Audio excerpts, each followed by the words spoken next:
Good morning. This is Mohan Reddy here. Can you hear me?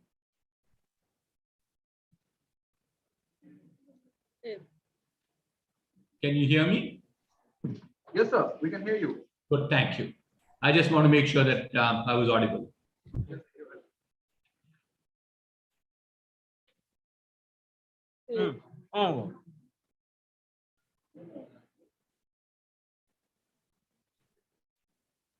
দুজনেই join করে গেছে।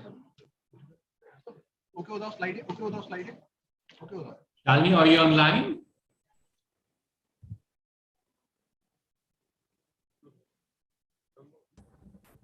তুমি রেকর্ড করবে এটাকে দেখো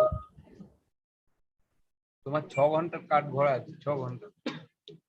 Hi, good morning. Can you hear me? This is Pratibha here. Yes, I can hear you, Pratibha. This is ma'am. Mohan Reddy. Thank you. এটা camera কার সাথে আছে? এটা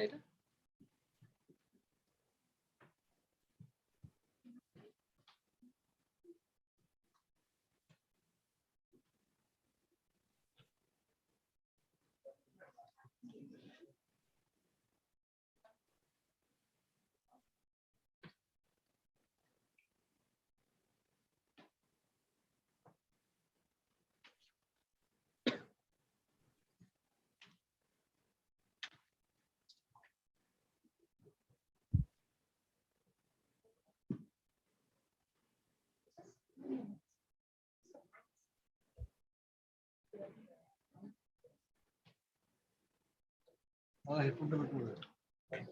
হ্যাঁ, ওইটাই বার করছি। এক দেবে দি এটা কি সিঙ্গেল রেখে দেবো? হ্যাঁ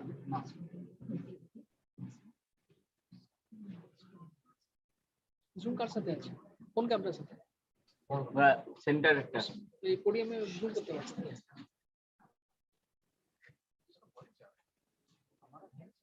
A very good morning, ladies and gentlemen. Welcome to the CII Education East Summit, Rethinking, Rewiring, and Re-Envisioning. Requesting you to kindly bear with us. We would be starting in another 2 minutes, please.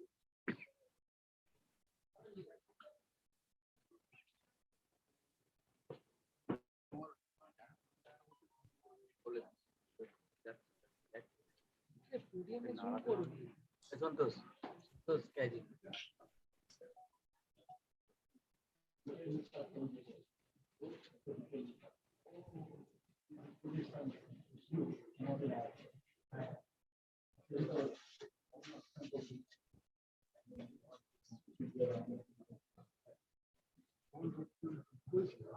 বুঝলি? এই ওকে বল না হাইটটা দেখে নে।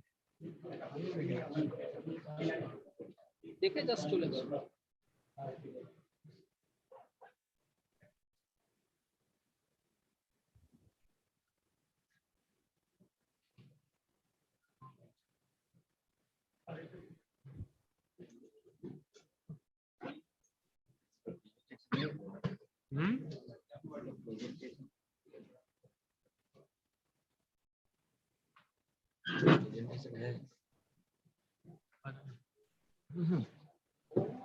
Programme schedule कर लो क्या कहाँ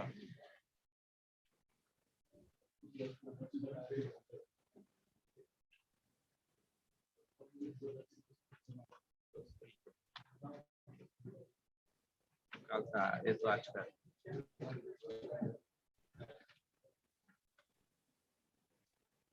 We begin with the CII Education East Summit. May I call upon stage Mr. 𝗥𝗲𝗂𝗏 𝗔𝗏, Chairman CII Eastern Region, Education Subcommittee and CEO, Heritage Group of Institutions. We have on screen Dr. BVR Mohan Reddy, Chairman CII National Education Council and Executive Chairman CN. Mr. Madan Mohanka, Mentor CII Eastern Region Education Subcommittee and Executive Chairman 𝗥𝗲𝗂 Industries Limited. Dr. 𝗍𝗏𝗓 𝗔𝗏𝗂𝗏𝗂𝗏, Director East and Northeast British Council. He would be joining us shortly. Ms. Pratibha Mohapatra, Vice President and MD of India. She is joining us virtually. Professor Ajay Ray, former Director IIEST. Ms. 𝗥𝗲𝗂 𝗃𝗀𝗂𝗀 CII Eastern Region, Education Subcommittee and Secretary General, 𝗥𝗲𝗄𝗀𝗃𝗀𝗀 Foundation. Ms. 𝗥𝗲𝗂 𝗃𝗀𝗃, Director CII. Ladies and gentlemen, as part of our sustainability drive, CII has gone paperless. So to access the summit documents, may I request you to kindly scan the QR code present on the 10 cards on your table, please.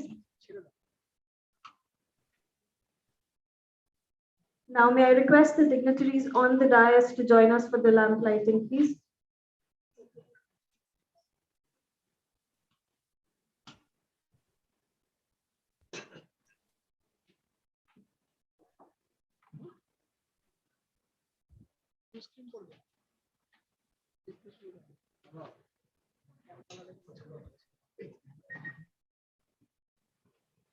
এই রাজাদা, হ্যাঁ sir. দেবজ্যোতির সাথে কন্ট্যাক্টে থাকতে বলো, cameraman.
Thank you. Now handing it over to Mr. Pradeep Agarwal, Chairman.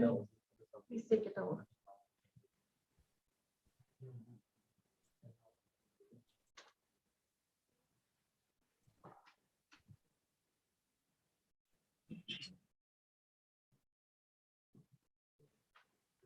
Madam Sri Professor 𝗥𝗲𝗄𝗃, former Director IST Shivpur, Ms. 𝗥𝗲𝗂𝗃 𝗃𝗀𝗂𝗀, Vice President and MD 𝗥𝗲𝗄𝗃 India, Dr. 𝗥𝗲𝗂 𝗵𝗂𝗃, Chairman CII National Education Council and Executive Chairman CENT, Dr. Devanjan Chakrabarty will be just joining, Mr. Mohanka, our mentor, CII Eastern Region Education Subcommittee and Executive Chairman, Tega Industries Limited, Ms. 𝗥𝗲𝗂 𝗃𝗀𝗂𝗀, my fellow co-chairman, Chairperson CII Eastern Region Subcommittee on Education and Secretary General 𝗥𝗲𝗄𝗃 Foundation, distinguished guests from the education sector, principals, teachers, corporate heads, special invitees, and our friends from the media. My heartiest greetings to each one of you present here. Good morning and a very warm welcome to all of you to the CII Education East Summit, Education Summit. To begin with, let us first extend a very warm welcome to Professor Ajay Roy. Sir, we are very much eager to hear your perspective on the transformation of education in the post-COVID era. I would like to also welcome Ms. 𝗵𝗂𝗃 𝗃𝗀𝗂𝗀. She is online.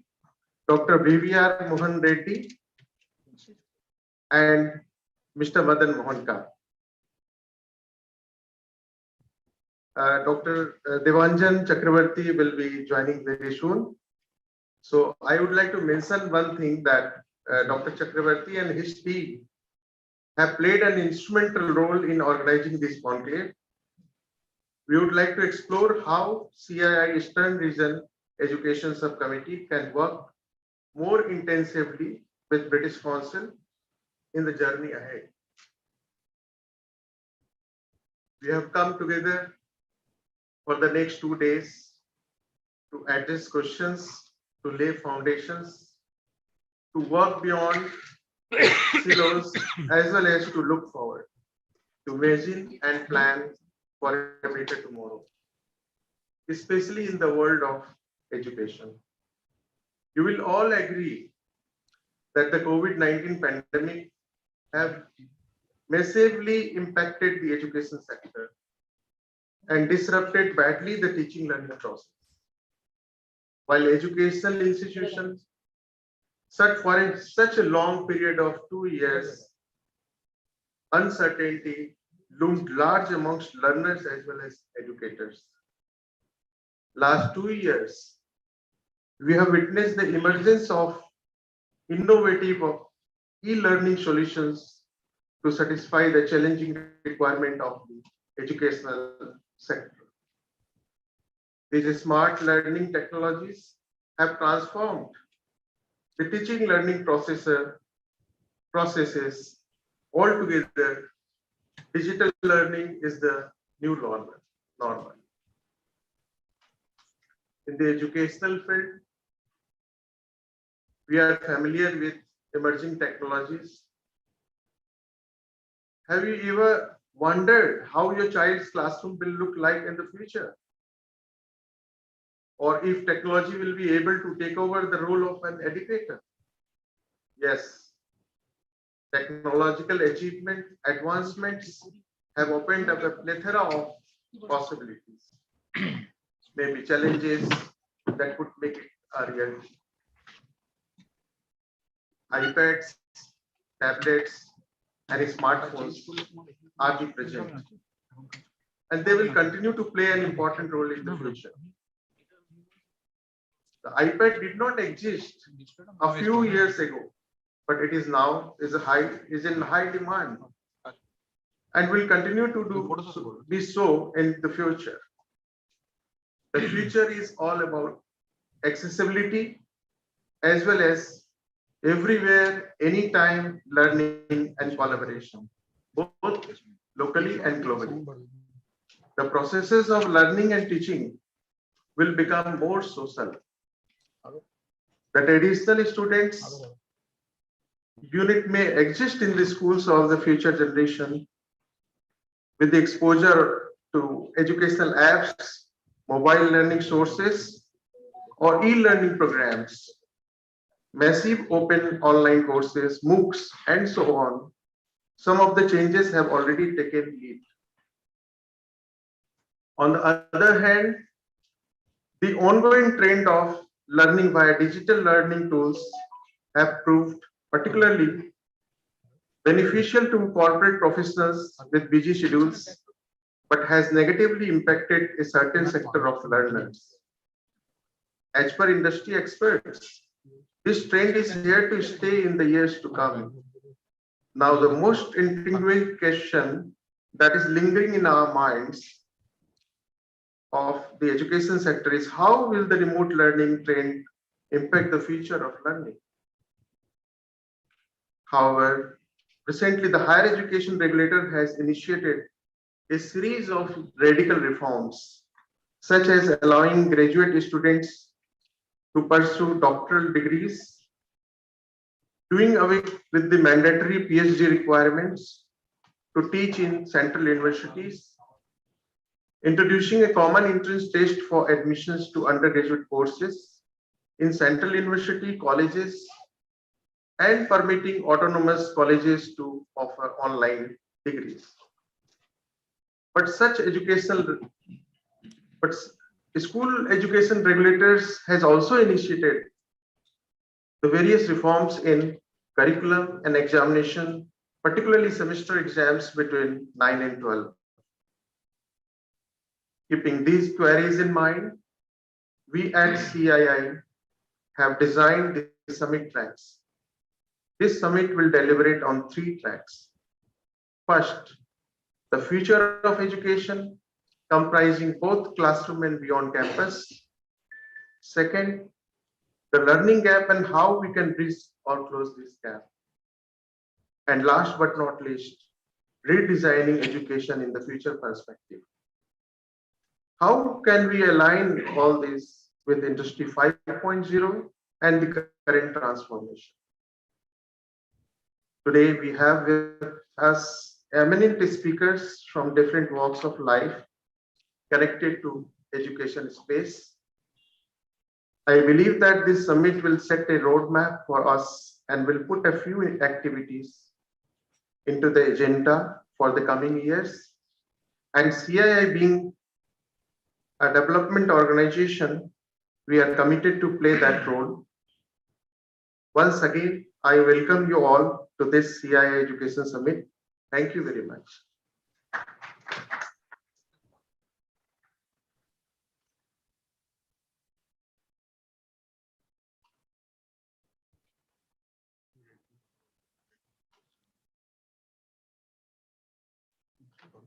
Now, we would like to request Dr. B.V.R. Mohan Reddy, Chairman CII National Education Council and Executive Chairman, CN, to address us.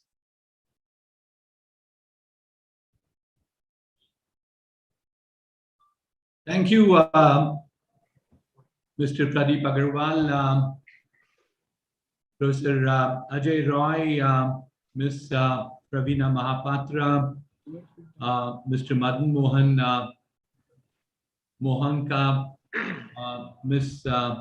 𝗥𝗲𝗄𝗶𝗁𝗃𝗀𝗃, several other dignitaries on the dais and off the dais, online at this point of time. A very good morning to all of you. It gives me an immense pleasure to be present with such a stellar audience. I would like to congratulate CII Eastern Region for organizing an event appropriately in the virtual mode. It helped people like me to save the travel time and still be present with the event. It shows the dedication of CII in prioritizing national development charter. For the last 125 years, CII has been working on shaping India's development journey, and this year, more than before, it will continue to be proactively transform the Indian industry's engagement in the national development goals. I also like to congratulate the Eastern region for choosing the topic, which is very appropriate, to rethink, to rewire, to re-envision the Indian education system in the evolving environment. I choose to speak to you for next 10 or 12 minutes about my perception on what should be the future of education, which I'll title it as student-centric, experiential, hybrid learning. Three key words I'm trying to emphasize on. One is student centricity, the second one is the experiential part, and the third one is the hybrid learning part. Before I get there, let's go back and look at the context in which this seminar is being organized. I think if you switch on any of the TV channels or open your newspapers, the headline news is all about the Ukraine-Russia conflict. That has taken the front seat now. But that's been only for last 30 days. The war is just about entering the second month as we speak. But prior to that, for 2 years, all of us, as Mr. Pradeep Agarwal also mentioned, were all being worried about the COVID-19 situation. There are several people that talk about how COVID impacted lives and livelihood in this country. But I believe equally important was how it impacted learning. And it came so sudden, there was nothing called planning. And people started thinking about ways and means by which they can address the challenge. They'd never seen this before. Schools completely shutting off. It was just not schools, it was high schools, it was colleges, every possible way. There could not be any social contact. So when all of this happened, all of a sudden, people had their own small and innovative ways in which they came to say, we can still continue to be making sure the children would learn. And I certainly admire some of the very frugal innovation ways in which they came forward. I know of cases in villages where they actually use loudspeakers to teach classes. So the children are still home, but they're listening to the loudspeaker based on the day and the time there was a particular class that used to run. It was as simple as crude a technology as using speakers. And certainly, I think the affluent people had the ability to be online.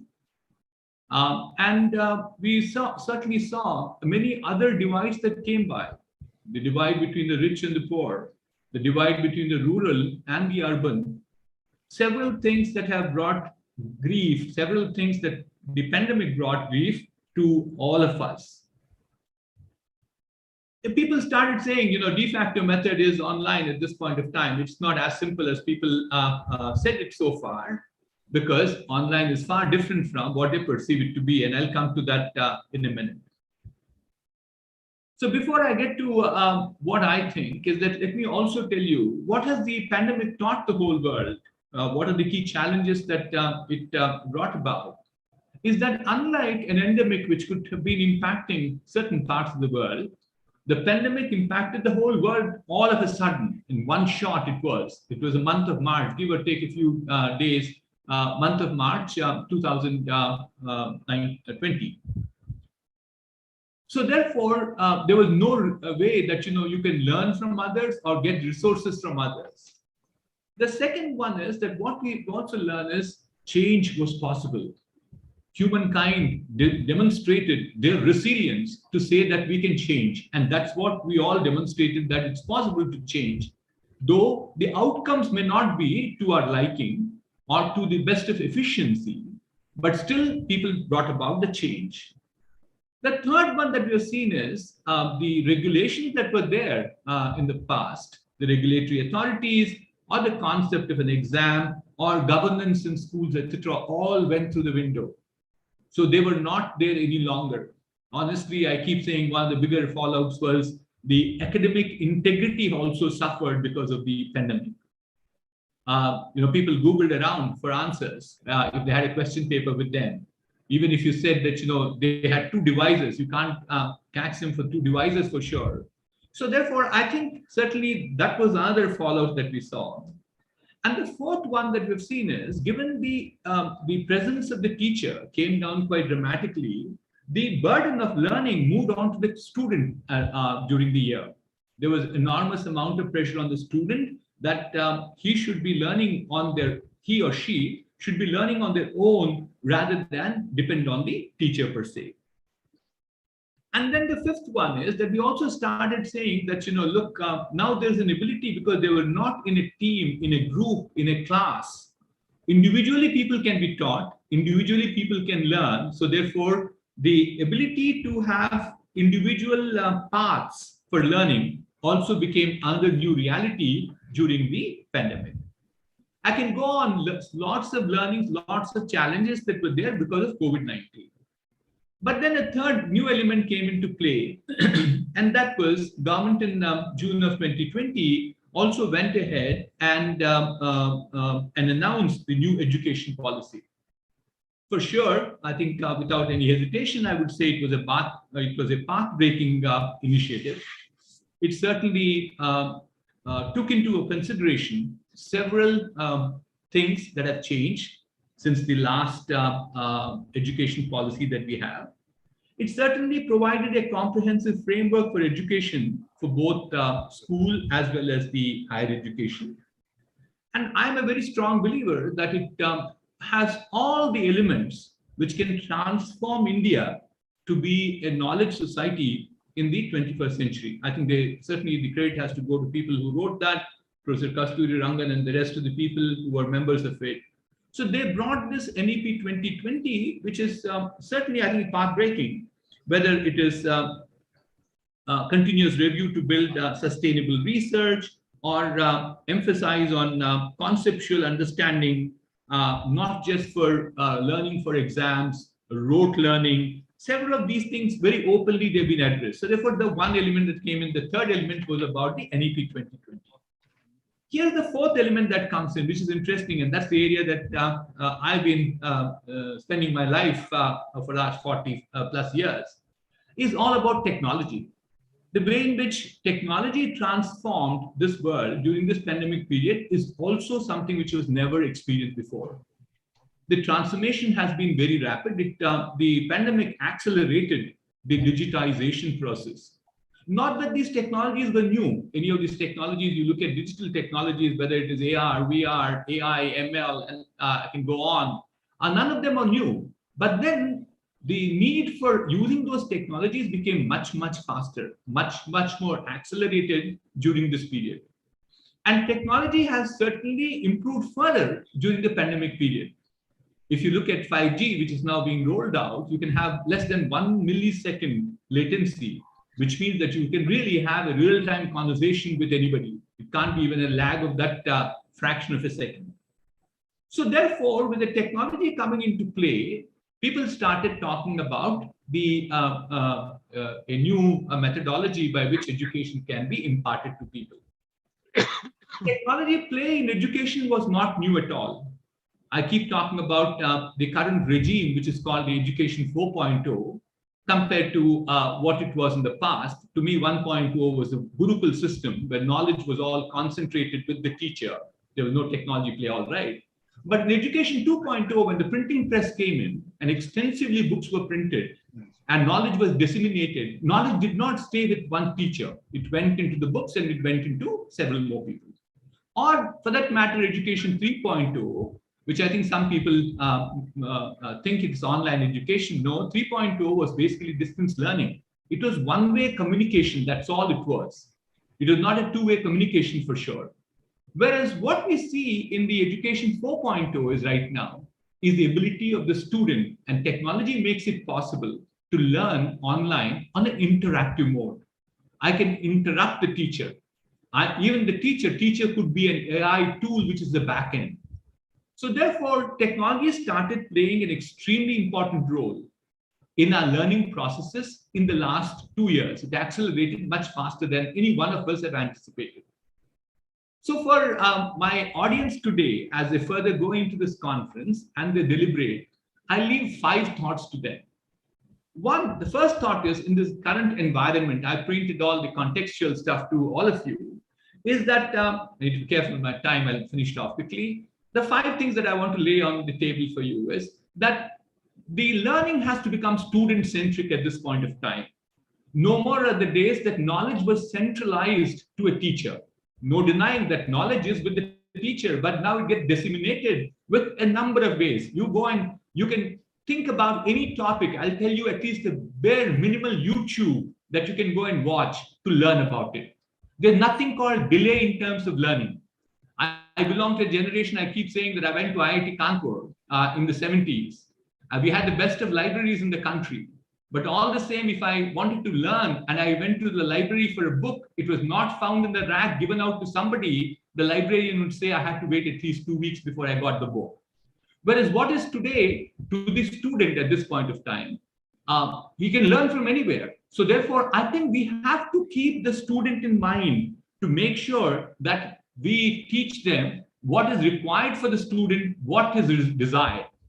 Technology has played another, I don't call it as negative role, but it's a critical role, I highlighted it, that this technology provides enormous amount of distraction. Look at the social media, social sites that are there at this point of time, whether it's a Instagram or a Twitter or any of these. So I also teach leadership in IIT Hyderabad. And I keep telling people in 12 minutes, if I don't stop my one-way verbose, certainly what I find is that the student has now started looking for his emails or his chat or his social media connections. So therefore, I think the first thing I want this conference to deliberate is, how do you make our learning more student-centric? The second one, which is equally important, is that in the 21st century, you can't make a distinction or make a silos between skill versus knowledge. They're intertwined with each other. We keep making this joke in the good old days in the United States. An Indian engineer would design the best of boards, PC boards for electronic communication. But if you asked him saying that, Ken, why don't you go and now make the board? He would say, no, I need a technician to do it. Our ability to work with our hands is very, very poor. Our ability to think saying that I'm not just solving this problem on paper, but I have to get this problem solved with a device becomes very important. That is true, just not here. I think it becomes true within in schools. The other day, somebody was saying that, what do I say experiential learning in a commerce class? And my answer was, send him to the local supermarket, allow him to understand how money is collected. He doesn't even have a clue of that at that point of time. I'll make him understand how they're stacked. There is science behind stacking of the goods in a supermarket. So therefore, I think we need to all look at the ability to people to understand, experientially do things, which is we can't make, I think the NEP 2020 also talks about it, that there can't be silos between knowledge and skill. My third point is about the hybrid learning. So we will not go back to what we were in the classrooms in the past. I don't think that's going to be possible. Life has moved on. I have not been to a bank for 2 years. I'm not gone to a retail store for more than 2 years now. So therefore, will I go back again now that pandemic is over? No, it won't. I think there's several ways in which we'll move forward. So also learning, if I've also started learning using my iPad, using a number of sites. So therefore, I think what we should do is make classes more hybrid. And it is not, as somebody was saying, it's not just putting a camera in front of the class. And it was in the past, I taught you standing in front of you. Now I start talking in front of a TV screen, which has got, say, 32 students, each in a postage stamp size. Do I teach them? No, that's not what it is. We have to have an interactive methodology. We just refurbished our IIT Hyderabad classrooms. And what is it like? You have to have all the gadgetry that's required for learning, because otherwise the students get lost. All the students won't come. We'll give them an option to come in. But maybe there is certainly a big value in terms of being in a classroom. That value cannot be negated, but at the same time, we can't ignore the hybrid learning part. That's my third. And the fourth one, which is my pet topic, and please pardon me if I'm saying it wrong, we should deliberate, is that we need to make sure that the teachers are trained well. I think the teacher, if you can teach the teacher first, I think they can go and teach the students thereafter. That's the focus we have to have. And especially in the new environment, some of them are extremely new to digital. So therefore, they don't even know how to operate, forget about how to teach. And not only that, the pedagogy changes. I told you earlier that you have to keep the student centricity comes, which means the student has to be engaged on a class of 60 minutes. And we've also said the attention span of the student is no more than 12 minutes. So how do we engage him? Do you ask questions? Do you run quizzes? Do you ask them to have a discussion between them? So that's my fourth one that I'll table. And finally, what I think is that's extremely important, that if you want to truly build Bharat as a knowledge society for the 21st century, the industry interaction with the education institutions has to improve at several levels. There are a number of initiatives that are there, whether it is the internships, the apprenticeships, the research support that we are giving. And certainly, I think there's a lot of research gets done in education institutions, does not see light of the day in terms of product thereafter, because many of the faculty members believe research is only up to prototyping. To me, no, it has to go to monetization. We put money into research, we need to definitely get that back as money back into the institution, not necessarily to somebody. So I'll leave with these 5 thoughts with all of you. Student centricity, the experiential learning, the hybrid mode, teachers training, and finally, industry interaction. At CII, we've been doing a number of initiatives of this nature at the national level. It's been a continuous process. I think there are major mega initiatives that have been there. We participate in an industry survey map, which provides the linkages between industry and academia. We also currently run this Prime Minister's Fellowship for Doctoral Research.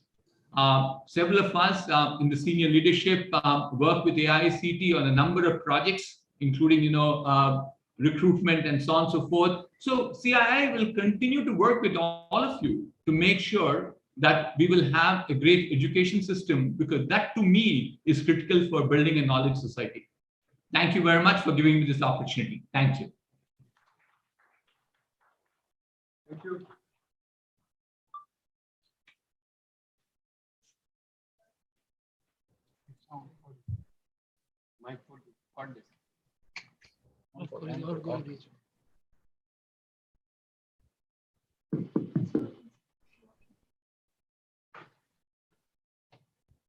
Thank you, Dr. Reddy, for giving us such a broad perspective from education 1.0 to 5.0 and the 5 key pointers.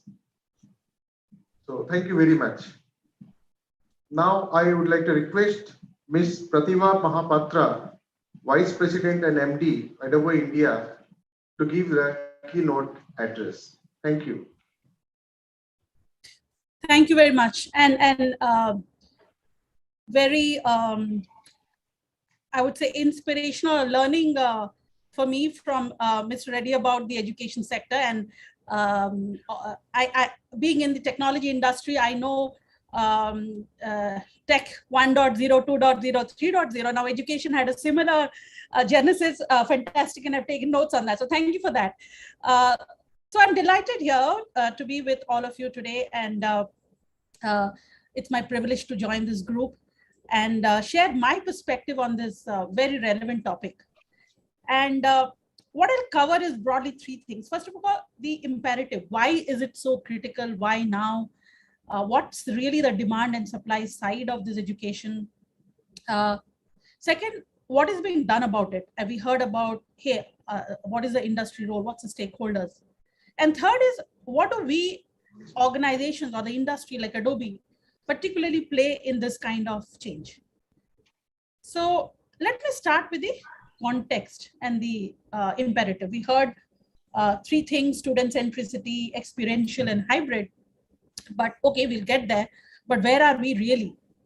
The current workforce is about close to 450 plus million people. And last I heard, it's about less than 15% who are digitally skilled. And then we say, hey, the digital transformation has happened. And some latest skills report by VBox, it's like 1 out of 2 Indian youth are not employable, right? So organizations, we have skill gaps. Educational level, there are skill gaps. So how do we collectively address this employability gap that is staring ahead of us? And I believe there are some 100 plus million skilled workforce that is required to be filled by 2022. So all of these things really add up to this big question. Half of our people who are coming out of the pipeline to take jobs, they are not employable. We have such a big workforce that requires this skilling. So what's going on? And the supply side, okay, do we have the base raw material, right? And should we be hopeful? Definitely, our digital economy is rising by 50% every year. We are talking about a $5 trillion economy, out of which 3 trillion will be digital. So just imagine the contribution that is expected out of that. And within that, I guess $1 trillion or $1 will be in the ITS education space. So we are, after, China, US, 3rd largest economy. So of course, supply is there, right? We heard about the 5G, close to, 450, 900 million internet users. Almost everybody has internet. So what's stopping us? And all these technology consumption that's happening. And just like, India missed we went to the mobile technology world, others were doing small steps. We almost did a leapfrog.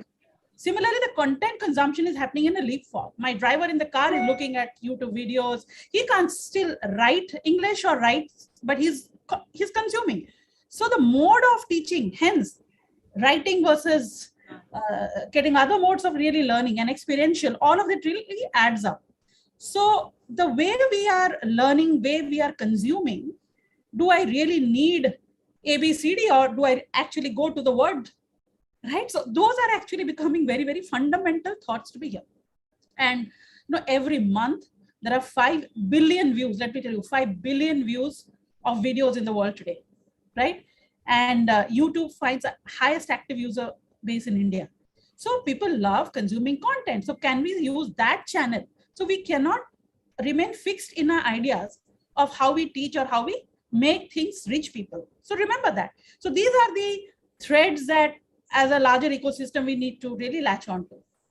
And I mean, broadly, I believe there is about 250 million odd students in K-12 and close to 40 million odd in the higher education. So 250, I mean, these are big, big numbers.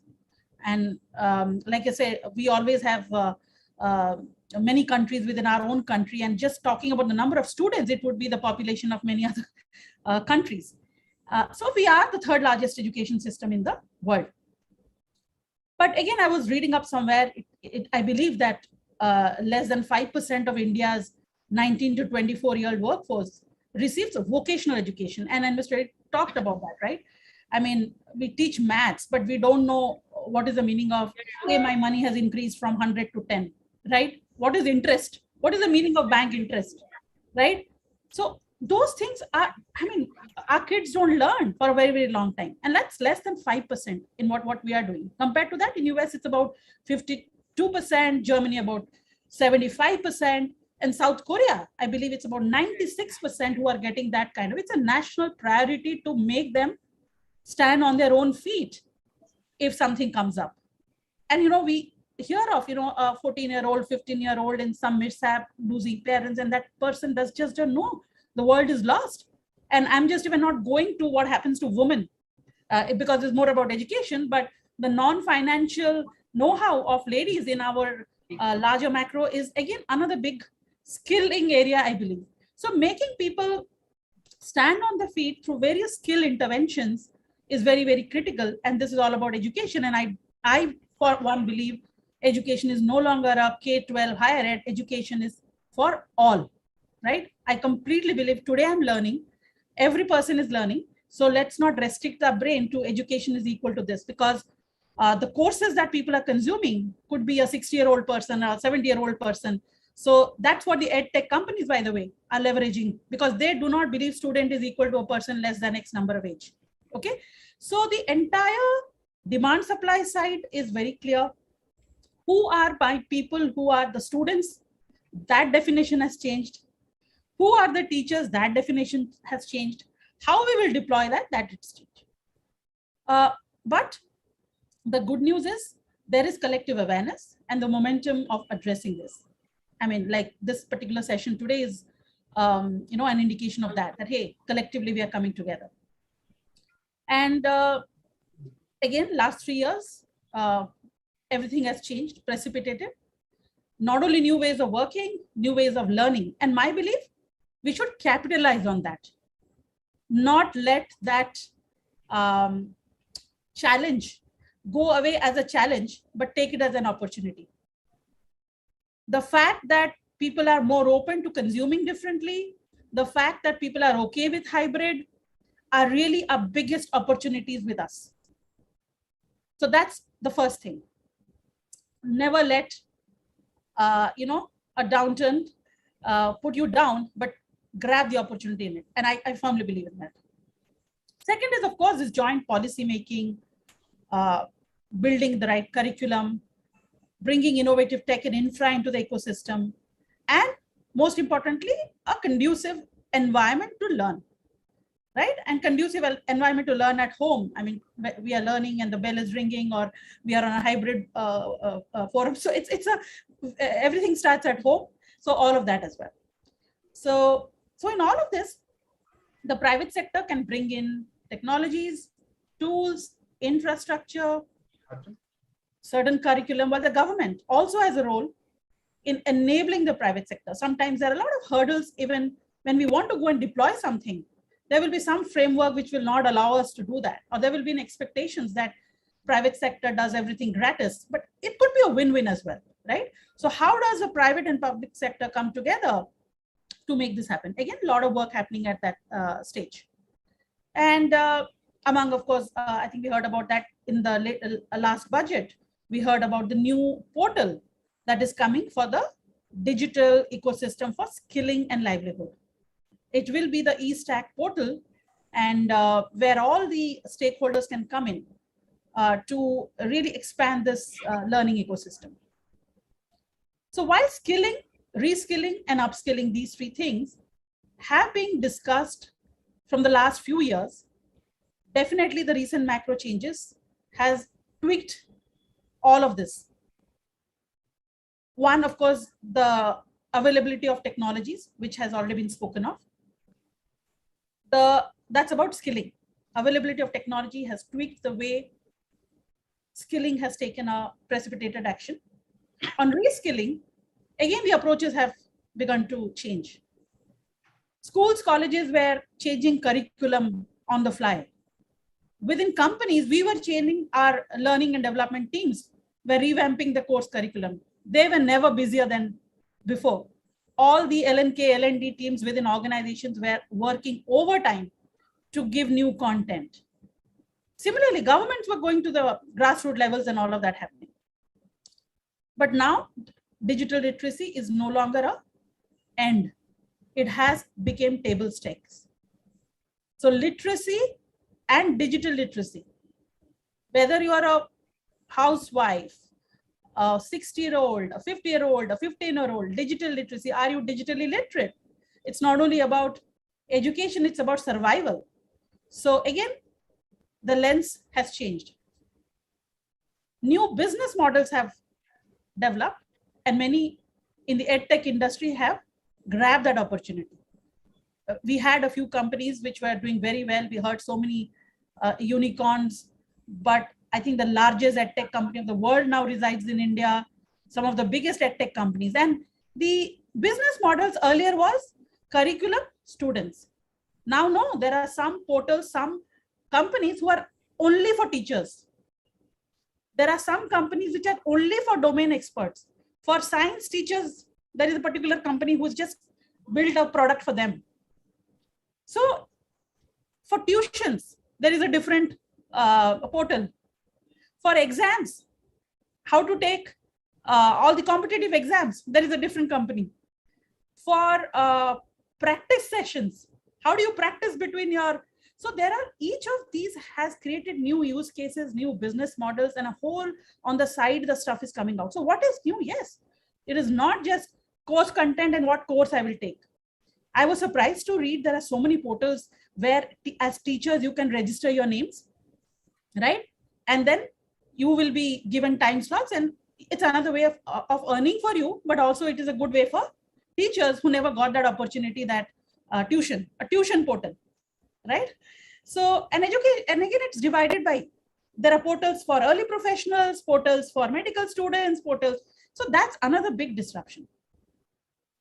So clearly looking further, this digital age is expanding and the skills is paramount, and it is not for IT sector or anyone. IT sector could be the creators of the technology like AI, AR, VR, but the usage of this and automation, let me again highlight, is there in banking and financials, manufacturing, retailing. Half our banking professionals were not digitally literate to handle this. So how are they skilling, upskilling? And again, they can come back to those colleges to learn. So automation is changing the way people are working across as well. And hence, digital literacy. And the good news is, once you have that, these are transferable across industries. So it's a good thing to invest in, the transferability of these digital skills. Mr. Reddy spoke about three things: student centricity, experiential learning, hybrid. Let me add a couple more here, which I think are very important, which is about how to apply creativity and telling stories in a digital context. I think that is becoming an essential part of digital literacy. Unless I can grab your attention for the 12 minutes, unless I can tell a story, the teacher has lost a student, the professor has lost the class, and me as a speaker have lost you. So, but did you really think, hey, this storytelling, creativity was important? But I think that is a need of the hour. The holistic learning, the use of the left brain and the right brain. I think we as a country have given a lot of importance to the left brain, analytic, doctor, engineer, IIT, NIT. I'm from NIT, right? So that has been paramount for us, right? The science and all of that. But what about the right brain, right? So now is the time for our curriculum, and all of you guys, while you talk about how do students develop the digital skills with creativity and imagination. And I think that's where company like ours, we come into the play. Our mission is, of course, to change the world through digital experiences. And in today's world, that experience has become paramount. Customer experience, student experience, teacher, it is an experience economy. But on top of it, it is a creator economy. Again, during pandemic, every one of us became creators. We created pictures, we created talk tracks, we created things. Today, as we speak, we are creating content. So we all are creators. So in the world of experience economy and creator economy, what are we doing? For us, in Adobe, for example, we have this entire ecosystem for students and teachers to be skilled as per the demand of the industry. And we have programs like training the teachers. And we heard about that. Among the 5 things is how are the teachers getting taught? We have something called Adobe Creative Educator. So how do teachers pick up those skills? And for students, there are curriculum like experience design, analytics, graphic designing, digital fluency. So that's something which we as industry can bring in. And again, we heard of that as an important thing to give back to society. And of course, there's a sudden increase we have seen in the market for digital software. Everybody is using stuff to create. And that's here to stay. The creator economy, the experience economy is here to stay. The use of PDF files, which of course is part of our suite, is used profoundly by students and teachers during this time, right? Everybody was scrambling to put digital infrastructure to communicate and collaborate. Teachers now find it very easy to digitize the teaching material using video and scan and using it back. So all of that's going on. And to top it, we do have services like digital learning services. Again, like I said, irrespective of industry, people need to learn about these things. So there is a permanent reimagination and acceptance of learning through this revised digital media environment. Not only that, we are working broadly with student exchange programs, working with NITI Aayog in the Atal Tinkering Labs. Teachers across 5,000 schools have adopted our curriculum in creativity and innovation. And we are really looking at, we have something called Adobe Spark, and it's now it's called Creative Cloud Express, where you can actually start your journey in schools using these tools. And we strongly believe these kind of things are really important for our Atmanirbhar Bharat that we call, right? And this has been, again, vetted by some of the studies that we have been doing in the past, where creative skills in employability has become a top 3 skill required, not only in India, across the world. So lots to be done there. We have recently partnered with CBSE to run an all India creativity. We did that in 2019, but we continue with that. So my take, like Mr. Reddy talked of 5 thoughts: student centricity, knowledge versus skill, hybrid learning, teachers training, industry relation, and then we are there in that. But add a couple of more to that. How do you get creativity and storytelling into the curriculum? How do you get a balance of art and science into all that you're doing? And I'm sure together we can help students develop these skills for creativity and imagination And we from the industry, along with many of other ecosystem partners, are here to help. So have a great next 2 days. And hopefully some of these initial thoughts will be food for thought as you spend the next 2 days discussing. Thank you very much.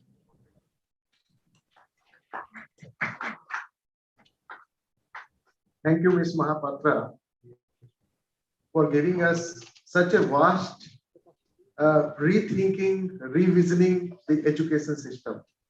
The entire ecosystem needs to change.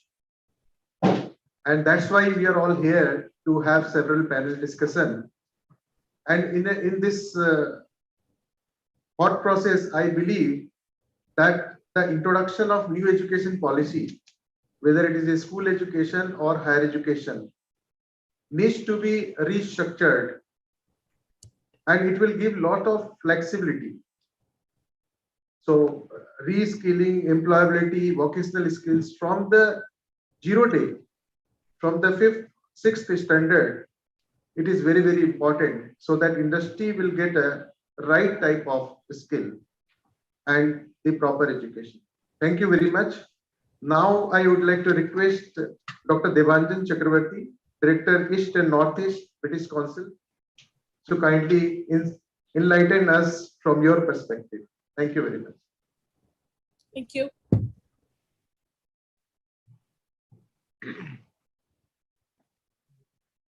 Thank you so much, Pradeep.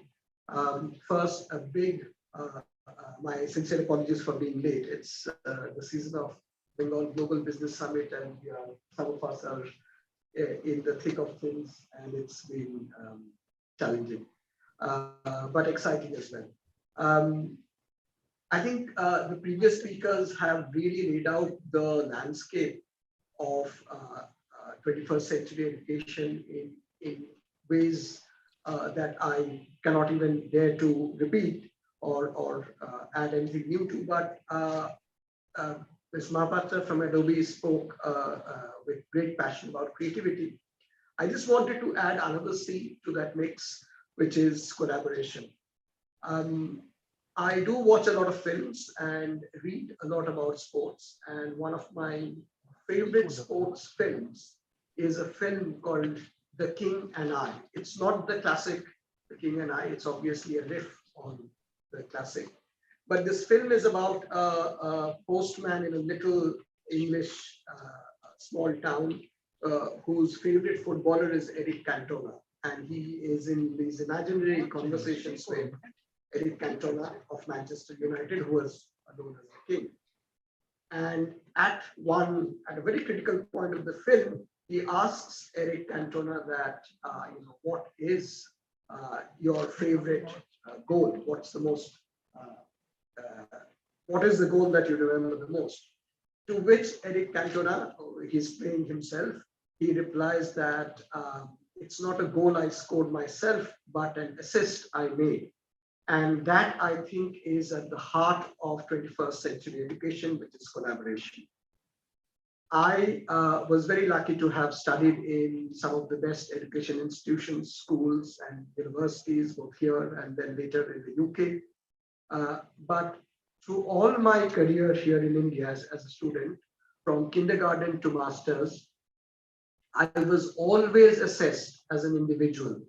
How good was I as an individual student?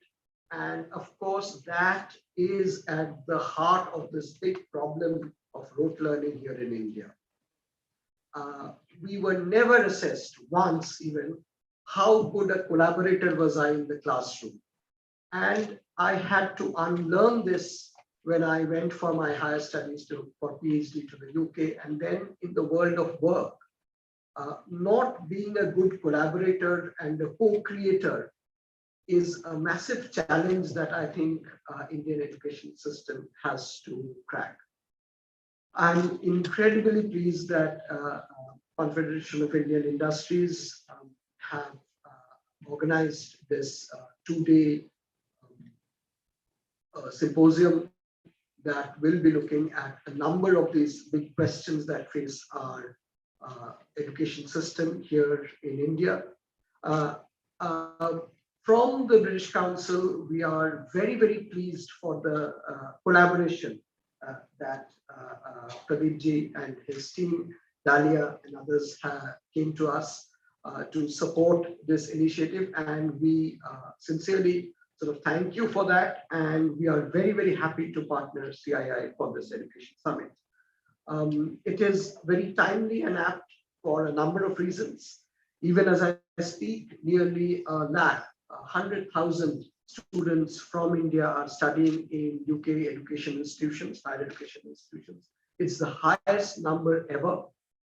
And some of it is to do with the pandemic disruption. Some of it has to do with the fact that UK is a very attractive place to study for Indian students because of the analogous nature of the education systems, and also with the opportunity for a graduate immigration route, the ability to work after one gets one's degrees from British universities. I think that really is a great attraction. But beyond that, and that's the brass tacks, but beyond that, what's happening is India and UK are working very, very closer than ever before on education and culture. British Council is the UK government's arm for international relations on education and culture. And last summer, the two prime ministers announced the India-UK roadmap for 2030, and education and culture sit right at the heart of that roadmap for the future that our countries together are planning ahead.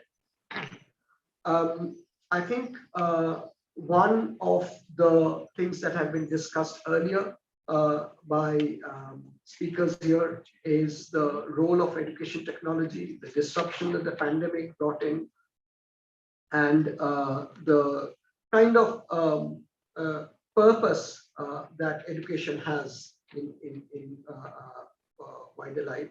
And I think one of the big challenges that the pandemic had brought in is also brought into question the social purpose of education. I think online education has obviously been taken a huge leap.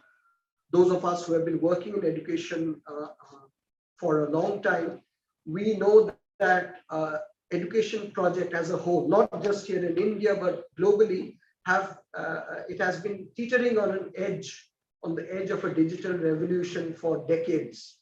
And it's only because of the pandemic that the push came and we have been pushed over the edge. We do not yet know the real impact of that push, whether the education project as a whole globally will fly or come crashing down as a result of this forced disruption, the technological disruption brought in by the pandemic. What will be its impact? It remains to be seen. Of course, there is at the heart of it a challenge of equity and equality. Some of the issues around equity and equality, that's to do with simple access to the hardware and the bandwidth, the software issues around bandwidth are relatively easy to resolve. And I believe that they will be resolved in the next half a decade or so. But the bigger challenge is something that 𝗥𝗲𝗄𝗶 Mohan Reddy and Ms. Mahapatra had indicated, is the softer issues around teacher education. One of the challenges that I've seen right at home, my wife is an academic, my daughter is 16 and is a school-going child. So we have seen from close quarters what's happening. And one of the big challenges there, I think, is the kind of difficulties or ease in some cases that students have had and teachers have had in transitioning to digital education. And I am a little bit worried about the entire societal impact of this when it comes to a country like India, which has got serious issues in terms of basic teacher education at one level, but digital teacher education and digital skills for teachers is very, very patchy. And we heard from Ms. 𝗤𝗂𝗧 that digital literacy skills across our population is relatively low. And I think this is something that the impact of this needs to be assessed. Coming back to the work that we are doing and what we are supporting for the CII Summit, we are working very closely with many, the entire education system of India, with state governments and with the central government for several kind of interventions. One of our major intervention in higher education is UK-India Education Research Initiative. Those of you who are in higher education are possibly aware of the 𝗥𝗲𝗄𝗏 program. The short for that is 𝗥𝗲𝗄𝗏. Currently, there are 18 such research partnerships with institutions in East and Northeast India, about half of them here in West Bengal. The total grant dispersed in this research domain is well over 11 crore Indian rupees, 1.1 billion pounds. In the school domain, we work with a wide range of schools across India, both in public sector and in private sector, primarily on teacher education, but also improving English language skills for students. Currently, we are working with the West Bengal government on critical thinking through coding. So we are using microbits to teach students coding, but also through coding, critical thinking and 21st century skills. Over 200 teachers are undergoing training from 50 private schools and 50 government schools across West Bengal. And total impact is over 6,000 students. We also have, many of you here would be aware, or partners in International Dimension for Schools. And this is a flagship program. There are 127 schools in West Bengal alone who are part of the International Dimension of Schools network.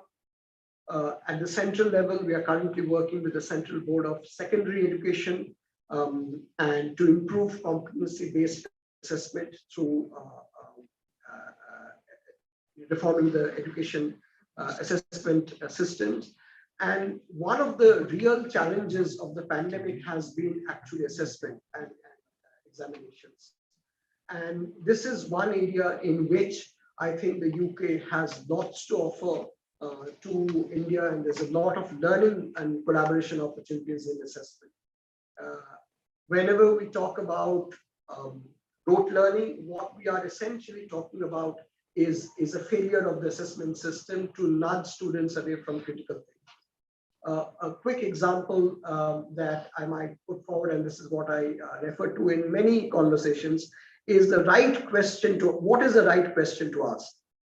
How high is Mount Everest is one way of putting it, and there is a definitive answer that one can just learn by heart, or can go to a mobile phone and get the answer from. But a better question is, how do you measure the height of Mount Everest? Or even better, discuss with your friends, how do you measure the height of Mount Everest? And I think this is at the heart of the kind of change we need to bring in, the right and left brain alignment that Ms. 𝗤𝗂𝗧 was talking about earlier. The partnership that we have with CII in this particular summit, we are present, UK speakers and British Council speakers are present in practically all the sessions that that will be delivered. A little later today on future of classrooms, my colleague 𝗥𝗲𝗄𝗏 𝗃𝗀𝗂 will be speaking. She is senior academic manager. Later today on rethinking schools, Mr. Colin Bell, who is the CEO of Council of British International Schools, he will be a keynote speaker. Tomorrow morning on the session on higher education vision in India for 2030, I will be talking about national education policy and the UK's partnerships around NEP. Later, immediately after, Dr. Malcolm Butler, who is Vice President of Sheffield University, he will be talking about international strategy for universities. And this is a major, I think, area that, and really big thanks to CII for agreeing to this particular talk. I have my colleague 𝗥𝗲𝗄𝗶𝗂𝗁 who will be talking later about impacting research opportunities and role of higher education institutions. Before I end, I would like to thank again CII and all the partners for this particular summit, and all my colleagues at the British Council, 𝗥𝗲𝗄𝗶𝗂𝗁 𝗥𝗲𝗄𝗂𝗁, Azhar Ali, 𝗥𝗲𝗄𝗂𝗁, those of you who are here, and many other colleagues who have supported this from the back room, as it were. Thank you very much, and thank you CII for this opportunity to collaborate with you. Thank you, Devanjana, for your collaborative initiative and efforts which you are doing for the education sector, and particularly apart from industry sector. I must congratulate British Council for taking such initiatives. But I would like to mention one more thing. Then the entire world was struggling with COVID-19. The Oxford University Jenner Institute invented 𝗥𝗲𝗄𝗁, and we became survivor. So you did a great thing. The UK, and one of our student alumni from Heritage, she was also part of the team in the Jenner Institute. Thank you very much. Yes. So you gave the formula and we implemented it. Thank you very much. I would like to invite now Mr. Madan Mohanka, our Chief Mentor, CII Education Regional Education Subcommittee, and Executive Chairman, 𝗥𝗲𝗄𝗂𝗁 Industries Limited, to kindly give his special address. Thank you. Good morning, everyone.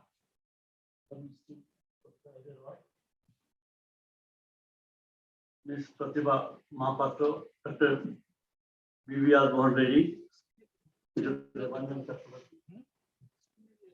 Mr. 𝗏𝗏𝗏 𝗃𝗀𝗏, Chairman of CII Indian Education Committee, Mr. 𝗏𝗏𝗏, Co-Chairperson, and earlier day, Director CII. Distinguished School Management Committee, Principal, Teachers, Corporate Heads, Social Invitees, friends from media, my heartiest greeting to each one of you. I would like to start with a quote from Ken Robinson, who said, "We teach education as an industrial manufacturing. When it is closer to organic farming crop has different needs at different time, in different locations, and at different level. Can we try and reorient the technology for teaching from industrial manufacturing to organic farming? It might be more closer and give optimum results. In countries like India, where online remains out of reach for many, on account of television, mobile technology, home delivery of printed paper, and learning is the most challenging affair. We should celebrate and recognize contributions made by passionate stakeholders of education, but in future, it needs to reflect on two areas. First, sustaining the newly acquired practices. Newly acquired skills by the teacher and the student must be reviewed and seen how it could be integrated in practice. I'm happy to see that today is the first session, future classroom, what it will look like and how will it be different. It's getting covered. The session of educational technology and redesigning classroom for school to create highly engaging experiences of students and teachers. They must be integrated. Second is making learning loss into a learning gain. As per the recent survey, 70% of the teachers say addressing achievement gaps becomes a high priority for the next school year. Universal diagnostic screen play a vital role in identifying knowledge and gap.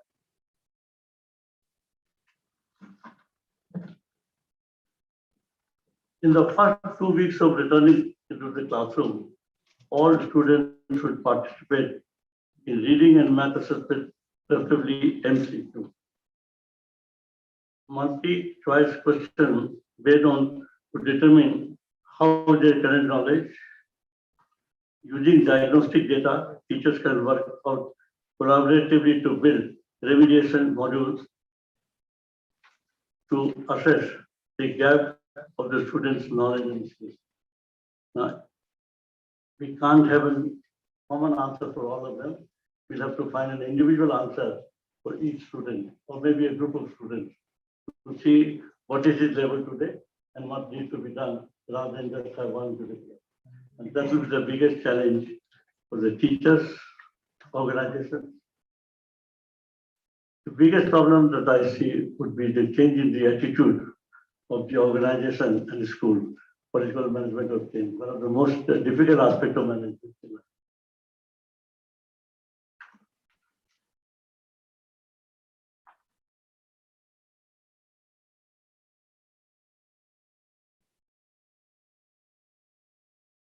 Pandemic has changed or transformed education and upgrade of skill required for modern work. We need to strive for building future-ready education system.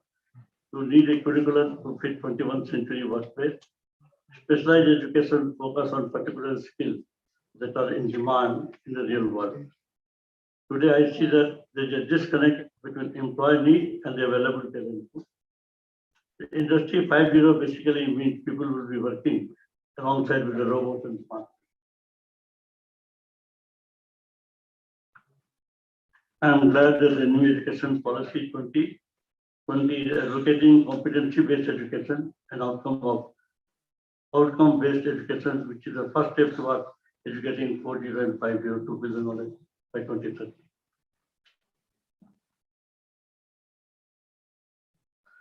Competency-based education is a serious area and requires commitment from stakeholders. Change in the attitude of the organization and the individual.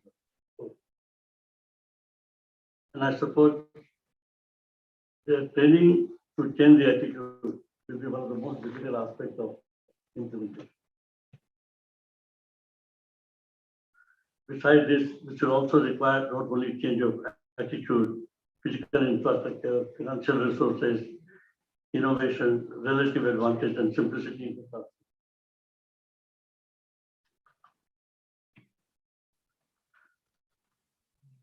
I would say, while we say it requires flexibility, training, so on and so forth, but I would say the biggest problem would be change of management, change of attitude of the individual teachers. Otherwise, impact of all resources, all infrastructure will not move.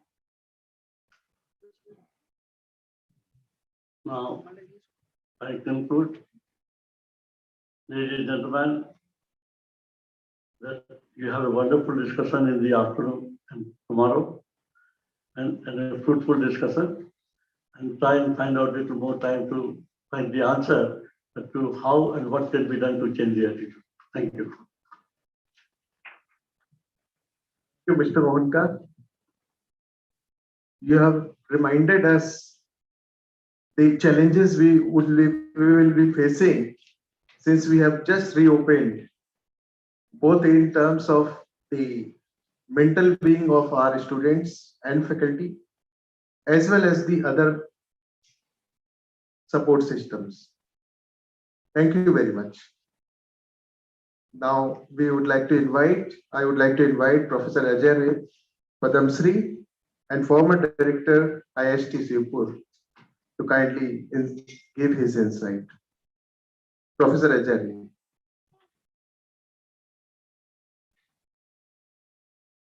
A very good morning to all of you. Very distinguished personalities on the dais and also of the dais, all of you. Thank you, Pradeep, for inviting me to this very important discussion which you have organized from CII. CII, as we know, that they have been arranging such discussions for a long time, since almost its inception. Now, as has been repeatedly mentioned by the previous speakers, that the total attentivity of a student in the class, it remains only up to 12 to 15 minutes. And I must congratulate all of you that it's now more than, I think, 1.5 hours since we started. And you are still patiently hearing all of us. And maybe that you will give me also an opportunity to really, throw some light on my thinking on this. Now, number one is, as has been, very rightly said, that technology is an important issue, no doubt about that.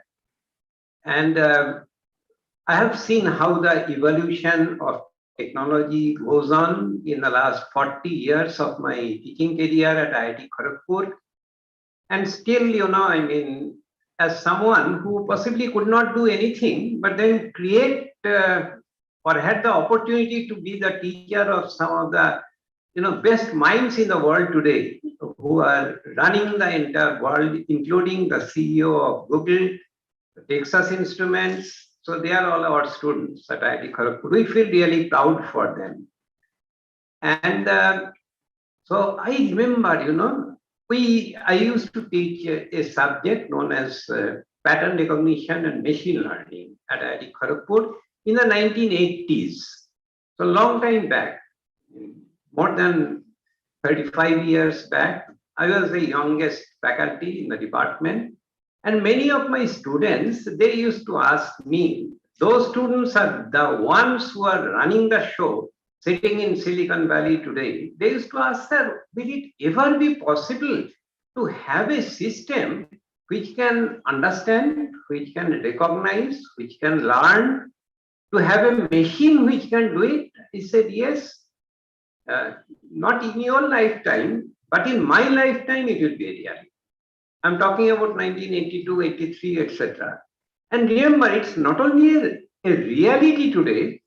Today, we have come to a stage where these subjects, these are enabling people in almost all the spheres of learning, including the, ones in education sector. Naturally, I would not like to, because that's a long story. I'd not like to divert your attention, because we have heard a lot about some of the things which have been told. Some of the upcoming areas are known as augmented reality, virtual reality. Maybe on some other occasion we can talk about them. It's very interesting days are coming in education technology. One of my students, she was from Shibpur, so she is now doing research in University of Pennsylvania. She talked with me only 2-3 days back, and she is working on a very important perspective about how to create the mind. It's very interesting. And since all of us, we are teachers essentially, and I understand that many of you are from the schools, I really liked, right from my very childhood, I had only one dream, that means to become a school teacher. When I was in class 2, class 3, etc. So that was one of the fascinations for me, and it's still the fascination. When I was the director of IST Shibpur or vice chancellor of DESU, it was very difficult for me to pass that B college model school, because the students, if it's a tiffin period, they will not allow me to go. Class 7, class 8, and everywhere I had to tell them stories. So these very important point which someone mentioned, that please remember one thing, that to capture the minds of the youngsters, I'm talking about, KG level school. Now, I had once told them in their prize distribution that what do you want? So somebody said that you make a Mickey Mouse slip. So I told that small, she was from KG 1. So I told her that, what is Mickey Mouse sleep? So she said, "Ye tumi jano na Mickey Mouse sleep ki? Everybody knows about it." I said, "Is it? So why don't you draw and show me then, so that I can prepare one Mickey Mouse sleep in our in front of your school?" So she drew it. It's very important. And I said, "Why do you call it as a Mickey Mouse?" So over the slip, there will be 4 slips, and on top of it, there will be one Mickey Mouse. So she has given the name Mickey Mouse slip. Nobody knew about that name, but a KG student, she says that, okay, Mickey Mouse slip. So she has given the name. So encourage them to create it. Right from, in fact, during the COVID time, one of my, in fact, when I was in USA, I still remember in the companies with Intel and all. So many of our colleagues, they were all big scientists. So their children used to come and in the afternoon to the office. And one of my very favorite pastimes was to tell them, to teach them some very interesting mathematical puzzles, which still I am doing in my own locality and also to many of the children I know.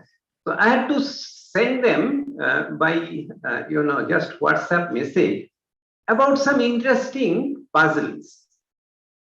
Okay, and it's not that, okay, puzzles means they will give the solutions. I have to tell them that think a little bit more about it. You are very near to the solution, and the puzzles are of different complexities. Okay. One of the things is, in my opinion, that creating absolutely analytic minds. It's not the technology. Technology will come automatically. Okay? And technology will not only come, technology is coming at such a fast rate that is unimaginable. I know, because last 3.5 months I was in USA. And then I had a long discussion with my students at Silicon Valley. I was in San Francisco for almost 1.5 months. Technology, I can tell you, I can tell you that it's coming and changing in such a fast rate. And who are doing these changes? It's us, it's your children, it's our children. From India, from China. So how could they make it? Had it they been in India, possibly they wouldn't have gone to that level of change. One of the things is the way our education system moves. And right, since many of you are from schools, please, please, please listen to one of my requests. That is, please encourage your students to ask you questions.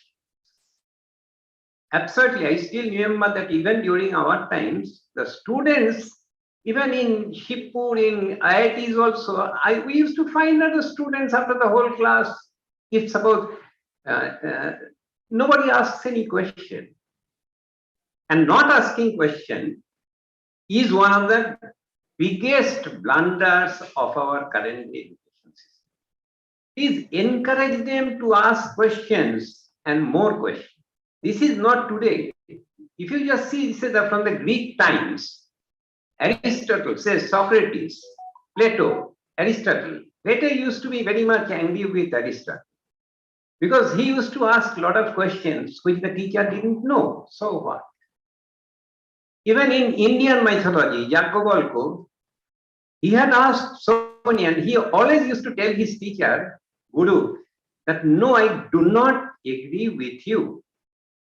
And his guru was so angry one day that he told to 𝗥𝗲𝗂𝗂𝗂. 𝗥𝗲𝗂𝗂𝗂 is, as you know, that Puranic verses, is supposed to be the wisest sage ever produced.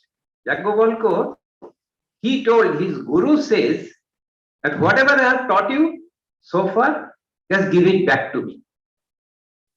So now it's interesting. How do you give back? I have been taught something by my teacher. How can I give it back to my teacher? So 𝗥𝗲𝗂𝗂𝗂 said that, how can I give it? Anything else you want, I will give you back. How can I give you back whatever I have learned? The guru says that, no, ami abhishap devo, unless you give it back to me. I'm not going to that story. In IIT Kharagpur, I remember that I used to tell them, even in a very, very difficult problem of solving some computer architecture problem, I used to tell them, a lot of very interesting stories from Mahabharata, and then try to sort of implement it in a system, in an electronic system. It's a computer architecture class, very serious class. And then you will find that there are so many, the same student, if you tell them in a very, technical way, maybe that they will not be so much interested. So one of the things I can tell you, in IIT Kharagpur, we could make, in IIT systems, we had that real freedom. Those days, absolutely, teachers and administrator, whatever we do is final, that's all. That was one of the major things. So if I feel that, okay, I will have my, now I find that online exam and offline exam, there are so many problems everywhere. Even day before yesterday in my own IIT, I found that the students, they wanted that they should have to, that they will be giving online exam. And I think it's a common thing everywhere.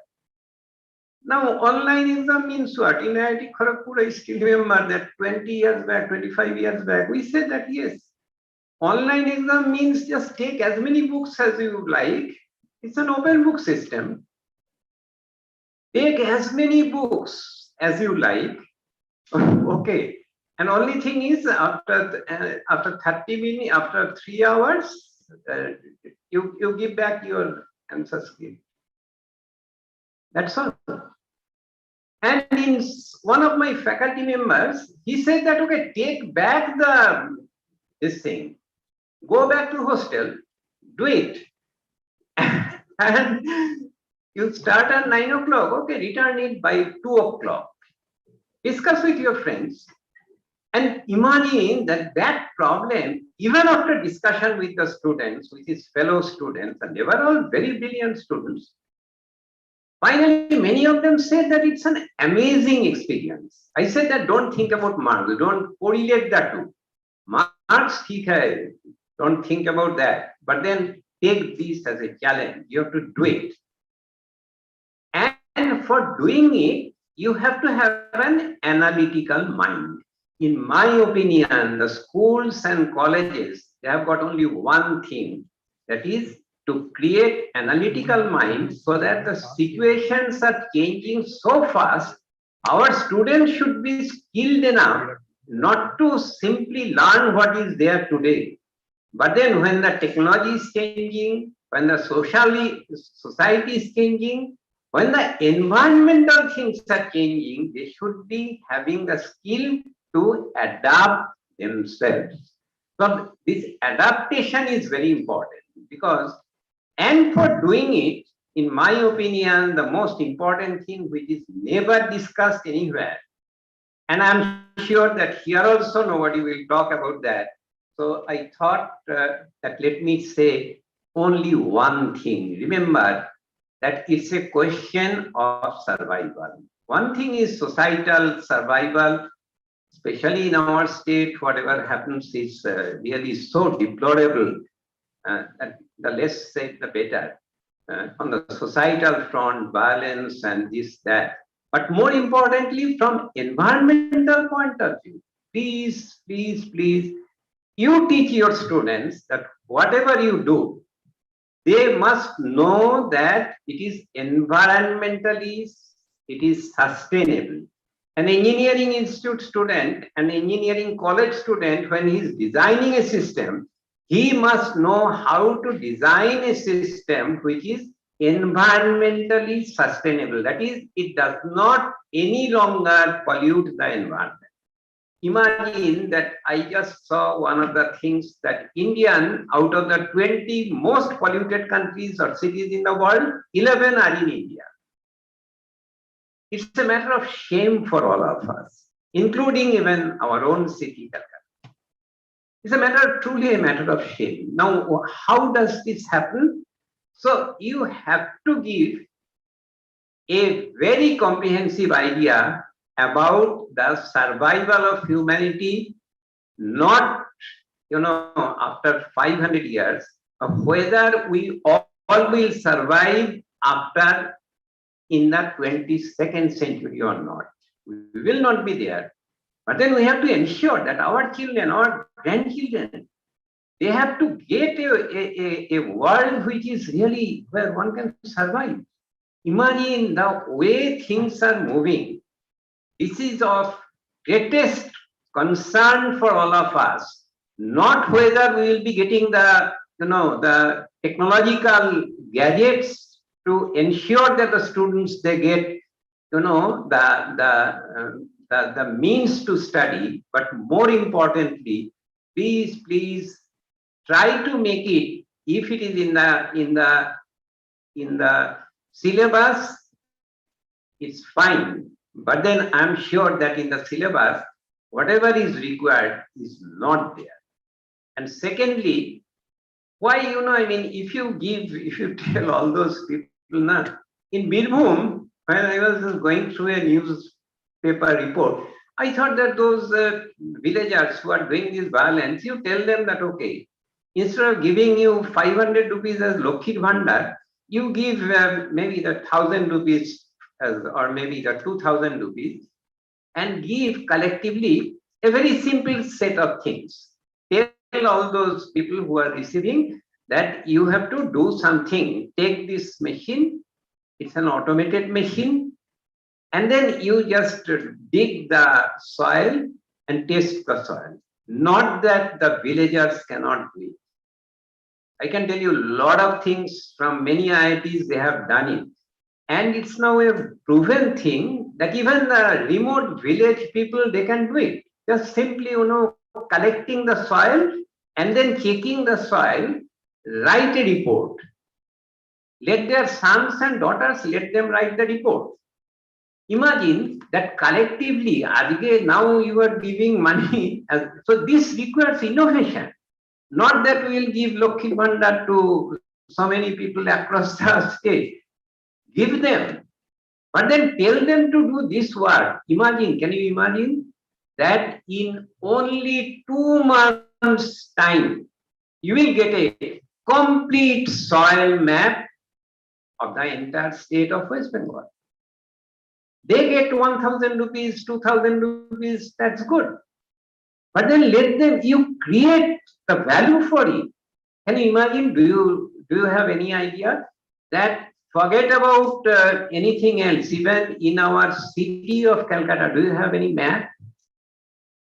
All of you are from schools. Why not tell your students in the schools to create a map? Map of what? Map of not the entire geographic map of the state of the country. It will be a simple map of his own environment. How many trees are there? Can you teach them that how to draw a map of my own locality? Not that it's a geographic map.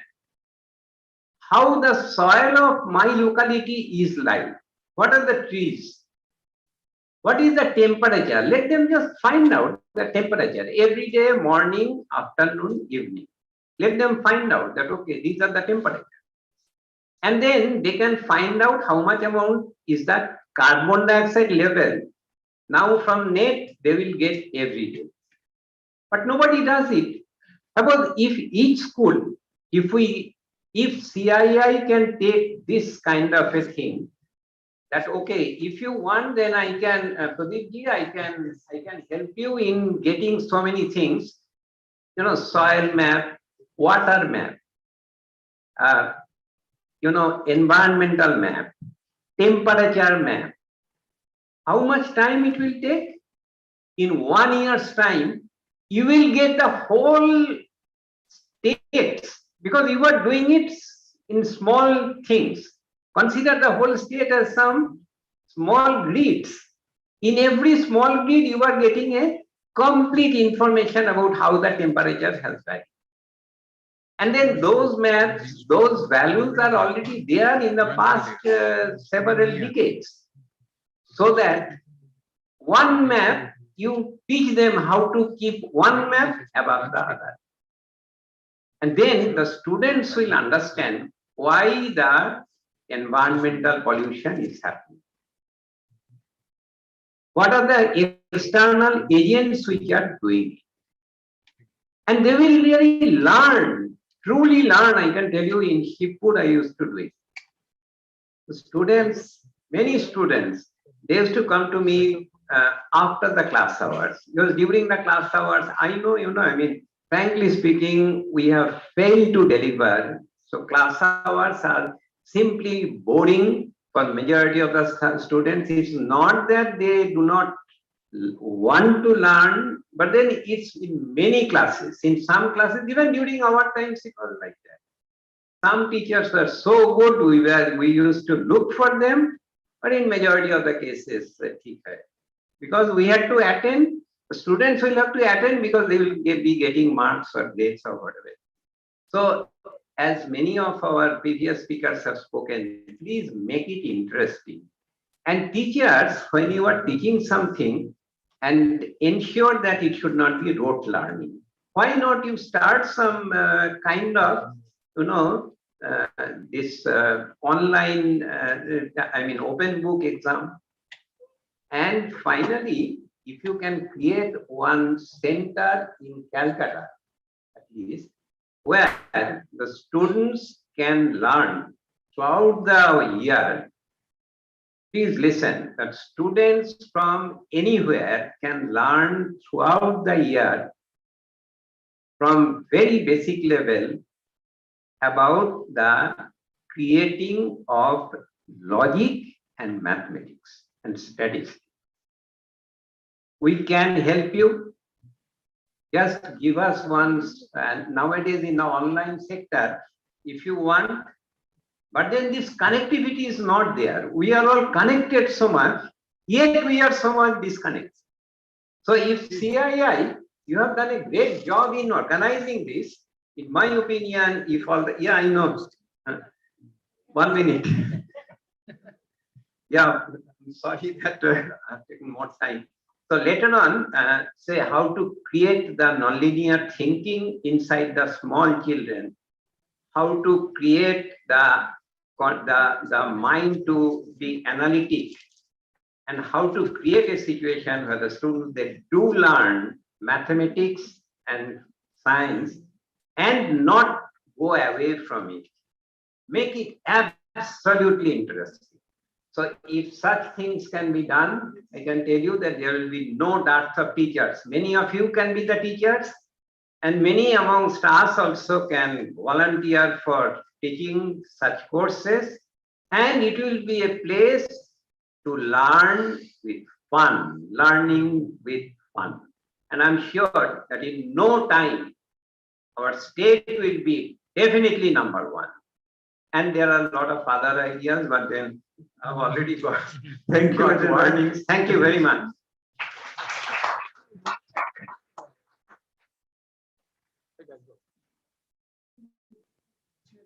So thank you very much. You have given a big task to all educators, how to create most innovative and creative analytical minds. So thank you very much.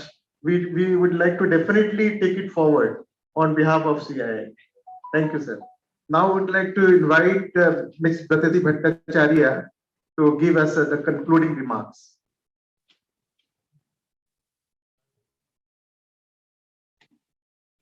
A very good morning to Padma Shri Professor Ajay Roy, former director, IIEST, Ms. Praveena Mohapatra, Vice President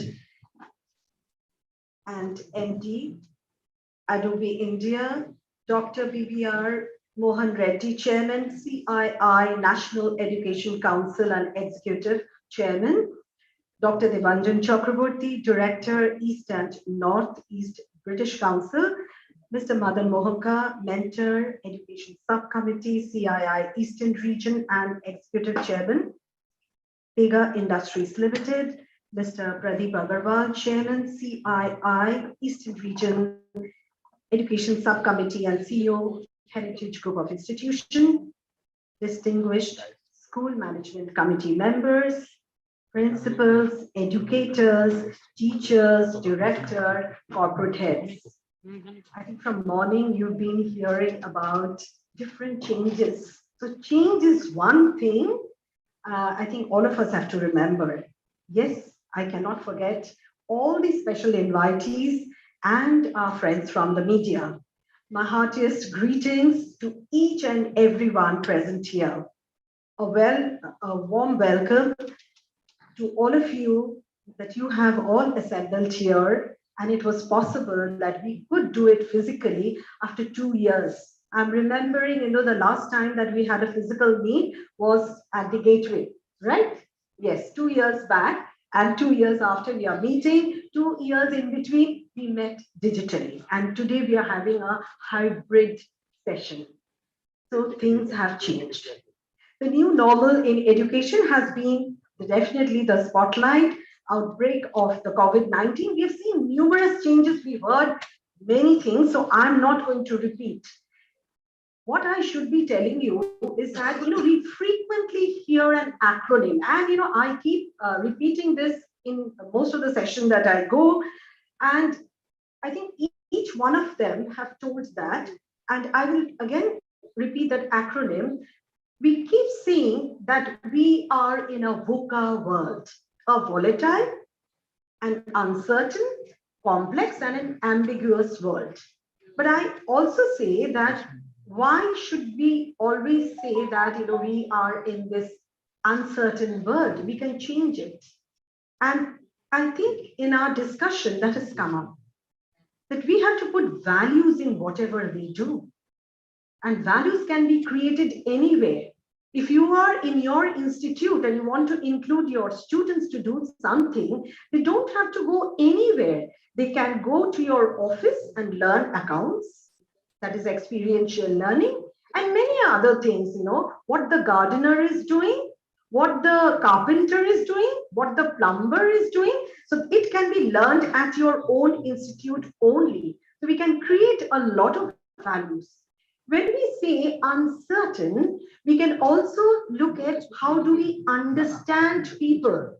Who are our customers? If students are our customers, how do we understand them? So we need to embrace them, understand our students. What is the need? How do we get to them? We've heard about, not being individual, but we can be collaborators. Today, sitting here, we can collaborate throughout the world. Today, in a library, when we definitely what Mr. Reddy has said, that, we have to sit in the library and, we could get one book and again wait for maybe 2 weeks. But today, we can open different pages on our computer and can refer to many things. So we can collaborate. And creativity also helps us to empower people through stories. Yes, we all love to hear stories. We go for movies because we love to hear stories.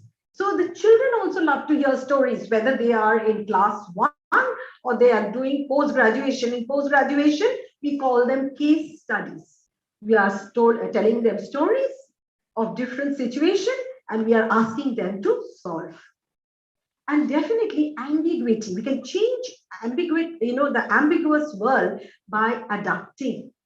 By adapting, getting an approach, and then, as Dr. Roy has mentioned, that we need to develop analytical mind. Because without that analytical mind, solution will not come. At 𝗥𝗲𝗃, everybody knows whenever they come with a problem, we said that first get a solution and listen to your problem. But without the solution, we cannot move ahead, whatever it may be. You may have resources, whatever resources you may have, we need to transform those. So transformation has to come.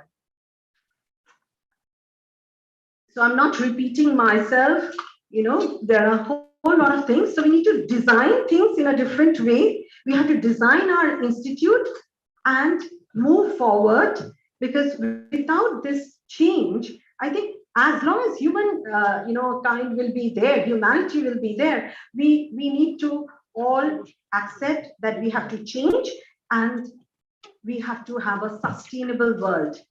So we need to have a balanced world, because we have to survive and we have to keep it ready for our next generation.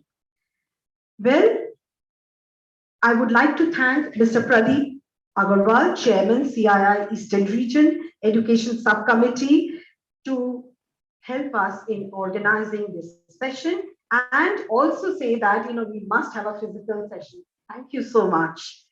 I would like to thank British Council, our thematic country partner, for extending their wholehearted support.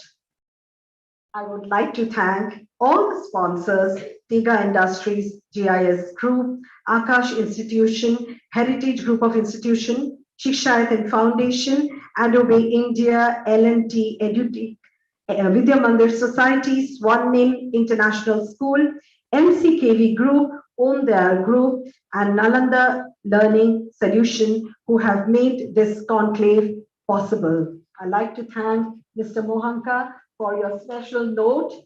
I'd like to thank Dr. Ajay Roy for all the insight that you have given.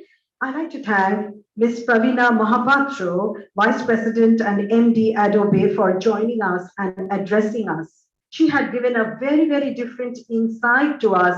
She also told us what are the things available at every level. I convey my regards to Dr. B.V.R. Mohan Reddy, Chairman, CII National Education Council and Executive Chairman, for attending the session and setting the tone of this conclave.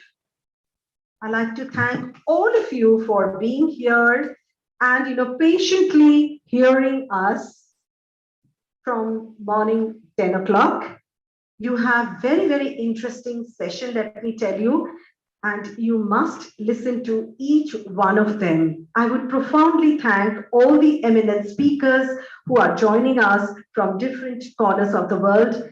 Without your knowledge contribution, we would not be able to deliver this quality. And I'm sure all of you have realized that today, this session that we are having in the hybrid mode and people joining from anywhere in the world is something which we could do. And I think COVID-19 has taught us.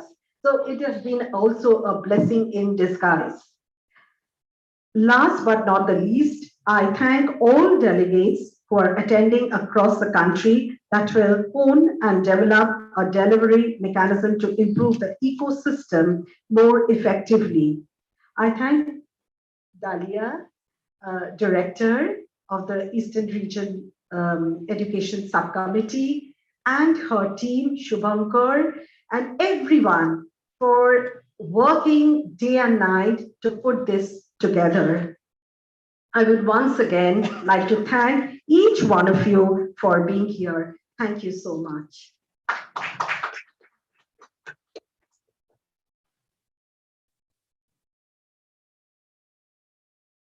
Thank you, Madam. Ladies and gentlemen, it's now time to hand over a small token of appreciation. May I now request Mr. Pradeep Agarwal to hand it over to Professor 𝗥𝗲𝗄𝗃𝗀𝗁.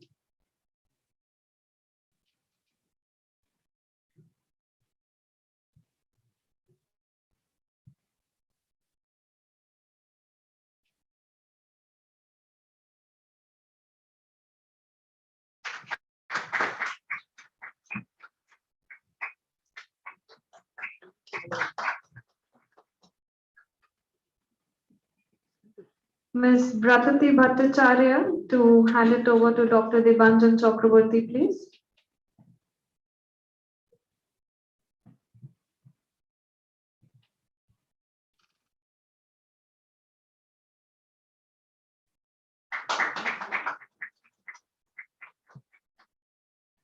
Mr. Agarwal to Mr. Madan Mohanka, please.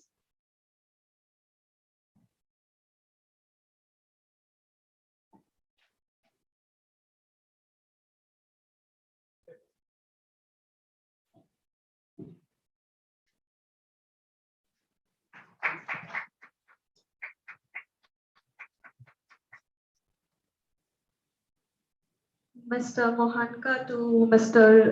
Pradeep Agarwal.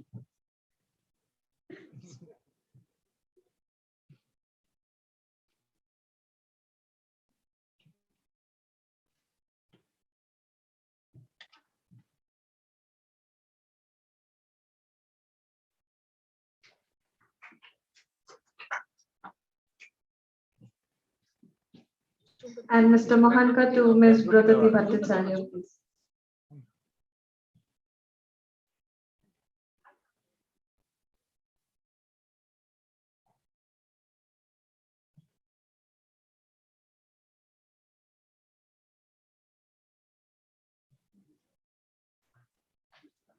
Can we hear the round of applause a little louder, please?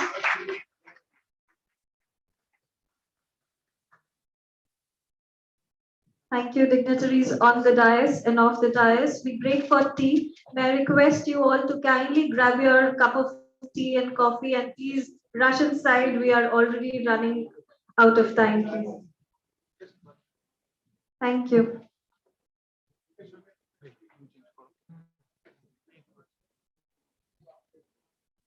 Hey, weather post for the.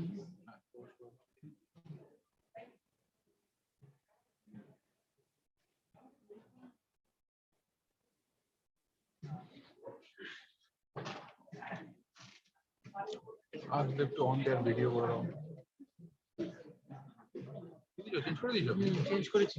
বাহ, ভালো লাগে। এটা ভালো লাগছে? আরো clear করবো। CI তো আরো সত্য না? কোনটা? এটা ওটা হয়ে গেছে না? হ্যাঁ? একটু বলা যায় যে we are running late with this আপনি অ্যানাউন্স করুন, ওরা শুনতে হবে, সব শুনতে পাবে। আপনি অ্যানাউন্স করলেই শুনতে পাবে।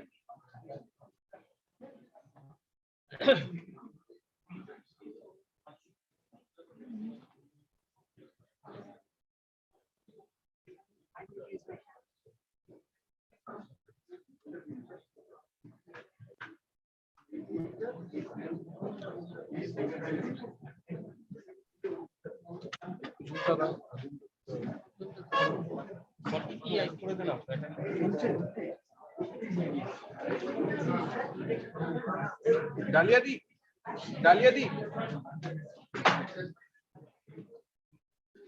বলে দিন, অ্যানাউন্স করে দিন। অ্যানাউন্স করে দিন। Those people are already joined.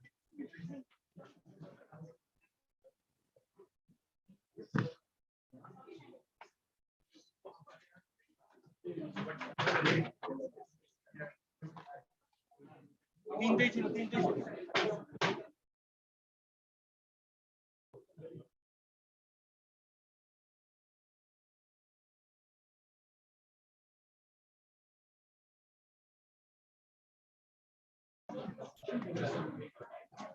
Zoom করতে, জোয়াকে জুম করতে।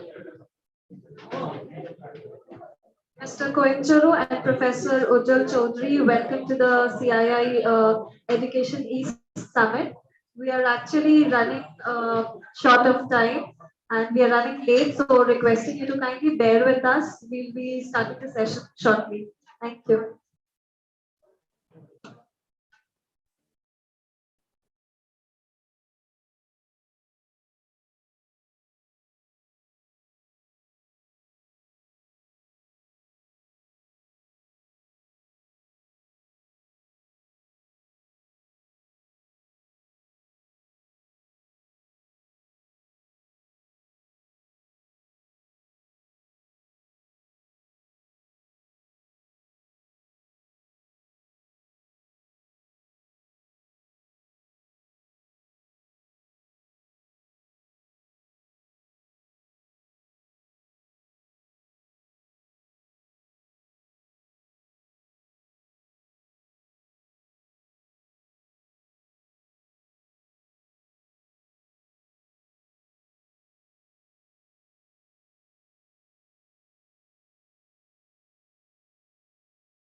Your mic is off.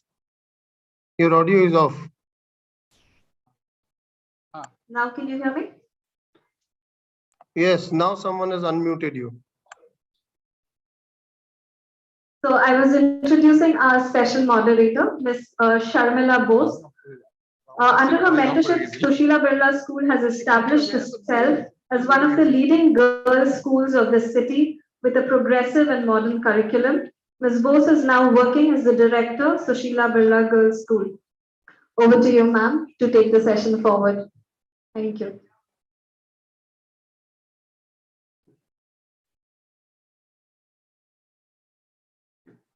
Good afternoon, everybody. I thought I had seen it all as a teacher, but the pleasure of addressing an empty auditorium was reserved for today. So please hurry back with your cup of tea. It's very unnerving to be faced with empty chairs. I'll just take you through the panelists for this session. We have Ms. 𝗥𝗲𝗄𝗰 𝗘𝗀𝘂. She's on the dais. She's the Senior Academic Manager, British Council Teaching Center. Joining us online, we have Mr. 𝗥𝗲𝗄𝗂𝗃𝗀𝗁. He's the founder of HEI Schools in Indonesia.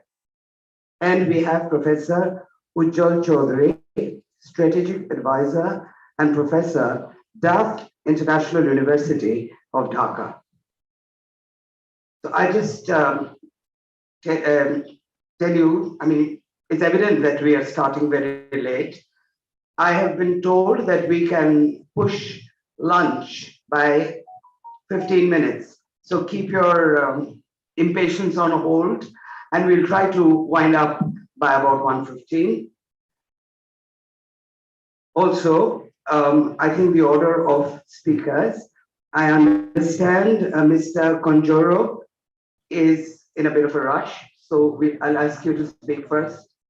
And that will be followed by Ms. 𝗥𝗲𝗄𝗰 𝗘𝗀𝘂 and Professor Chaudhary. We will hear you after that. And just as a matter of interest, I want to share with you, when I was sitting over there, I thought it was kind of odd and rude that the speakers or online speakers are behind us. But just for your information, those two little black boxes you see from that side are TV screens. So if you find Sumaya and myself looking downwards with a lot of interest, it actually means we're looking backwards at them. All right, now our topic today is the future classroom. What will it look like and how will it be different? Now, I think after hearing the morning speakers, we've heard them at the macro level. Now I see this hall is peopled to a great extent by teachers. So what will we do at the micro level? What will we do in our schools, in our classrooms that will be different from what we were doing in the pre-pandemic times? Now, you know, for somebody who's been in teaching as long as I have, I can tell you that things did change at a snail's pace. I've been a teacher for something like 35 years. So I think out of the 35 years, 30 years, I did exactly the same thing. And in the last 5 years of my teaching life, I taught differently. I looked at students with a different gaze. I was told about different learning outcomes, and I changed as a teacher. But in these 2 years of the pandemic, we have made up for any kind of lack of change in the past. We have changed rapidly, fast, and we've all had to sort of relook at our workspaces, at our work environments, at our attitudes, at our thinkings. Now, when we talk about the future classroom, I think we are driven by two ideas. One is that we are guided now by the NEP. We must keep that in mind every time we talk about the future classroom, the future student, the future of our schools. And secondly, the online activity that we have had to engage in both students have had to engage in, teachers have had to engage in, and the whole changed dimension that it has thrust us into. I think if you look at these two pillars, we'll be able to see our future classroom, not with any clarity maybe, but open to the idea that the future classroom will be very different. Now, my first point to you is that when we talk about classroom, must a classroom be a structured space or a structured activity? You know, the classroom, as we know it now in our schools, is a very, very hemmed in area with a lot of boundaries, a lot of restrictions. For instance, every day I take my class in room number 407. All right, that gives me the geographical location. Everybody can immediately visualize the four walls and the tables and chairs, benches, and so on. We are constrained by space. Every day, I take my English class in room 407. That constrains my subject. I teach English, and let me tell you, for all these years, I have taught only English. But an English teacher finds there's a lot of scope for history, for geography, for the social sciences. Have I utilized those opportunities in my teaching? I have been in a silo of teaching English and English only. Can we look at a classroom where interconnectedness between subjects, which we know is a theoretical possibility, we've been hearing about it often enough, can we look at a classroom which has better interconnectedness, which has better real life examples? You know, why should mathematics be such a torture? All right, the world around us is governed by mathematical principles. I mean, bridges and buildings and everything else. I mean, there are a lot of other stuff, I'm sure, which can be related to the very basic principles that children are taught in school. You know, we need to move out of the boundaries of the textbook. So, you know, this English or maths or physics, whatever I teach, that itself is a constraining factor in the current classroom. Then, every day, I take my English class with class 7 in room number 407. So again, class 7 is a very defined set of students. Don't I have children in class 7 who are brighter than the others, who are actually mentally in class 8 and 9? And what about the students who are actually in class 4 and 5 mentally? They have not progressed. I don't have any form of differentiated teaching. I don't have any form of differentiated assessment. So all my 40 class 7 students are one mass. Is that fair? Isn't that a box? So we need to move out of this. All the constraints that we face in school, maybe it's time to break these walls. And of course, temporal. Every day, I teach English to class 7 in room number 407 in the second period.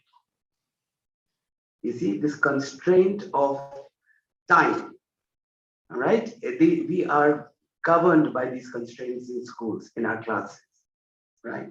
When I look at the future, really, with a very broad lens, so to say, I look at it as a freeing up of the classroom spatially and temporally, right? I see students who would want to take my class in the school because she has to take my class, and in the evening access another teacher, maybe in another school, in another university, right? She can be free, he can be free temporarily to pursue at a time of his or her own convenience. Can we stop calling our classrooms and call them something like learning spaces, you know, learning activities, which will automatically break the boundaries, make us more flexible. You're all familiar with 𝗥𝗲 𝗃𝗱𝘂𝗰 experiment, hole in the wall. I'm not going to go into what he did, but just to draw the conclusion that was a classroom par excellence. That achieved its learning objectives like we don't achieve in a fancy air-conditioned, gadgeted classrooms. But that was an outdoor, makeshift little arrangement, right? And it achieved the learning outcomes brilliantly.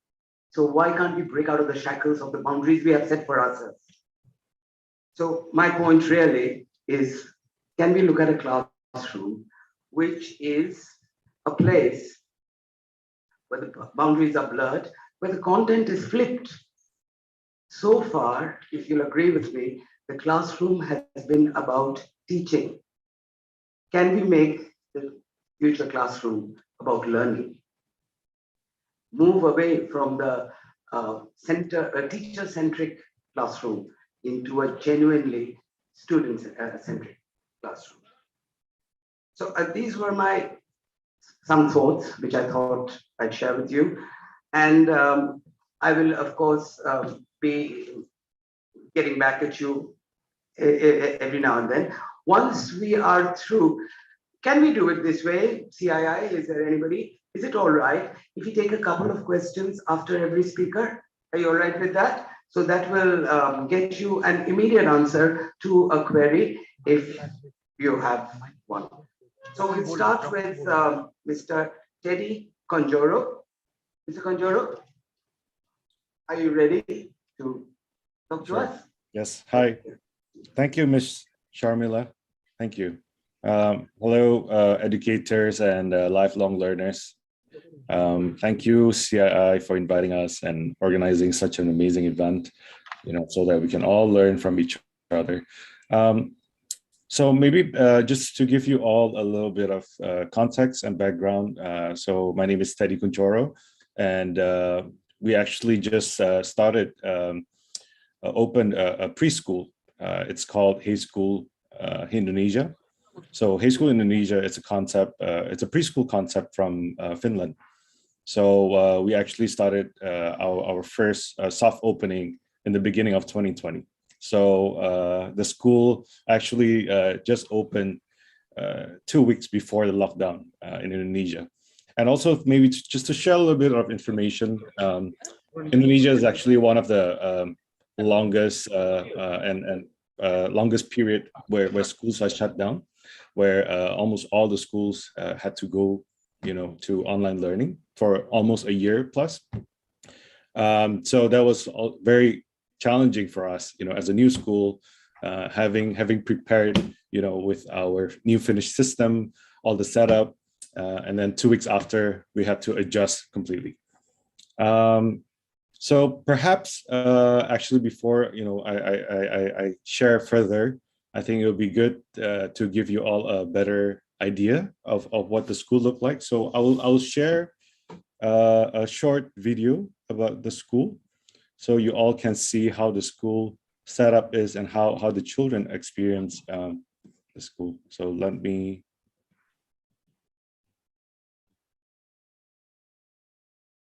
Are you all able to see it now?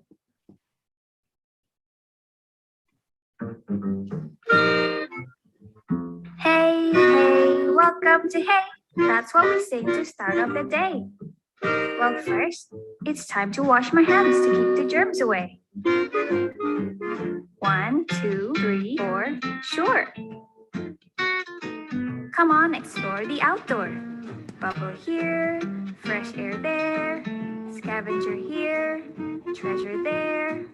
Oh wait, am I hearing a choo-choo train? Look, I can see the choo-choo train. Let's go inside.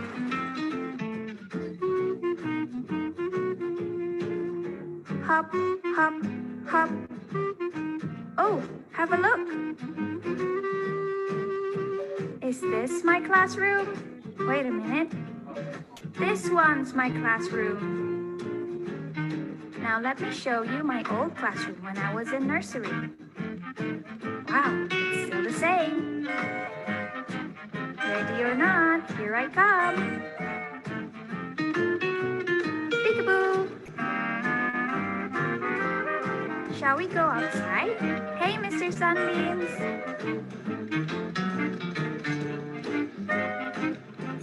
Oh no, is it hey time already? See you tomorrow, everyone.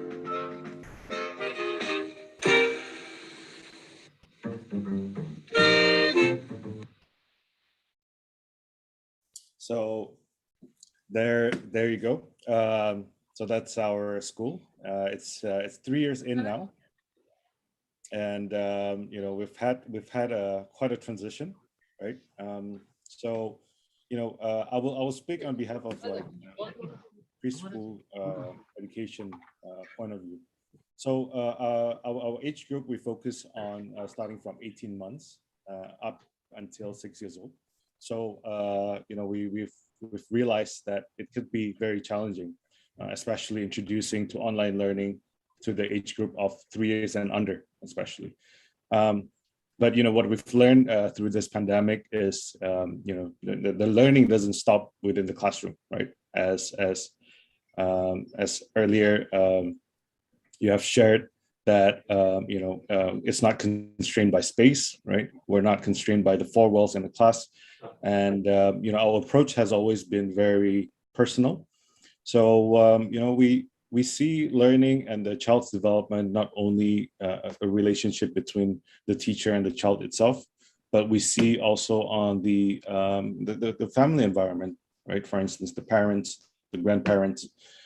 So these are some of the things that with, you know, very personal approach, very customized learning for our children, because each children's learning has different journey, right? So so yeah, you know, we've introduced online, and our teachers have, you know, been very adaptive.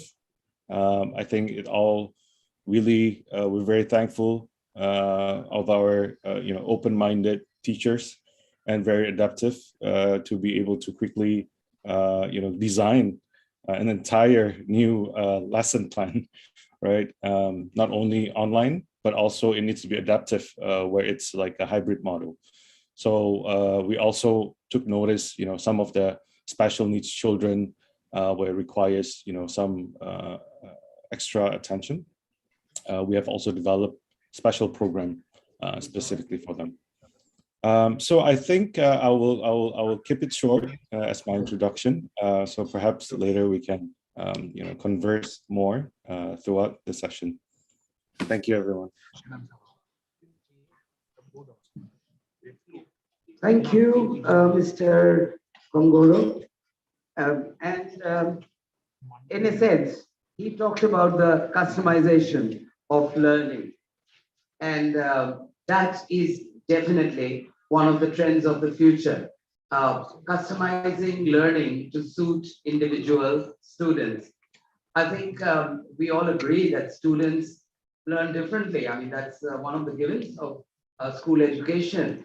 And yet we choose to ignore, mostly, to ignore this truism that children learn differently, because at the end of the year, we have the same question paper for all the students. You forget about the end of the year, every time the teacher asks questions in class, the same question is directed to all 40 students. Where is the customization to the individual child? Somebody who is maybe not up to the whatever level the class is expected to be at. So customization of learning has to be one of the objectives of the new classroom. And I suspect it will be easier because of the use of technology.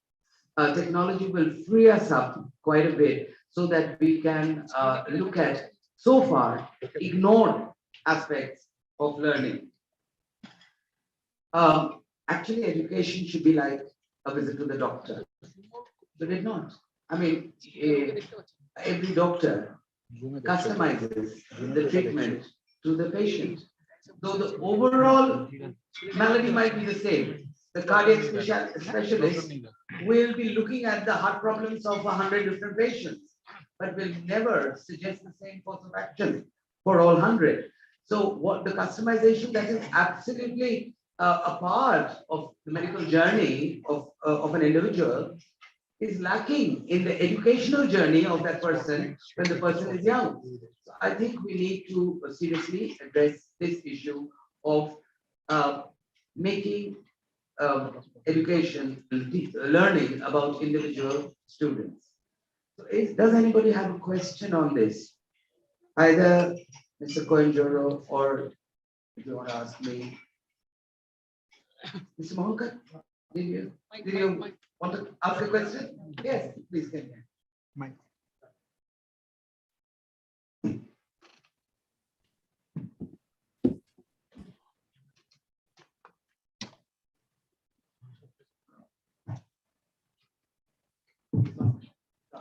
It certainly creates a pressure to the teachers. And how many more teachers do you need in the school? Suppose if your earlier student to teacher ratio was 1:20, now when you do the customized teaching, what is the ratio? Online teaching, the results are bad. Because the students have come back, so there's a gap, the skill. Mr. Mohanka, because we base the answer. You know, there was this very famous story, Harvard economics professor who handed over his question paper to his students, and one bright spark said, "Sir, I think you made a mistake. This paper is last year's paper. You did the same questions last year." He said, "I made no mistake because in economics we changed the answer." Exactly. And we don't call it, people say people are cheating. I think let's change this term into they're doing referencing. Let them do reference work, and they come out with an answer.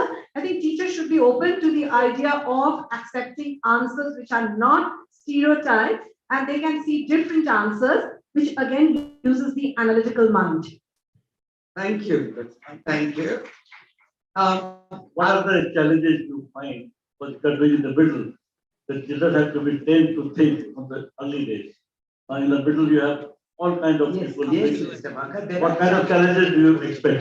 There are challenges, of course. I mean, you have to tackle it from this thing, but these are questions which individual schools will have to address. It's true. How can you suddenly teach a class 9 student how to think very creatively?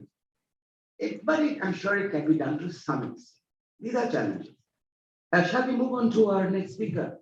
𝗥𝗲𝗂𝗃𝗀𝗁 𝗤𝗂𝗃, who is Senior Academic Manager of the British Council Teaching Center.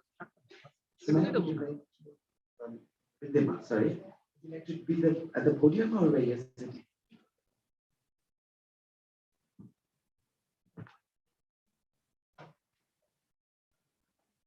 Wishing everyone a very good afternoon. I just want to know from you, how are you all feeling today? So we have 5 fingers on our hands, and if you're feeling great, I want you to show me 5. And if you're feeling like absolutely rubbish, then maybe 1. So on a scale of, I can see lots of hands waving towards me, so thank you for that. That's usually how we start our classes at British Council. You know that I've been a teacher there for 9 years now, and everything that we are talking about here, it's very easy to say that change, paradigm shift, teachers should change the way they think, the way they teach, the way children learn. But with the reality of situations with 40 to 50 children in our classrooms and a syllabus to complete, it's easier said than done. So today I'm here to actually present to you a few practical examples of what we at British Council have done to sort of grapple with this change. It's much like a newly married, technology has become like a newly married daughter-in-law, and we are like the mothers-in-law who have to change with the new system. We have to live with them. We can't do anything about it. So on the evening of March 17th, we were told to inform students that classes are suspended and they should wait for further information. On March 20th, we started something called an emergency remote teaching, which I'm sure all of you also had to do.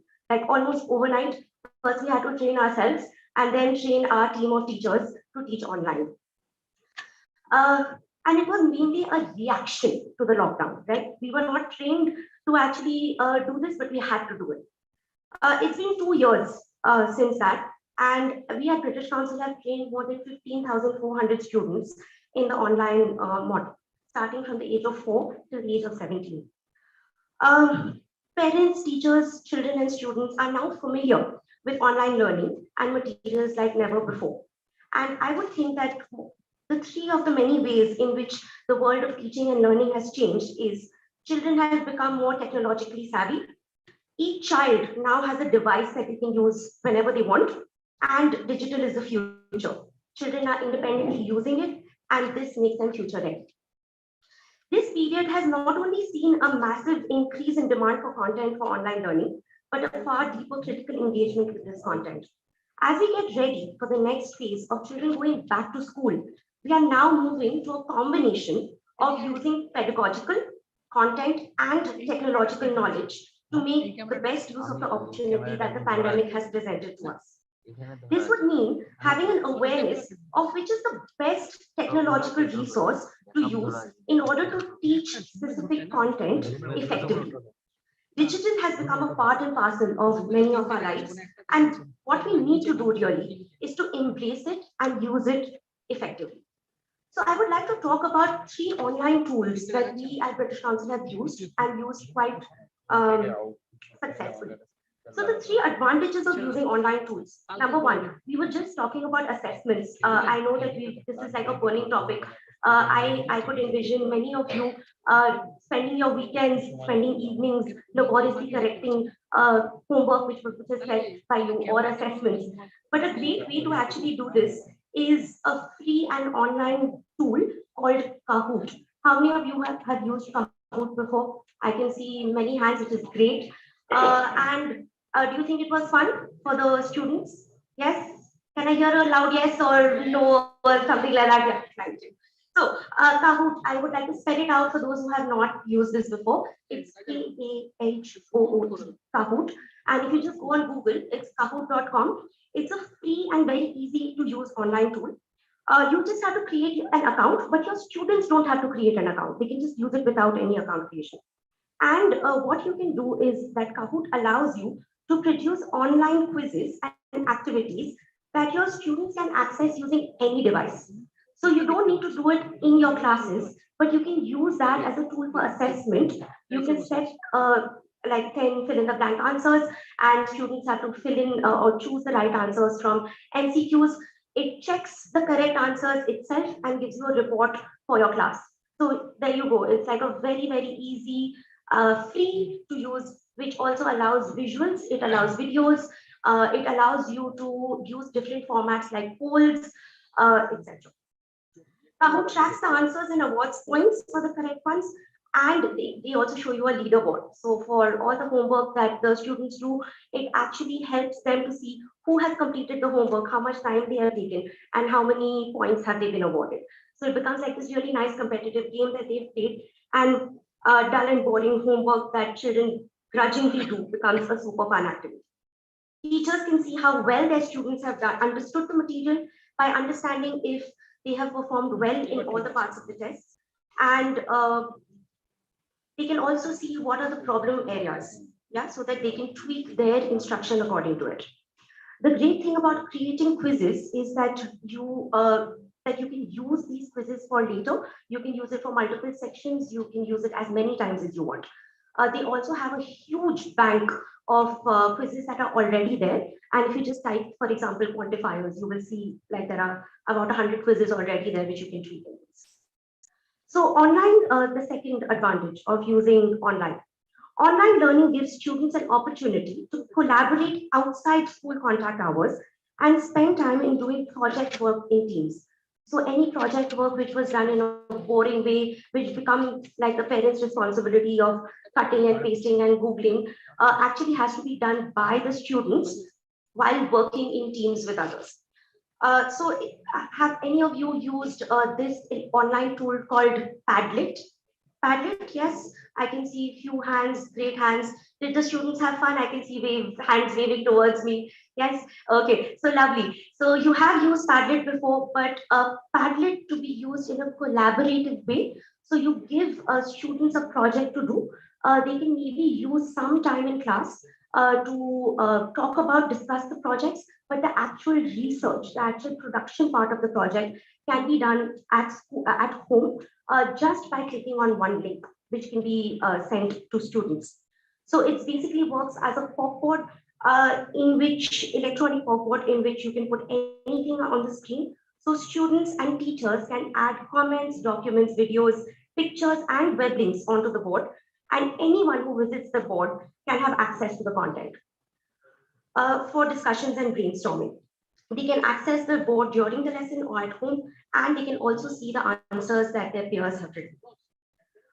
If a student, for example, if you have a group of students who are looking at ways to reduce carbon emissions, they can create a wall and work together to add different videos, links, articles related to that topic. They can then use those links to comment and give each other feedback and peer review each other's work, thereby allowing learners to share and learn ideas from each other. This system of peer review has many advantages. It increases learner autonomy. We were talking about analytical skills in the morning. So yes, this also creates learner autonomy. Students are taking more responsibility for their own work and are less dependent on the teacher or their parents. It generates meaningful student talk, and all four skills that students are used, they ask for clarification, they can exchange ideas and ask for opinions. Students learn from each other. The discussion of possible alternatives to express meaning allows students to share a wider pool of ideas and linguistic resources. A climate of cross-fertilization can emerge as they are exposed to different ways of thinking and problem-solving styles. Last but not the least, it develops critical awareness. Becoming aware of other people's problems in drafting may help students view their own work more critically. The online context also gives us the opportunity to provide activities at different language levels. I know we were just talking about differentiation. So these are the ways in which we can create differentiation without the pressure on us, the onus being on the teacher, because it actually takes away from a one-size-fits-all answer and lets the students learn and work at their own pace. So the flipped classroom approach is the last thing that I would like to talk about, in which reading or listening tasks can be assigned before the lesson is over. Students are expected to work on understanding all concepts independently online before coming to the classroom. Classroom time can then be spent on more useful application-based activities under the guidance of the teachers. This promotes learner autonomy and allows students to take charge of their own learning. I'm sure we can all appreciate how this concept is of crucial importance today, especially in these uncertain times. With information and teaching methodologies getting outdated rapidly, now more than ever, students have to know how rather than what to learn, and they have to be able to update their skills and knowledge, as well as know where to locate and how to use this information. Another and the last online tool that I would like to share with you, and I use extensively, is called Quizlet. Have any of you used Quizlet? Yes, I can see a couple of hands. Okay, not bad. Okay, few hands. So Quizlet is actually a great digital flashcard tool with a range of interactive features. It allows users to create their own study sets or concept and a range of vocabulary to practice. This can be used in any subject, and you can store them online. Users can learn and review their study sets through a range of activities, and these include reviewing flashcards, learning the vocabulary items through MCQs, and completing a test based on the study set. They can practice spellings, they can play matching games, and you can use it for a variety of subjects. These are the basic tools that you can work with, and it's a great site to show students, as it allows them to work autonomously and even create their own set of flashcards. I hope that you found these practical ideas useful, and I would like to say that as a teacher, and I think that we put ourselves in a box because we have been taught in a certain way. We think that that is the right way to teach because we turned out fine, right? But I think that with the changing times, we also have to change, and we also have to become a part of our children's universe.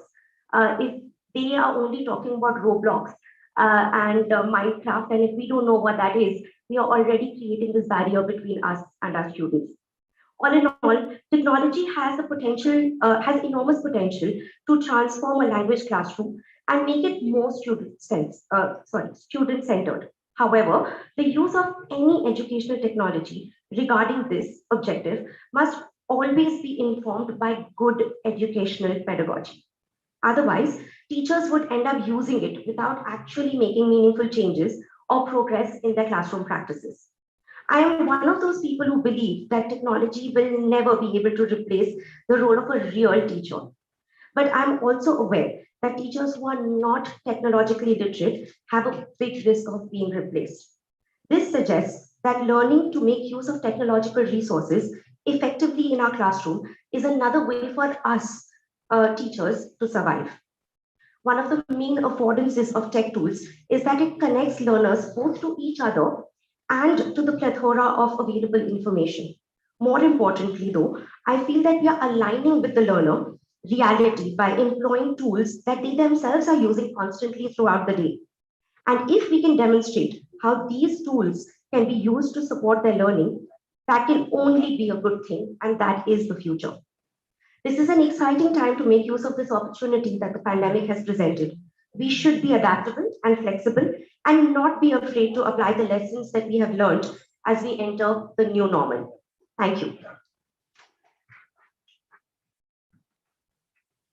Thank you, Ridhima. Do we have any question for her? Does anybody want to ask Ridhima a question right away? Then I will throw a cat among the pigeons and talk about how teachers are going to become unnecessary in the future. I make a prediction, Mr. Mohanka, that by the year maybe 2040 or something like that, our teaching strength, human teachers, will be down by 50%. Only those teachers who can adapt to new teaching methods, to new educational practices, to the new thinking will survive.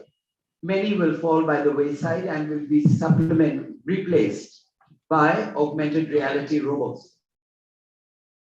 So we will always have some teachers, I hope, but not to say that the teaching community will survive as it is now.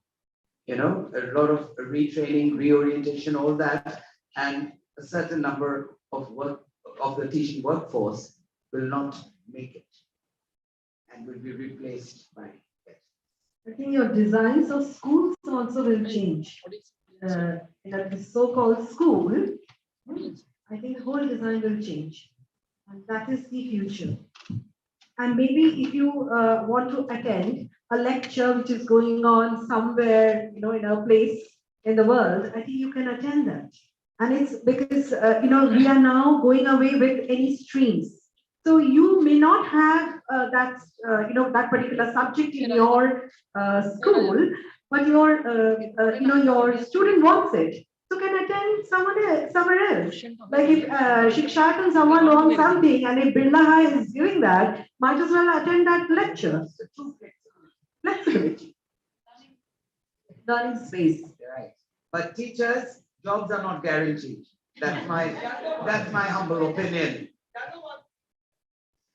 You need to say, lovely, the older ones are comfortable. Okay, now let us move to the third speaker who is joining us online, Professor Chaudhary. We are delighted to have you, Professor Chaudhary, Strategic Advisor and Professor, DAF International University, Dhaka. Professor Chaudhary. Thank you, ma'am. I'll just begin with a small correction. There's Daffodil International University, which is placed as the leading private university of this country, Bangladesh. But I'm a Calcutta guy. Thank you. I and I both stand corrected. Till mid 2021, I was the Pro Vice Chancellor of Adamas University in Calcutta. And before that, worked with Amity and Symbiosis. But coming to the point directly, it's a very interesting discussion from the very early morning, maybe around 10 o'clock we started. Interesting that you say, ma'am, that the word classrooms should change. I've seen schools naming classrooms as mind rooms or workplaces already before the pandemic as well. And the question of whether teachers will be gone. Yes, a lot of retraining is required, but I still believe emotional quotient, emotional intelligence, bonding, relationships, and values do require the human teacher for sure. Maybe it would be a different quality of teacher, and maybe some numbers would be, there will be more people in the education system as well, more learners than what it is now. So teachers would be there even 20 years later. I cannot hazard a guess beyond that. Coming to the topic, 5 points I have. Point 1. We are talking about classroom of the future. Future is now. Classrooms of today and tomorrow shall be actually within and beyond the classroom. The point has already come. And based on collaboration and co-creation. Competition is a dirty word post-pandemic. And teachers, parents, everyone should ideally not use the word competition at all and stress on collaboration, cooperation, doing things together, co-creating, and things like that. The other point in this first point, I would like to, the other aspect is the education would start much before the classroom comes in. So it starts before the actual session through asynchronously and digitally delivered learning resource. What do I mean? So a mentor's self-video about the topic that's going to be taught, a mentor's audio or podcast, a mentor's PowerPoint, an aggregated open source video from YouTube or Vimeo, or any such things.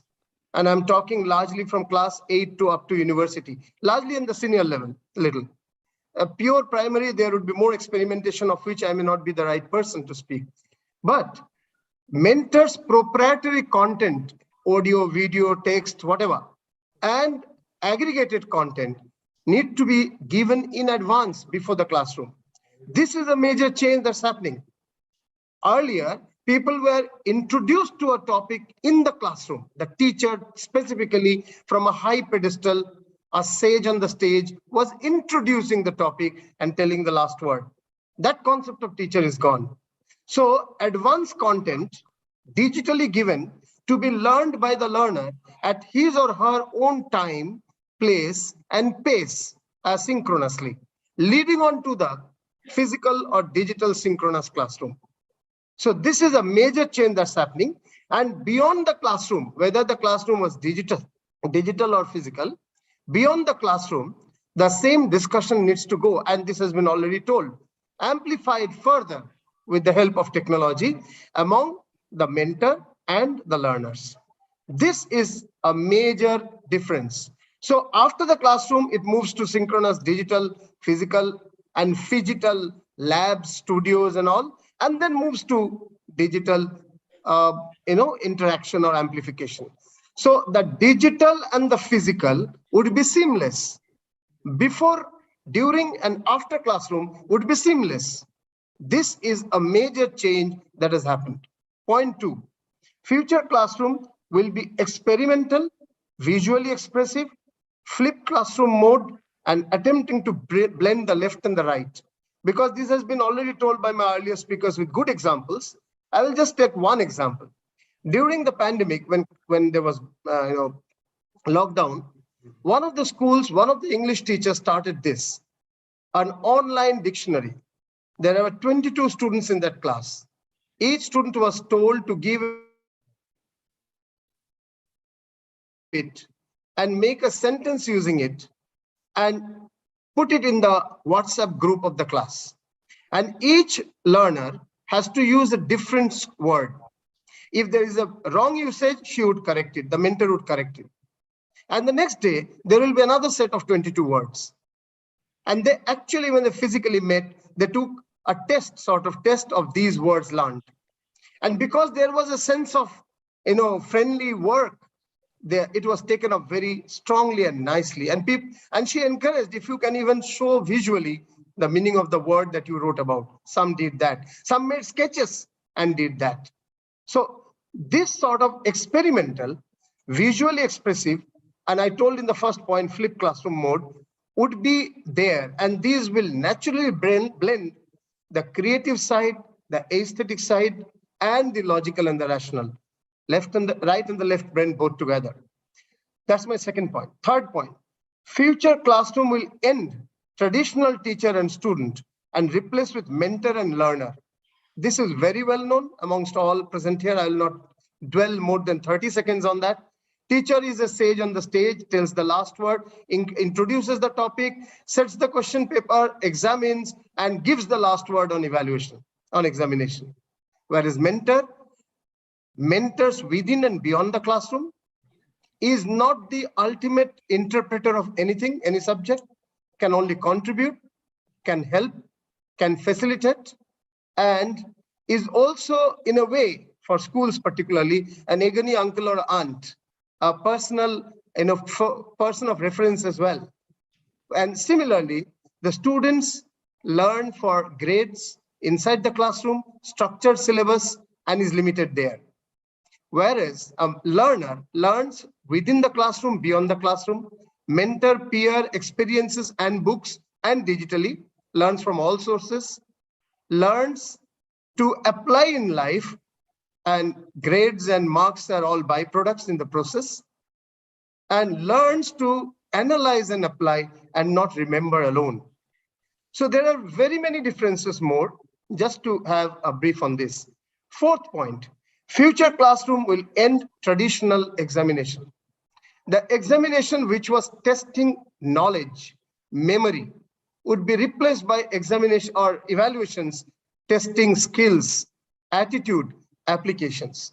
And hence, the word examination, which is very closely connected to punishing in the sense of marks, failing, passing, and all that, would be largely replaced by the concept of assessment evaluation, which is both as you learn, formative, and also after you learn something, which is summative, which is both digital, can be open book applied, open book exam, or proctored digital, online, or can be physical as well, which is both inside the classroom, inside the lab in the studio, and also on the field. So there are 16, for lack of time, I'll not go into that, 16 different specific types of evaluating or assessing a learner. And the question that you said, ma'am, that there is finally the same question paper for all. The whole significance of question paper driven examination will drastically go down. Will even come to less than maybe 20% of the total evaluation as with over time. There could be 10% on presentation skills. There could be 10% on applied or analytical answering using the books, open books. There could be 10% on going and doing something outside and coming and giving a report on that. And there could be 10% on shared syllabus presentation by the learners. Could be many, many different types. There are 16 types. I'm not getting into assessment as a whole. And the fifth and the last point, future classrooms will not be geography limited.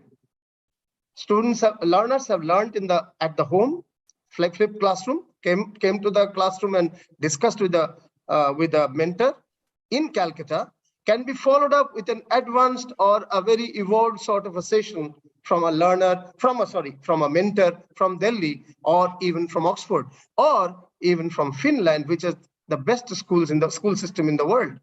So no geography specificity anymore. At the university level, we randomed at almost every week are having now experts talking from various countries on various topics. We'll be device agnostic. This has also been talked. It is not about whether you have a mobile or which category of mobile or which laptop. It is about learning from any form of device. And for that, future classrooms need to bridge digital divide.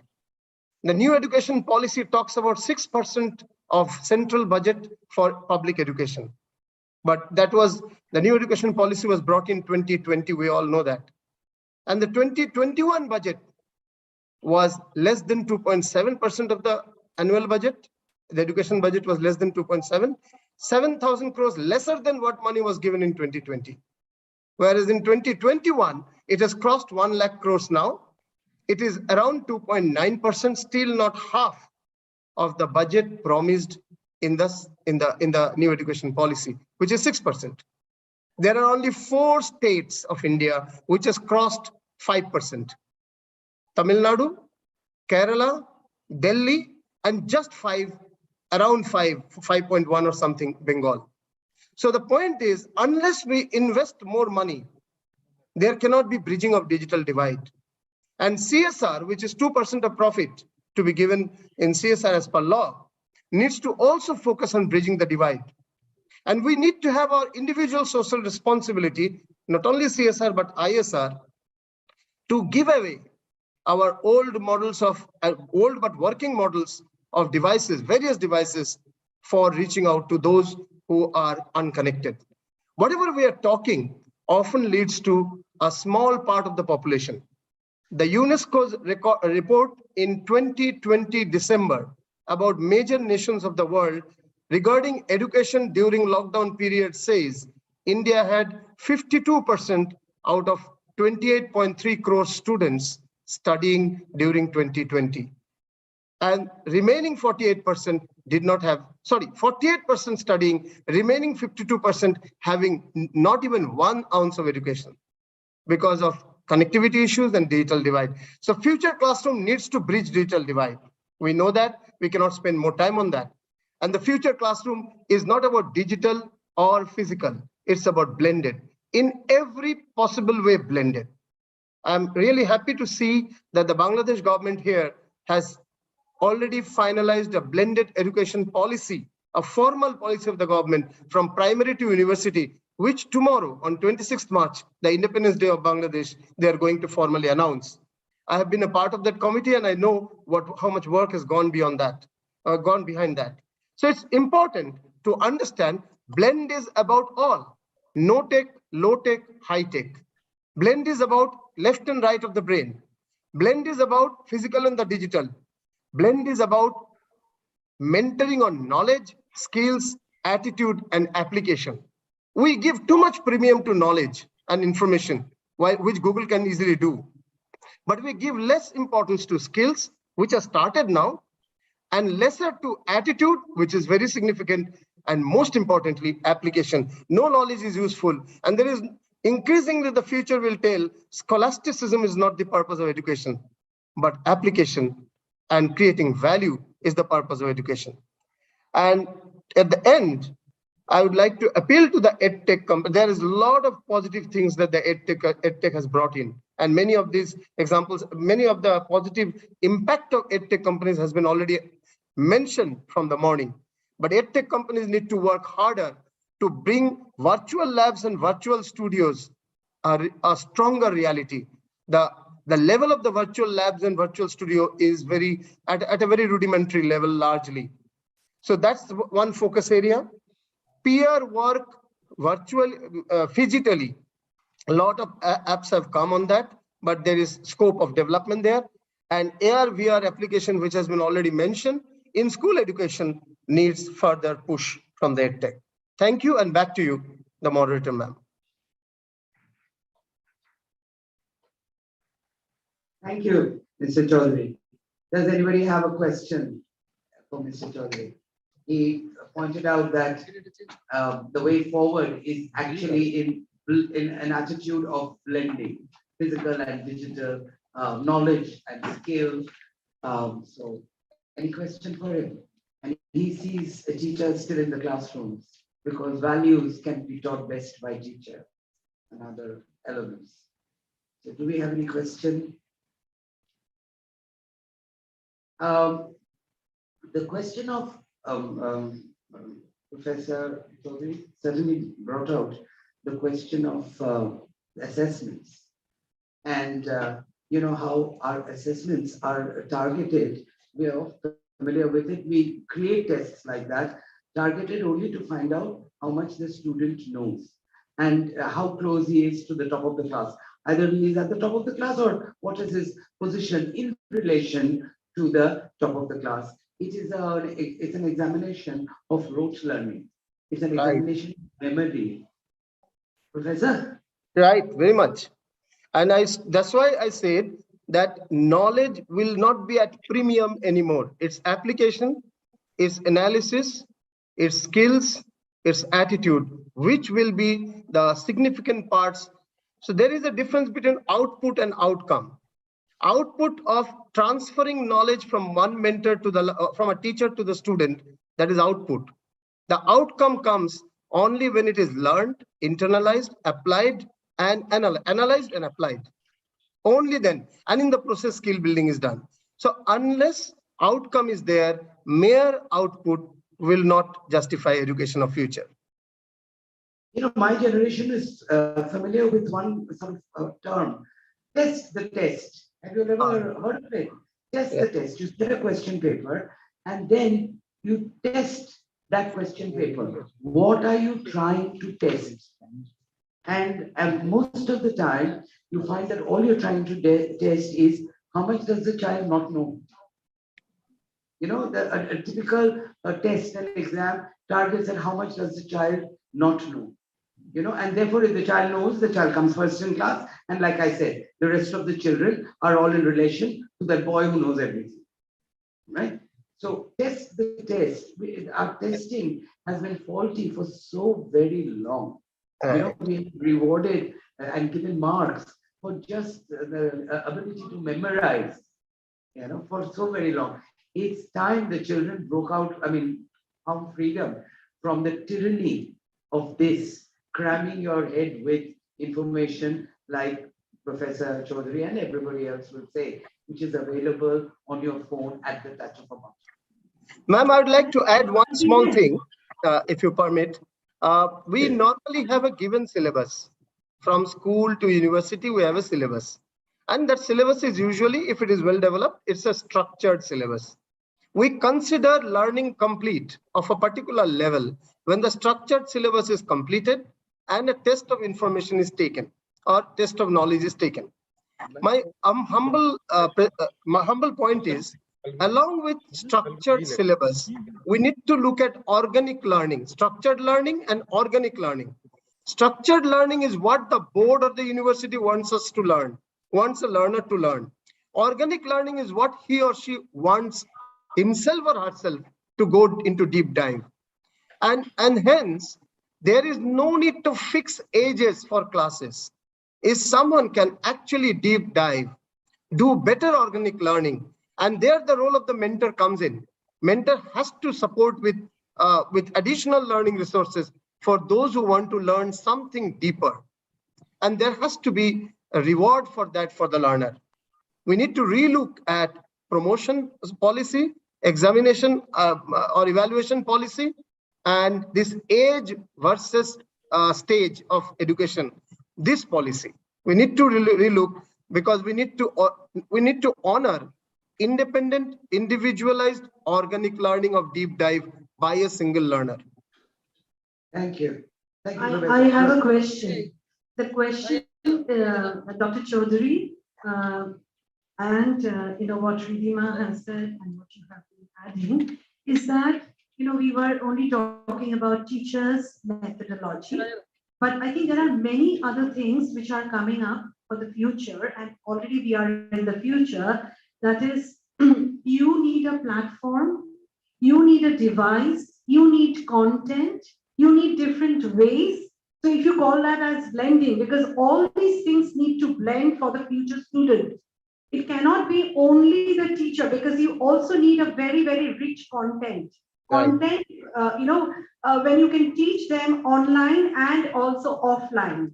You need a good platform. So Adobe and whatever, the platforms you need a device. You need also, your bandwidth. So there are many players in the market. So, if all the players are not together, it is very difficult to move ahead. Correct. Ma'am, you are perfectly right. It's a plethora of resources required to come and combine. Having said that, for a large number of 28 crores, 32 lakh students in this country, all of these may not fall in place in one go. And in fact, all of these have not fallen in place for more than 2 or 3 crores of students out of the 28 crores. And hence, we need to go incrementally. So one is, as I suggested, state and central governments to put at least 6% of what has been promised in the national budget in education. That's one. Huge amount of retraining of the mentors is required. And Pradeep ji at the beginning talked about MOOCs. So bringing in advanced MOOCs, massive open online courses of learning from school to university. That's a need, no doubt. And there has to be corporate social responsibility and individual social responsibility to increase the device connectivity, access of broadband as well. You are perfectly right, but we can move step by step. We can at least have increasing amount. And last 2 years has actually led to a leapfrogging in all the points that you noted, but it needs to go furthermore. Thank you. Thank you, Professor Chaudhary. I take it that all attention is now directed towards lunch and nobody has any question. So it just remains for me to thank you all for your patience and your time and your attention, and to thank the panelists, Mr. 𝗥𝗲𝗄𝗁, who might have left by now, and Professor Chaudhary, thank you. And of course, 𝗥𝗲𝗄𝗃𝗁 𝗔𝗔, thank you so much. There was supposed to be a fourth panelist. You might see that in your attachment, but Ms. Meena Repo, she's unwell, so she could not join us today. So thank you very much. I hope we have, other than the lunch that is waiting outside, I hope we have been able to provide some food for thought. Thank you.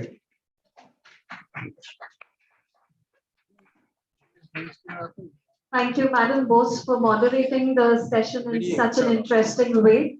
May I now request Madam 𝗥𝗲𝗄𝗃𝗀𝗁 Bhattacharya to kindly present a small token of appreciation to Ms. Sharmila Bose.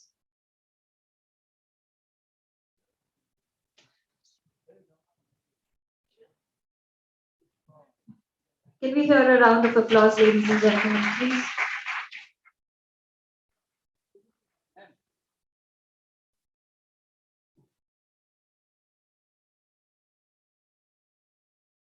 Also to Ms. Ridhima Somaiya, please.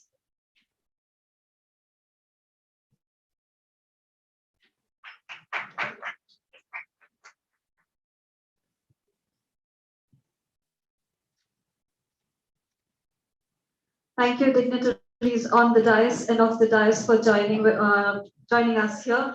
We will now break for lunch. Won't keep you all waiting for long.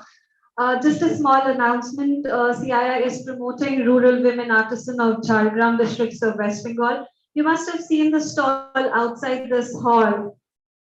They were initially making ropes, but after receiving training from CII and product diversification, they have come up with 45 new products. You may like to have a look at their products and support them, please. Thank you. We'll reassemble here sharp at 2, please. Thank you.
Okay.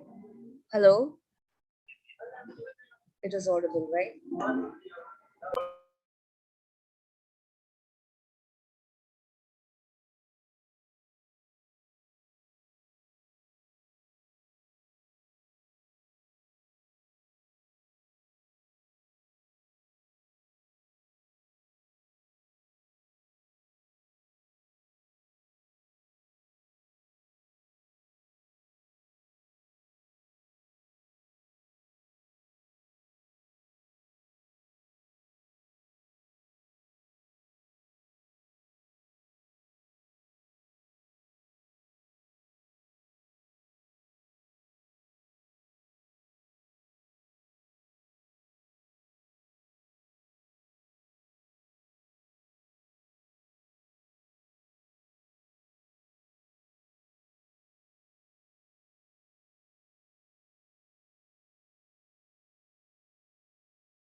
You are unmuted.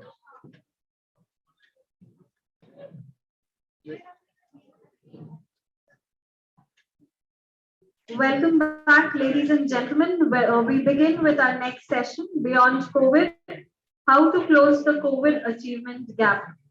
May I call upon stage our session moderator, Mr. 𝗥𝗲𝗂𝗃𝗀𝗀 𝗀𝗃𝗀𝗃, Managing Director, ISOAH Data Securities Private Limited, Ms. Seema Sapru, Principal, the Heritage School, Mr. Debojyoti Mojumdar, Dean and Academic Director, Aakash Educational Services Limited. We have with us online Dr. D. Usha Reddy, Principal, Meridian School for Boys and Girls, Ms. Janita Lewis, Head of Department of Science, Diera Private School, Dubai, Mr. 𝗥𝗲𝗂𝗃𝗀𝗀𝗃 Chan, Consultant, National Institute of Education, Singapore. Welcome dignitaries who have joined us virtually and on the dais. Handing over to our session moderator, Mr. 𝗥𝗲𝗂𝗃𝗀𝗀𝗃 𝗀𝗃𝗀𝗃. I'm sorry I missed Mr. 𝗂𝗂𝗃𝗀𝗀𝗃, CEO, Vertical Oil, Finland.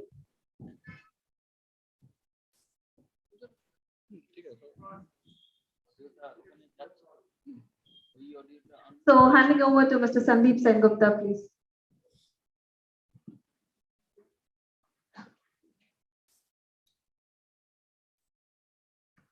A very good afternoon to all of you.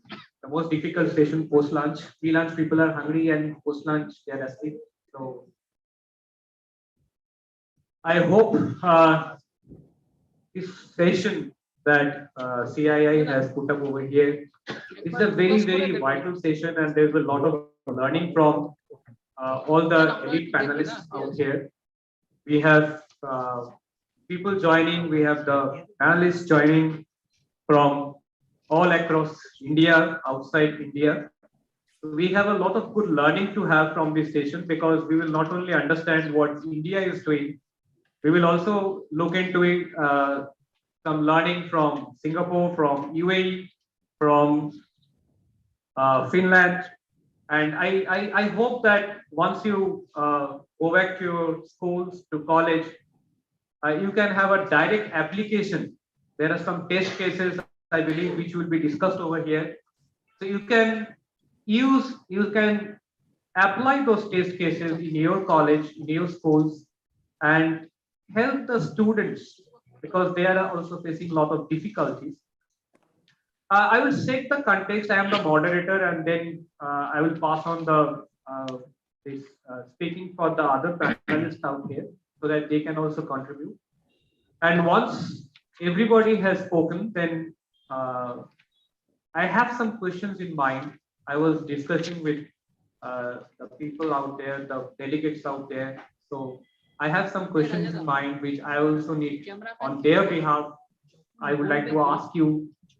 And finally, last 10 minutes, I will open it up to the audience, because I know with the elite panelists out here, you people have some questions in mind which you need to ask them, which you want an answer, maybe some problem statement. So I will just open up the session for the last 10 minutes to the audience, so that you throw the burning questions to us and let the panelists give you the answer. I am mostly from the corporate, but I am also, we have a training institute, Indian School of Anti-Hacking. We teach cybersecurity. But in this COVID lockdown for the last 3 years, perhaps the only people who didn't suffer are people like us, who are into cybersecurity and who are into online training and reaching out to people. In fact, there are some positive sides. We were before COVID, we were teaching mostly students from Calcutta, but then we went global. So we now have students, since people can join from anywhere and online. So we had students from all over the world, and where you get the, we are the people who will impart the skills into the students. So we got the audience from all over the world who wanted to get in touch with our ISVH and get the skills, which otherwise they would have had to take a visa and come to India. So that was the good part. But what I understand, because our students who come to us, they are also from schools, from college. So what I understood, a lot of difficulty the students were facing, because when you say learning, learning is not just subject. Learning is also interpersonal skills. Learning is soft skills. Learning is adding value to the students, because when the teachers, we learned a lot from the teachers, because we learned from our parents. And I believe if you ask a kid, they will say, if the teacher has said something, then you parents are wrong, right? So I have faced this type of comments, because I believe my teacher more than what the parents are saying. So they fight with their parents, taking side of the teachers. Now these teachers are not with them for last 3 years or 2 years, and most of the students are feeling very helpless. The parents, they sometimes are not understanding the psychology of these students. I mean, their kids.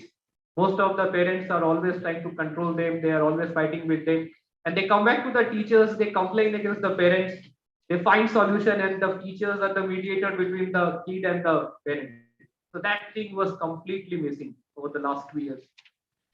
Plus, learning from the peers, that means the fellow student. So when you come to from the nursery to the senior section, you fight with your friends, then you solve the problem, then you eat tiffin with them again, and this is also a good learning for the students. So that part was also missing, especially those families where we have only one kid. They have no other kids where they can fight with, they can eat tiffin with, they can play with.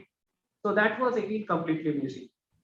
So I will go to the panelists. I have a lot of questions in mind, but I will go to the panelists. So first I will request one by one. I will just take the names and you people can give your introductory comment that what you think the topic that we have discussed over here, that how to close the COVID achievement gap, the learning disruption, the loss, adoption of new technology, whatever the students have suffered, how you are trying to come back and make up that loss. So since we have 6 panelists, I have only 5 minutes time for each panelist. So it's very difficult to press the buzzer against the teachers. But please, within 5 minutes, if you can complete, we can have a lot of questions which we have in mind, and audience, I believe, we need to ask a lot of questions. So I will start with Madam Seema Sabru, please. So the first thing that I do is, as a teacher, I take an oath that I shall not surpass 5 minutes. The moment it is 4:59, please remind me and I shall stop immediately. So I wanted everybody to know that we as teachers, the one thing that we've understood in the last 2 years is that all of us have gone through a lot of, what shall I say, illness, grief, death. And if it's not in the immediate family, it's in the extended family, it's in the neighborhood, it's among the friends somewhere. So it hasn't been easy for anyone. So we talk about VUCA world, it may seem very, very cliche to all of us. We were speaking about the VUCA world about 2 years ago, but we actually didn't know that it would be so volatile, it would be so uncertain, it would be so ambiguous, and it would be so complex. We actually didn't know because we had never ever thought in our lifetime we would actually go through something like a COVID, and which again is waiting for the fourth wave to start. We've been told it's starting on the 22nd of June. So I begin by saying that we have, what we've done is, and what we're still doing is professional training, which is 24/7. Whether it is hybrid mode, because we've realized that we're never going to go back again to that same mode, never ever, because only offline is not going to help. It's going to be offline, it's going to be online. In fact, while we were sitting and making our planner, we decided that, we waste a lot of our time in examination time, because about one and a half months, we're writing examinations, and then first term, second term, and then weekly tests. So we've decided every Saturday, there's going to be half an hour dedicated to just a test, which is going to be an autocorrect test, because we don't want to unnecessarily punish and penalize our teachers as well. The teachers, fine, we're going to make question papers, and then you correct the papers as well. So it's going to be an autocorrect examination on the Google form. Children write it for about, say, half an hour. Every Saturday, it's not very difficult to write a half an hour test for about 20 marks. So whatever we learned in these last 2 years, and we realized that it is a hybrid way to go forward. Wherever we find that there are certain things where we were going to classroom, giving them a whole lot of notes and telling these children, okay, see this movie, write down something, this is a comprehension passage, write down the questions, write down the answers. Where is the need to do that now? So we send in your comprehension passage, we send in your questions, you write the answers. Of course, whenever there has to be some interaction where we are sitting together and we're discussing things, and where there is questioning happening, then we are there. We all sit in the classroom and we discuss everything. So you have to now decide and divide your planner in such a way, and divide your curriculum in such a way that this is supposed to be for the regular classroom, and this is supposed to be for your children to, maybe just for knowledge, because we talk about HOTS all the time, the higher order thinking skills that we're talking about. So higher order thinking skills can happen in the classroom, because learning only happens when there is questioning. And let us accept that learning and schooling, it's a social activity. You can't learn if there's one child in the classroom, you can't possibly learn, because then one textbook is good enough. So why do we have to go to a school? Why do we have to interact with people? Why do we sit with teachers or with other children or with the entire lot of people in the bus when we're traveling, because learning is a social activity. You can't sit in silos and learn. Then I wanted you to know, of course, professional handling, professional, the training is going to be the key to everything. Teacher, parent, student interaction. Please remember, we've all seen that the classrooms were at home now. So this will continue forever, possibly, because there is going to be this, hybrid way of learning. Parents are going to be a part of your classroom, whether you like it or you don't. Another thing is the systems in the computer departments. There's something that I read in the papers and I've been hearing about it, is that there has been a question of safety and security, and who better than Mr. 𝗖𝗜𝗂 𝗘𝗀𝘀, because he comes every year to our school and we request him to take sessions with our children. I didn't know that he was going to be a moderator, but thank you, sir, for being here today. And so he knows everything about the true caller. He says remove true caller immediately because they're tracking what number you have and whatever, and I still have a true caller. Sorry, sir. I couldn't remove it because I wanted to know who's calling me up. So the systems and computer department, we've been, they've been working on it. We've been installing softwares for our school children. And the one thing that we did, which I think really helped us was, and safety and security of the children and the parents and everybody was maintained, that we gave customized school official email IDs to each and every child of our school from the day one. For example, 𝗔𝒑.heritageschool.org. So no child, no one could enter into the classroom unless the email ID was actually shared by one of the children with somebody else outside. So we had something very, very safe and secure in our school. I'm sure there are others who are nodding their heads, so I'm sure in high school they've also done the same thing. And we learned Google Suite, Padlet, Jamboard, teaching learning tools, 𝗥𝗲-𝗲𝗃 for online correction, Turnitin to check for plagiarism, ManageBack, which helped teachers plan their lessons. So we've been doing a whole lot of stuff, and I can't tell you how happy we were when we started doing our Padlet for the first time. So teachers downloaded Padlet, and I started saying, okay, fine, why don't you write down your messages or whatever your reactions were to something that we were discussing. And of course, Jamboard. Have I finished with 5 minutes? So Jamboard also was there. So all that we did, plus we did something which, and we're still doing that, is we've got, some programs were launched, keeping in mind that children weren't being able to come to school. So there's something called Articulate Ensemble, which is a language enrichment program which we introduced, and there are teachers from my school who are smiling and looking at each other and feeling very happy that this became a very, very popular program, and children could actually learn language, seamlessly, and despite the fact that they weren't coming to school. Then we launched an Enigma, an e-science magazine. Samvedana is, again, we have our counselors sitting here, so it's a psychological counseling program which is on our website, so parents can directly get in touch with the students and the teachers and the psychological counselors. Then we did Girl Up, and we did Sansmaran, which was a telling of THS story by its past pupils. So we did a whole lot of stuff while we were sitting at home, and we decided that this is the one time that we can actually bring everybody together and have interactions among students, parents, and teachers. And we didn't take the pandemic as a setback, but as an opportunity to showcase our pedagogy. That's what. Thank you so much.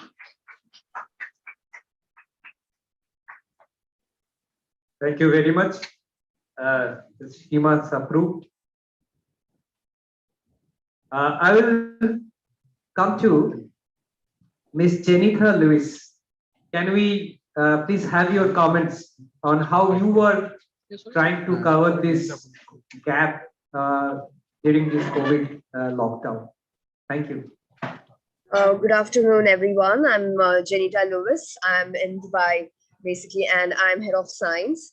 When we talk about the gaps for COVID over here, when we look at the education over here, the Ministry of Education we had a lot of problems before we started. We had too many kind of problems which we all faced over here also. Before the distance learning, when it started, we went on Teams, and then the children did not know how to use it. And then after that, we had to use a lot of learning technologies also. So the teachers were forced for a training. So we had to actually sit on a Friday, Saturday, and learn more of different strategies and the tools what we are used over here. And it was completely a challenge for all of us, because what happens is the students should be attracted to learning. So when we want the students to be attracted to learning, we have to use different tools, especially the software tools, and moreover the simulations and the holograms, so that the students are getting attracted.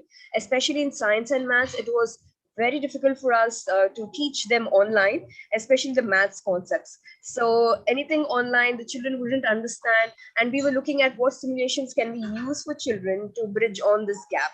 And even after, this is during the COVID time, even after the COVID, what happened was the children were not allowed to come to school. The children had a choice to come to school or stay at home. Now that was a big challenge for the teachers as well. So you have to be near the board, and then you have to even teach the students who are online. So we had to be online and teach the students who were there in the house, and it was difficult. So what happens in the board, it becomes easier to teach for us. So we teach them a sum, and then they know the steps. But when you are online and trying to teach, would be very difficult. So we started with the smart board technology. They connected us with the students who are online. And what we faced was the students were not coming online. Basically, the ones who are at home, they were just using their own time to come online, and they would not come to talk, or they would not answer, they would not respond to us. They would just switch off their camera, mute themselves. Even if we call them again and again, they would not come, and they would not respond to any kind of answers. And we didn't know from where do we conduct an assessment, or how do we grade these kids. So what we did was we started talking to them about project-based learning.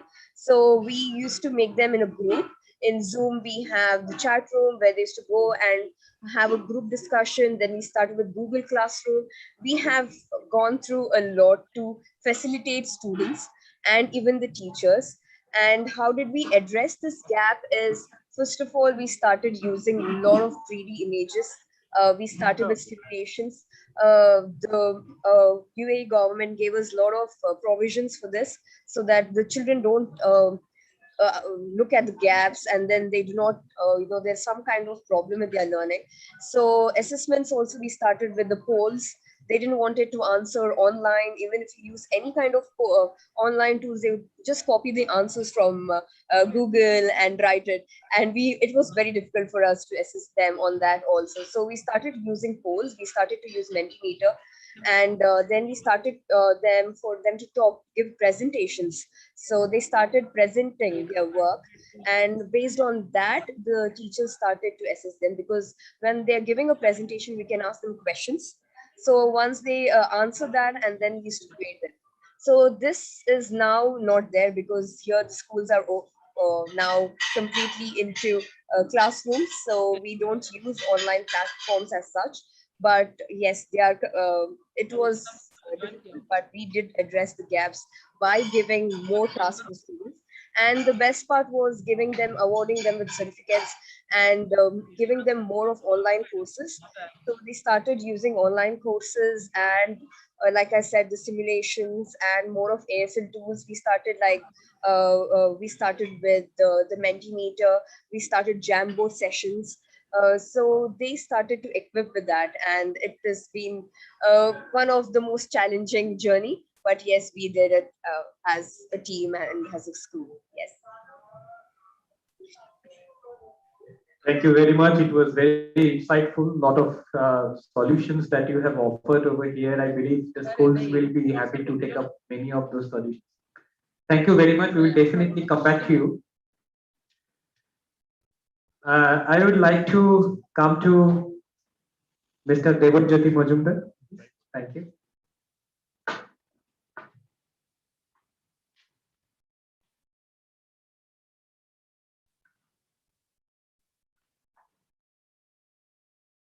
Thank you, Mr. Sen-Gupta, Ms. Sapru, and all of my co-panelists, and all the audience, our teachers and colleagues. Wish you all a very good afternoon. I will also try to keep it as short as possible, 5 minutes, but please give a reminder, because we teachers, when we start talking, sometimes we lose track of the time. So I will start on a positive note. I am the Dean and Academic Director of Aakash Institute, and taking care of 14 branches spread across the entire West Bengal and part of Bihar, the Patna region. Now we are into test preparation, mainly preparing students for NEET, JEE, and Olympiads, and maybe the entrance exams. So thankfully, we did not have the cushion of any learning gap because our syllabuses were not reduced. But on the positive side, the exams got a bit postponed. And I will start on a very positive note. And before me, Ms. Sapru also spoke and Ms. Lewis also said, let's start on a positive note. Yes, statistics says that there was a lot of learning gap, which is true, especially in the remote areas where schools were not that equipped, society was not that affluent. So what we did, the first thing we did was empowering our teachers. We instantly, I will talk of early April 2020, we procured digitizers, the X-Pen artist tablet. If I talk of my region, we have about 250 teachers. We ensured everyone has that digitizer at their home. So we had to instantly create that home office. And the second part was training them, both on the hardware and on the software. A teacher, and especially the senior teachers who are in the age group of late 40s, mid 50s, they were very hesitant that all my age I am into the chalk and talk mode. How do I teach through a distance where a student is not in front of me? But I have seen teachers actually, very frankly, handshaking when they held the stylus for the first time. So we had to go through a lot of training as well as a lot of sensitization. And young teachers and our other colleagues really put that effort, and we could start our classes on time. So teacher sensitization was a very important part. I'm sure all of you are doing it. So another point was, because lockdown happened and teachers were at their home. Now, you know, the concept of sharing a teacher's phone number with the student or with the parent was not there earlier. And very naturally, teachers were very hesitant. So you had to really tell them it is secure. We'll create a protocol. There will be a given time when student can call you. They cannot call you just like that. They have to send a message. So this kind of empowerment and some kind of a culture setting had to happen. And we had to really think of, I won't talk of the technologies, there were many, but very simple technologies. We started using Microsoft Teams, which has a lot of options, a lot of opportunities. It was really beneficial. For example, I will highlight one area, a subjective test. Now, subjective test has to be checked physically. You cannot do an online alternative. MCQs can be done. NEET, JEE, Olympiads were all MCQ driven. So that could easily, we were anyway doing online tests for a long time, but the subjective test, we had to do it through an online mode where students can write on a piece of paper, scan it and upload it. And through a software, the teacher can download it, correct through the stylus and again upload it back. And this is something which we could do. Next part was parents. We had to talk to the parents and counsel them. Now in cities, in affluent classes, that was not a big problem. They understood. The major problem was, of course, the middle class and the lower middle class, and the economy was going through a trouble. Jobs were lost, employment was in a question mark. There were families, if I talk of remote parts of Bengal and Bihar, where there was one smartphone in the family. And the parents said, if I give my smartphone to my kid, what happens to my business? So we had to really counsel them that buy a laptop, maybe a very basic laptop, or maybe a second-hand one or a desktop, but make a setting at home. And then the other question came, this is a few months thing. It will go away. Is it worthwhile? So we had to really counsel them that new normal is actually new normal. It is not here to go. COVID is over. I'm sure it's over, right? Talking positively. And it's becoming a common flu. But don't you agree as educationists that a lot of things we have adopted, which is there to stay? I can tell you our seminars, we used to organize in different cities across my region. They happen pan-India. I'm talking about my region. We used to book a hall, an auditorium, invite parents. We had to ensure it was a Sunday at a comfortable time because parents used to travel in. Today we can do it on a Zoom webinar. We can do it on any weekday in the evening, and we get more attendance. We can reach out to more people. So this will stay. Lockdown is over. I think 31st March, government is removing all regulations except the mask and the social distancing. However, we are not going to stop our webinars. Yes, we will do seminars like this 3-4 times a year maybe, but webinars will be more frequent. In fact, I remember I could address, I will say, not exaggerating, 20 times webinars we did. If I were addressing 10 webinars, it became 200 in the last 2 years. That's the way to put it. So this is one part. And one more tip I want to give, I'm sure teachers will agree. This distancing part, students were keeping their videos off. So the eye contact was missing. So teachers said, I am teaching online. I'm not sure if the student is responding. We cannot see their eye contact. When we spoke to parents, parents told, when we put on the video, a lot of data is consumed.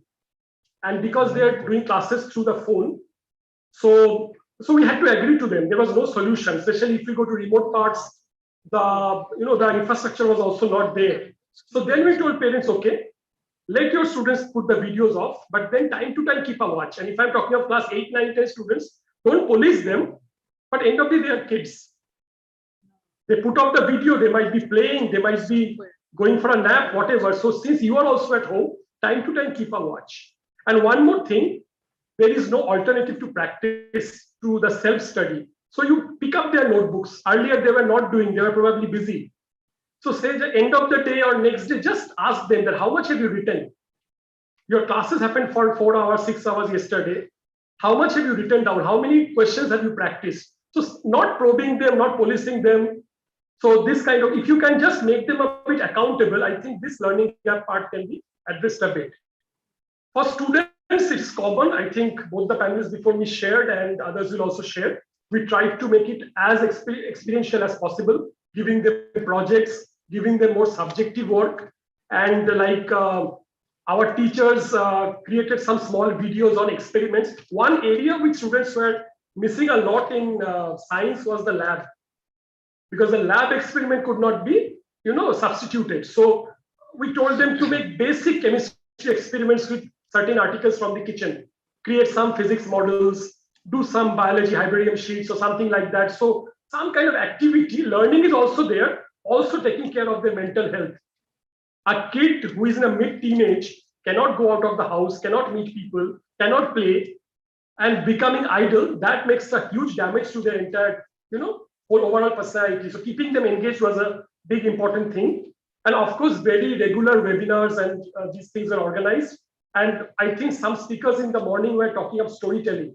That is very, very important. The teaching has to be more in the story mode. Engaging the student will be very, very important.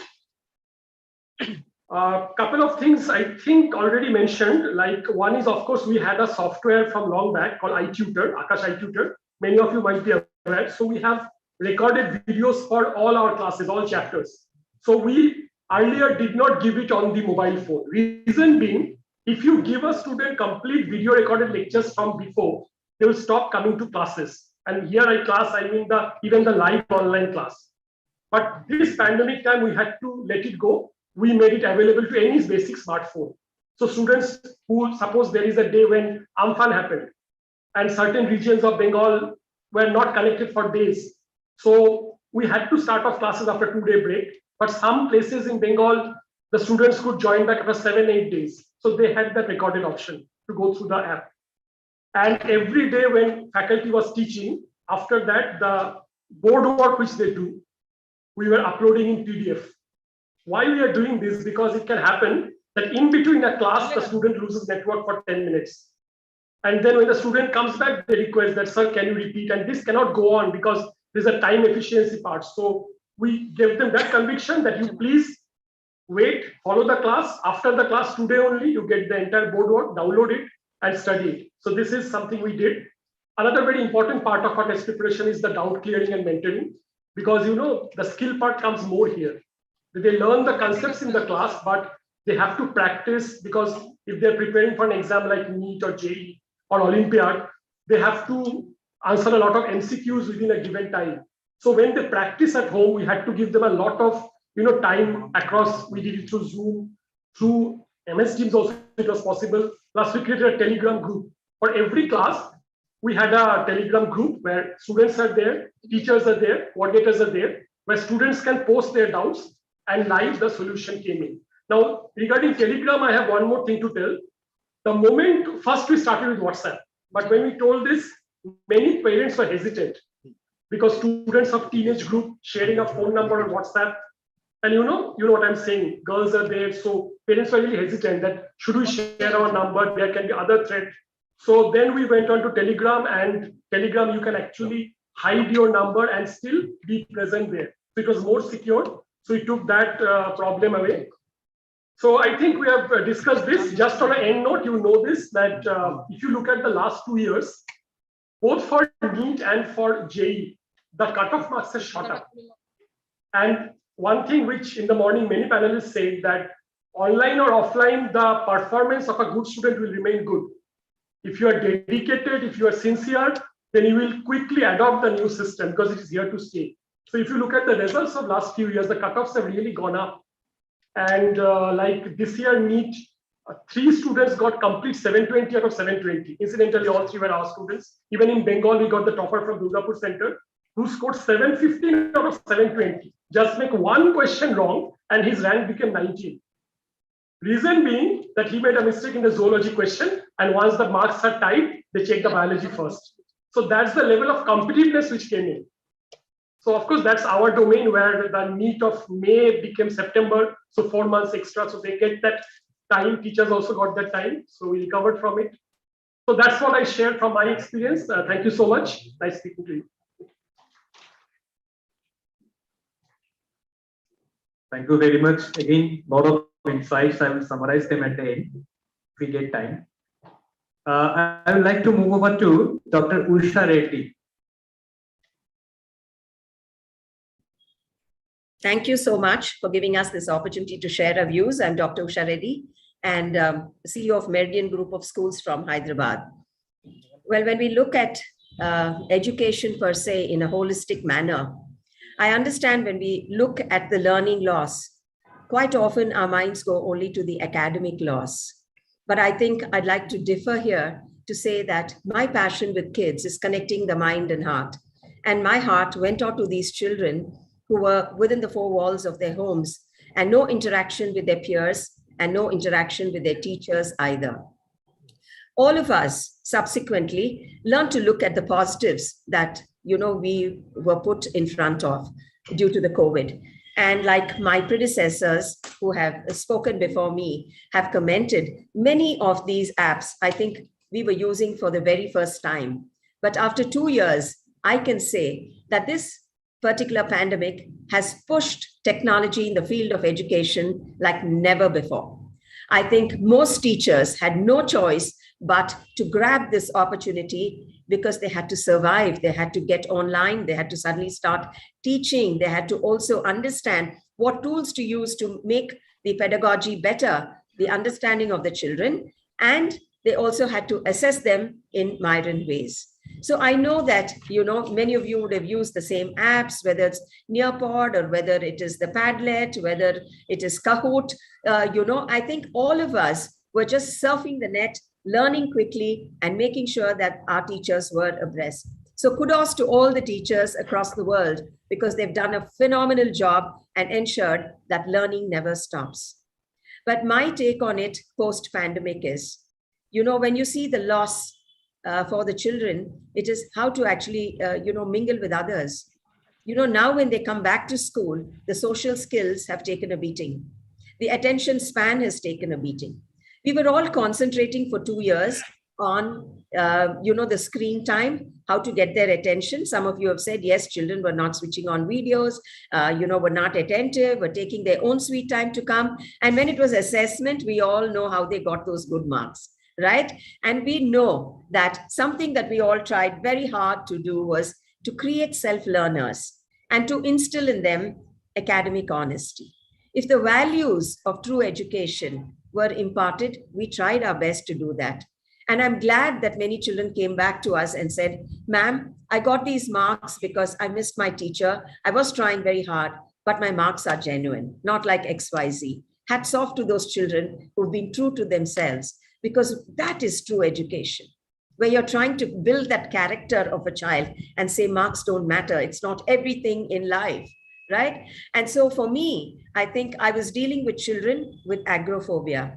I think the apps that we've used, how we've assessed, how we taught, all of us have done similar thing. But we've done something a little different when it came to the emotional well-being of our children, which was very close to my heart. We spoke to the parents and how, because now suddenly adolescent children were cooped up in the house with no freedom to get out or mingle with their peers, and were being told what to do or not to do constantly by adults. I think it became like a bad habit, with the adults always trying to correct them and not just letting them be. So we had to have multiple awareness sessions to, kind of make sure that the social and emotional well-being of the family is first maintained. Academics can come much later.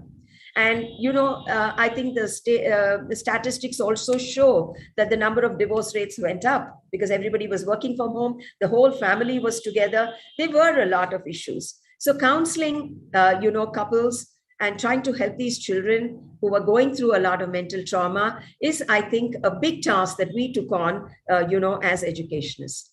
We always say that education doesn't end, or begin with the textbook. It's about life skills. So during the pandemic, we knew how many people were affected and we knew how many people were suffering. We did not stop as a school to raise funds and to be out there on the streets to help the migrant workers. We did not stop as a school to create a repository of where oxygen cylinders could be procured, or where, a particular blood group can be, reached out for, or which hospitals actually had free beds. When you put your children onto these learnings, I think we're teaching them lessons for a lifetime, because, that is what will create personalities and character.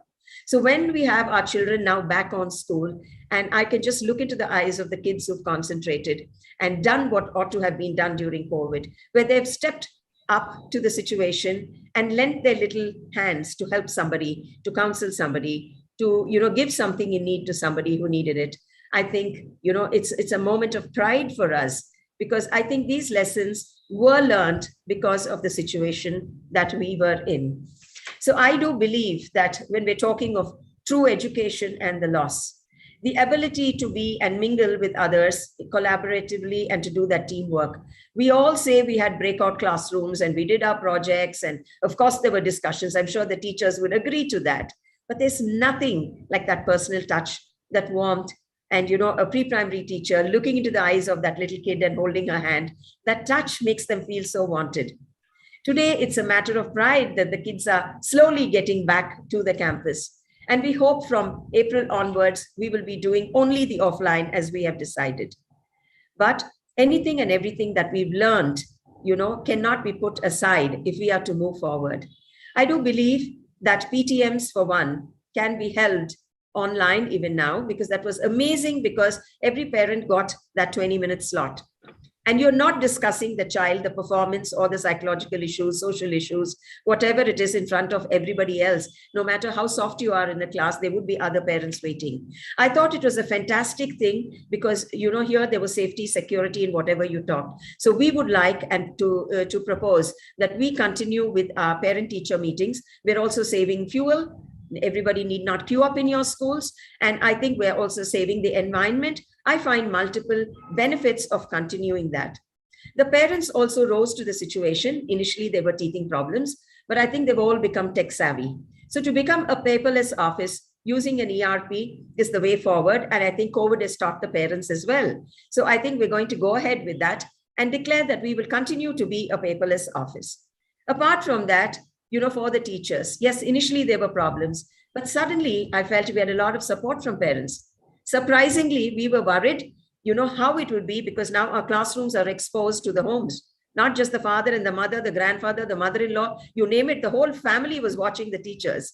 But what came off after a couple of months, and now when we opened is, I love this comment when a parent brought her little one back to school and she said, who's been missing you, ma'am, to the teacher? It's my mother, because she sat through all your classes. She loved listening to your voice and your energy. So I think there was a lot of appreciation also that came to schools, and parents and others at home realized what a tough task it is for these teachers to connect to the children, to make their classrooms interesting day in and day out. So that way, I think, you know, we've become a very warm community with lots of appreciation and help from the parental body as well. Going forward, and I was also listening to the gentleman who spoke before me about, you know, Akash training and all of that. I'm the regional coordinator for Andhra, Telangana. And I know exactly how these exams are done because I represent National Testing Agency, HRD Ministry from Delhi. And I know how all these children who are taking these exams, what they went through. But trust me, it is only because, you know, they could adapt to these online classes that they have fared so well. And, you know, there was nothing that they left, you know, to chance, but put in their heart and soul to take every competitive exam. And we're so happy that they all came out with flying colors. Going forward, I think for all of us in the education sector, we must focus on skills rather than just these degrees and certificates, which were, you know, so important to us. We've realized that there are people now who can catch up with any degree anywhere in the world. And with CBSE, after NEP, insisting that all teachers must upgrade themselves. You know, one little message and a note to the teachers, and each one has completed 50 online certificates, which is phenomenal, and we would have never dreamt it was possible. So I think using open source and continuing to learn and to remain a lifelong learner has become so easy with everything that is being available to us now because of technology. Let's look at the positives. Let's be cautious about security issues. Gone are the days when we would, you know, be strict on children for getting these gadgets to school. Now, if they don't have the gadgets, we should be worried. We have to train students in, you know, how to be cautious and safeguard themselves digitally, because they have to become true digital citizens, knowing their rights and their responsibilities, knowing that cyberbullying can lead to some horrible endings. And so we need to tell them how they ought to be cautious, to not befriend everybody and anybody, and also not to put up anything and everything, but use it for the right causes. And let's make sure that our future, because of technology, will be way ahead of what it was earlier. Thank you so much. Thank you very much, madam. You rightly said that this exposure to the cyber world has created a lot of problem. I am myself an ethical hacker. So people in Calcutta know me. So we are also going to different schools and creating a lot of cyber clubs where we teach them the survival skills in this digital world, because they are so much equipped. We always thought that we should protect the children from the cyber world, but now they are forced to the cyber world. So we do give a lot of skills on survival into this cyber world. Otherwise, that's a dangerous zone. If you do not know how to walk on the road and you are walking on the super fast information highway, there is a high chance that you can get overrun by some cyber bully. So you have just focused on the right point, and we will come back to you with some to discuss more ideas. Thank you very much.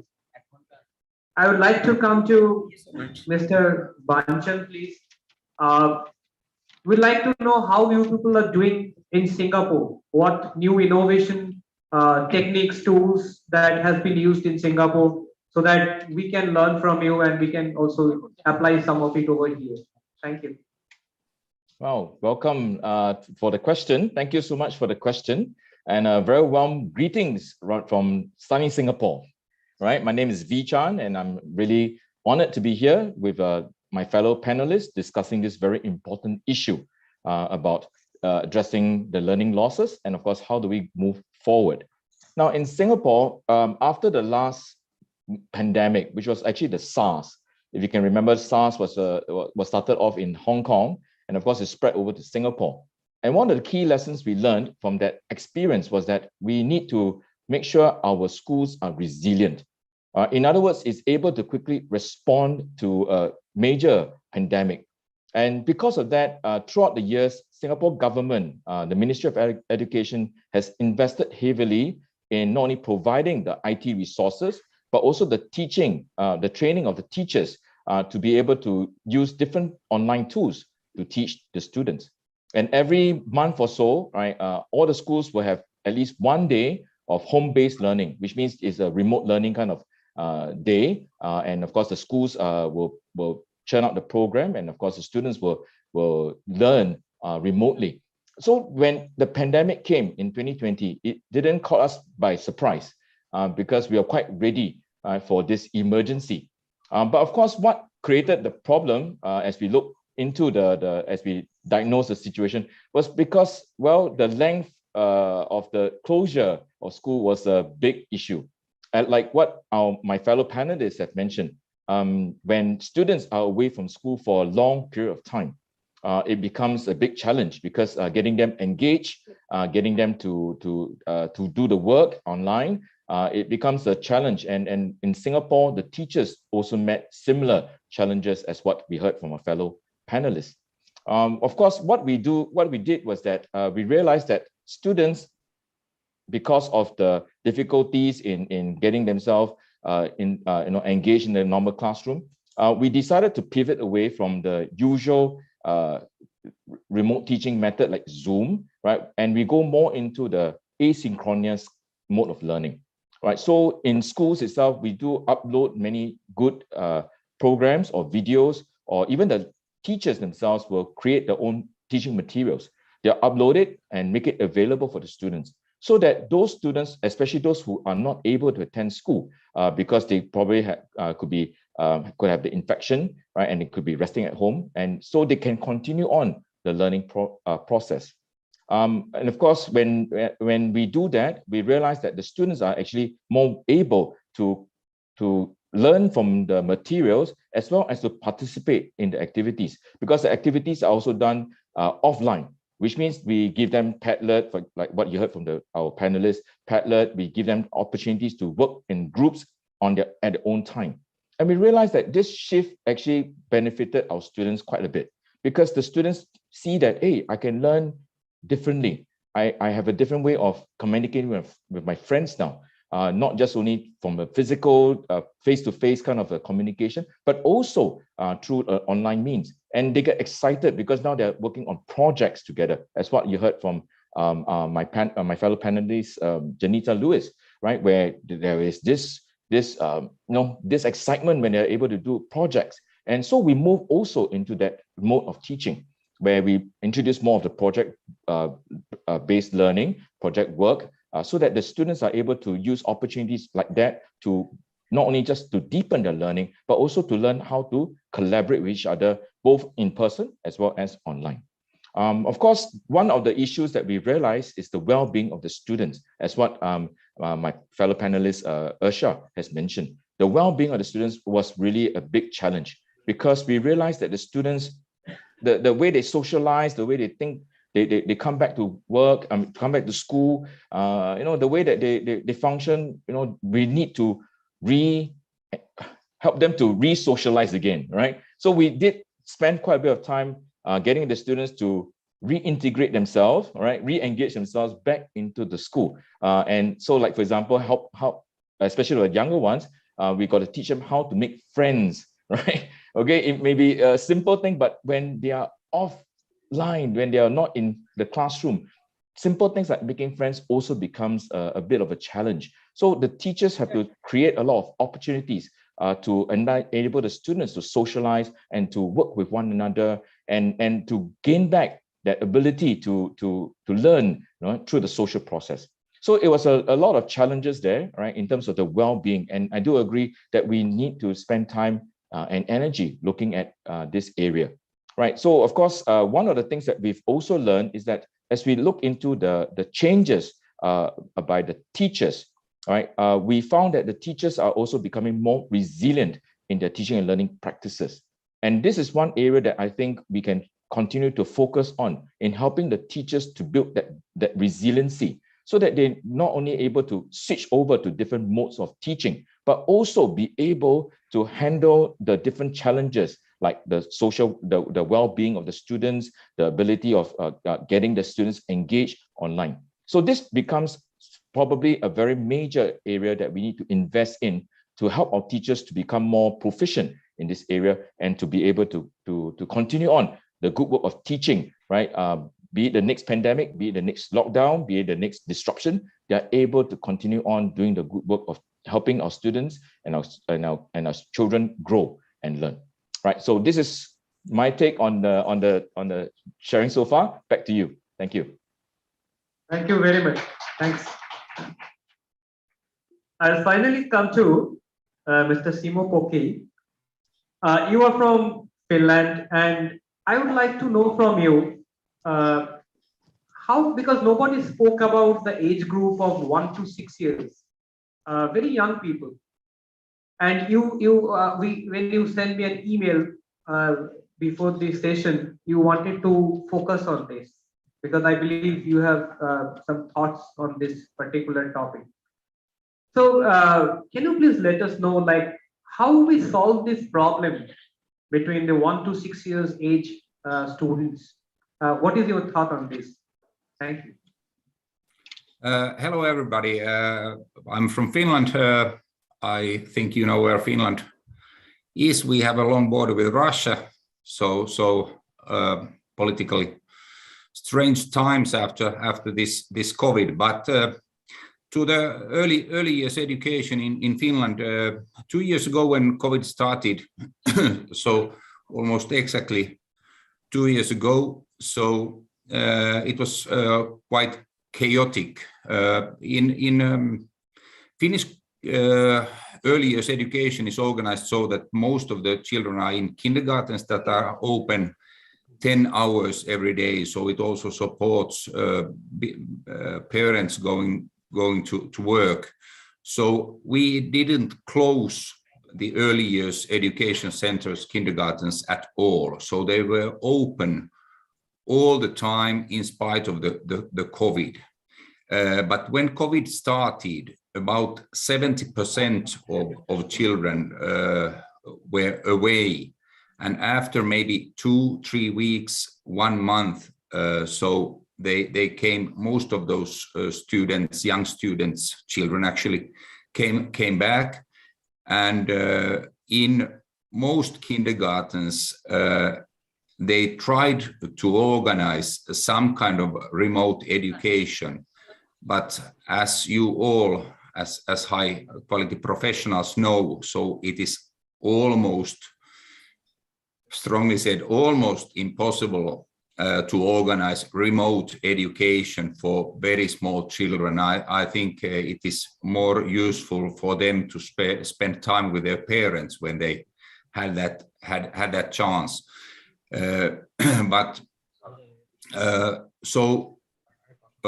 early years education have operated quite normally all the time, and the topic for this conference is remote or the learning gap. Sorry. So I think if we think of the early years, so the biggest learning gap is social learning gap, which I think many of the speakers have stressed out. So the children have been without their friends and without their teachers and the staff in the kindergarten. So I think we have managed with a minor, how you say, not very big learning gap if we think of the young children.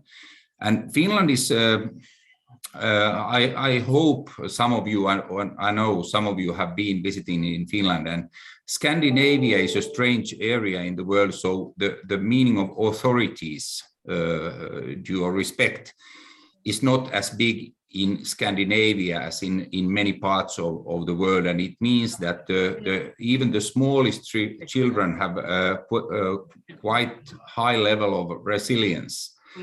So it means that they are quite self-esteemed, self-guided. So it means that if they are without normal kind of teaching, normal kind of everyday life, so they can start to operate without somebody guiding them. So, also in our early years centers, the teachers, we have their teachers, part of them have master's degree and they are very well educated, and they have managed this COVID situation quite well. So I think in Finland, the youngest children, preschool and early years education have managed quite well. And I'm quite confident that in the future, in the near future, when they go to elementary education, which starts in Finland at the age of 7. So I think we can't see any serious damage done. And of course, the situation in Finland is similar with all you there. So the students with from poorer families or families with problems, they have also problems with COVID. And the students and the children who are doing well, they are doing well in any kind of situation. So I think Finland, we have a great concern with these families who need support. And this is something also politicians have noticed, and they have given some extra resource for these schools and for these earlier centers that need extra support. And many of you in your excellent speeches mentioned technology. So as you know, in earlier centers, no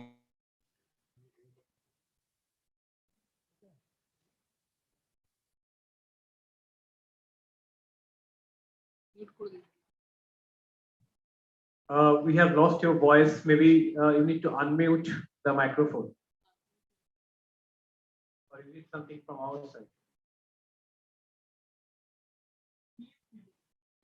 Can you please unmute your microphone?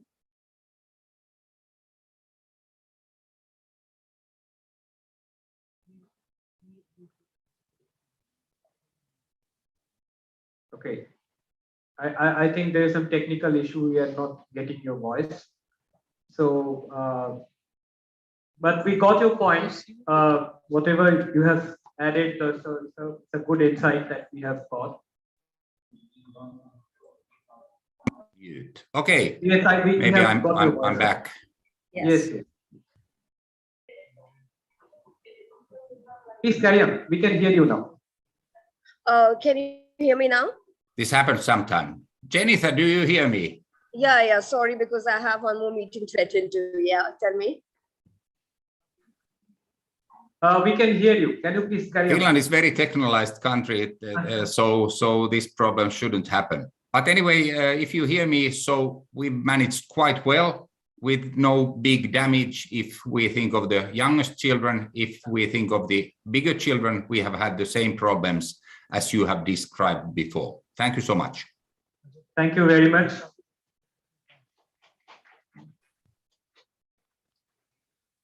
Before I ask some questions, I would like to open it up to the audience. If you are holding back some burning questions, please, the entire panelists are there to answer it. Anyone, if you can raise your hand, if you have any question. This is the right time to ask the teachers, please. This is the right time. Okay, I think you have answered all the questions they had in mind. So maybe I can ask some questions. Sorry, now I can hear you. There was some problem, but I'm in again. Right. I have some questions for all the panelists. So I don't know who will be answering. Maybe you can raise your hand and I can come back to you. When you talk about these life skills, because that is something which came up many times in our discussion. Did we teach our students how to survive the COVID? Because it seems that the world is moving from one problem to another problem, either half man-made or disputed man-made or 100% man-made. So we are moving from one problem to another. Did we teach the students a life skill? Is it part of our curriculum that whatever comes, whether they have a business continuity, because it seems that we are always in the disaster recovery mode as and when the problem is coming. So, oh yes, please, can we have a microphone running over there? So my question can be answered later. Let them take the question.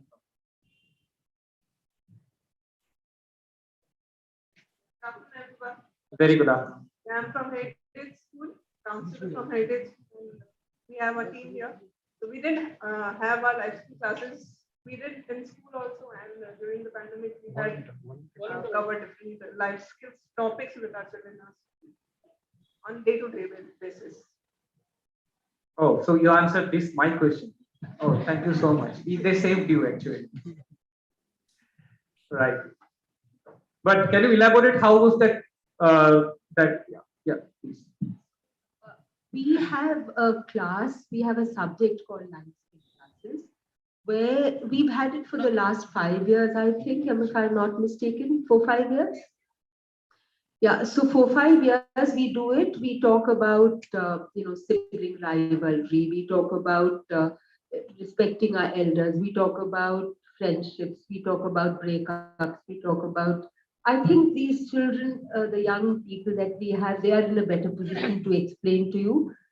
So anyone, Pooja, Reena, any one of you, if you could stand up and tell them what are the topics that you generally discuss in the Gunjan, whoever would like to speak about it, and because they are the ones who take these classes and they talk to children. It's a regular class that we have, a double class per week for children. So wearing a mask is also part of it. Yes, maybe. And see, those safety protocols are there, which were there already, of course, in place. But this has come from CISCE plus from the government of West Bengal. So whatever has been sent to us regarding safety and security protocol, we put it up and we've sent it to our parents and students and teachers and everybody else. And we are all following. I guess everybody, all schools are doing this. So life skills, would you like to talk about the topics that you do? I got the essence. So maybe I got the idea. So maybe when somebody wants to know more, they can go up to them. Yes, so life skills is a part of, so each classroom, we have, say, for example, bullying we talk about, or sharing we talk about, or caring, or empathy, or, locking the door when your mother wants to speak to you something, or throwing the bag at somebody, or, not helping the staff at home, the maid servants or whoever, or the driver, speaking to them nicely. Everything is included in that. So you mentioned in the beginning about the true caller. So I was thinking, like, the students are not listening to you, are not listening to me. It's a chain reaction. So, so now my point is, like, when you talk about the privacy part, when the students come to the college, and I was having a session yesterday where we had like people like from the Chief Information Security Officer of our West Bengal, IPS officers. So they were saying that when the students are coming to college, they have no clue what is privacy. But now we were discussing about privacy. So is it part of the syllabus, because you have to catch them young? If they do not have that essence, that culture, when they are coming to the college, they have to unlearn and then learn. That becomes very difficult for the college teachers, right? So how do you tackle it when these students are very young? So do you have that privacy, this cybersecurity, all these embedded? I don't talk about cybersecurity, we're taking code that I have called you in my college. But what about this privacy? Do you have that in? Because this is something which is a life skill in the digital world. How much have you embedded that? Privacy, social media, that's a part of everybody's, the life skill training, which all schools do, I guess. If I'm not mistaken, all schools talk about social media and your privacy and safety and security. So that is indeed a very, very important part of this life skill. Okay, great. One last question. We were talking about this experience. because the students are at home, they are not being able to have that feeling that the other peer students are sitting beside them. What about education on metaverse? Have anybody of you thought about it? That is something which is coming. You cannot stop it. So who is the person who will, anybody from online? Let us take from online before we come, because anybody who wants to answer, you can raise your hand and maybe I can come to you. I think, okay, please, madam. You see, since you're talking about metaverse, so well, we had AR and VR is there in the, we're talking about augmented reality and virtual reality. And for that, you see, there are certain things that you can talk about in your classroom and you can teach them online. And there are certain things which you feel are not required. Now, say children come to the school or you ask everybody to buy own kind of a thing and then show them virtual reality. I don't think that's that's required that much, because we've tried that out and I don't think that was so helpful. But yes, all of us, I think all schools, at least we've done it, and we would request everybody else to do it also. Say, for example, we're following the school planner. Now the planner says that there's going to be a picnic to say the children are going to be taken to a post office, to a bank, to a shopping mall, to wherever. So we take them on a virtual tour to Shantiniketan, to Murshidabad, to Paris, to everywhere. So we're doing all that. So virtual reality, if you talk about, well, we don't have those headphones, but apart from that, we're doing everything possible, because that adds on to the expense in the school. And I think it's a reality which you get lost into. Actually, I don't know if that's so important. Possible. Let's see what is there. Can I just add a line to that, if you don't mind? You know, like when you use Google Earth, for example, I think for both social and for English, I think it turned out extremely well. I realized that some of the museums across the globe, which we would have never thought of when we are planning our field trips, I think everything happened during COVID. So I think in certain ways, I think all of us had a big advantage. And if you look at, we were talking about a Finnish math program, you know, because it was online, we could take it up during COVID. And it went so seamlessly that it was very, very effective for all of us. So I think it depends. But then we also have to see that India is a very diverse country. If we're looking at getting them, you know, something to wear, and then, you know, there's a software put into it, and then you want them to experience it, I don't know how effective that's going to be. In fact, somebody came up with a product for preschools.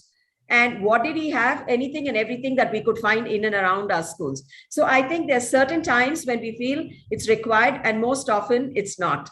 So I think staying away, you know, from these, from technology where it's not necessary, and balancing it where it's required is, I think, key to what every educationist should look at. Right. If I may add, all right. Yes, okay. please. Right. I think one of the possible trend towards the future of teaching and learning is towards personalized learning.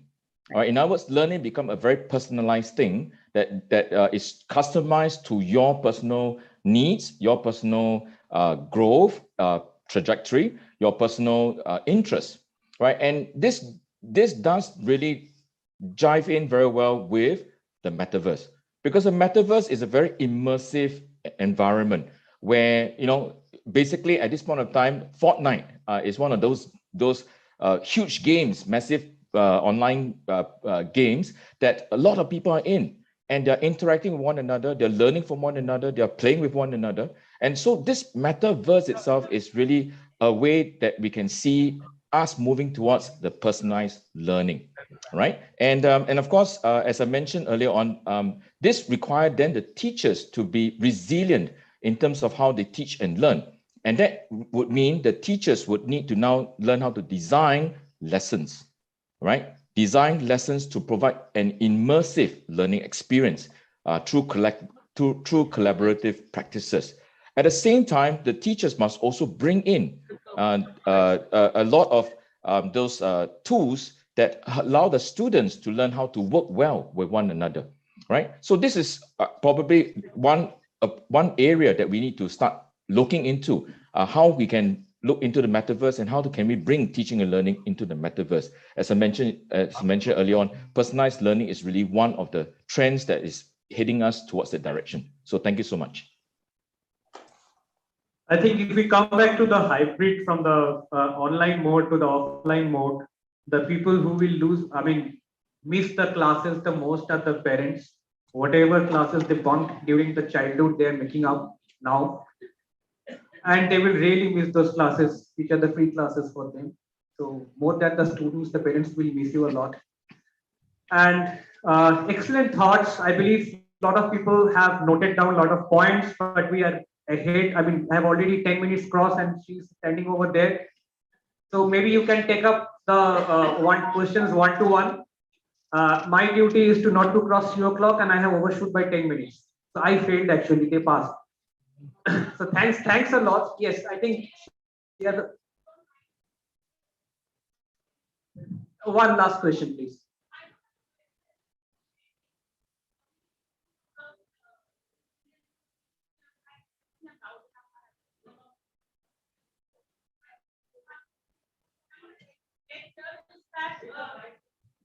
Is that we have learned a lot from our students, various tools of technology. I represent the Calcutta International School and the junior section. And I found in our classrooms, students were teaching my teachers when they were stuck with certain, because some of our teachers were adapting to technology and they were old school thought. But it was these young students of the age group of 7 and 8 who were exploring on their own at home, and they were teaching teachers, teacher, use this button to annotate. Teacher. So I think we need to also see that type of learning that was happening both ways, because even students who were helping the teachers, collaborating with the teachers. So I will just add something over there. When I teach ethical hacking, mine is ethical, not unethical. Ethical hacking to the students, the first thing I tell them, this is what you need to go back and teach your parents. Only then they start listening to me. Otherwise, they will not listen to me. So thank you very much to all the panelists out here. Very, very interactive discussion. I believe all of you have noted down points and you will go back and implement those in your own schools and colleges. Thank you very much. Thank you, Mr. Sengupta, Dr. Usha Reddy, Mr. Devajyoti Mojumdar, Ms. Jennifer Louis, Ms. Seema Sapru, Mr. Veeban Chan, Mr. Simo Poki. Thank you so much. May I now request Professor Naveen Das to hand over a small token of appreciation, please.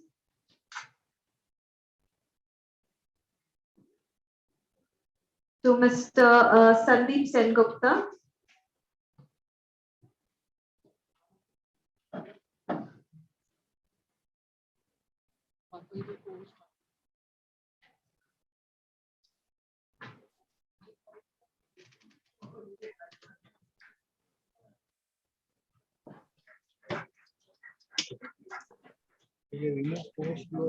To Ms. Seema Sapru.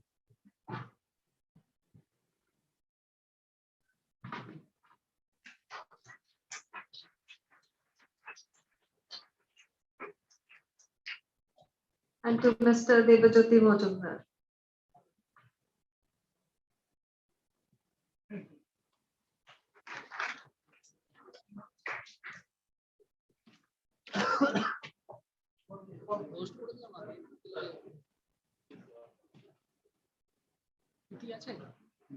With this, ladies and gentlemen, we come to the end of this session, but kindly be seated. We would rush into the next session.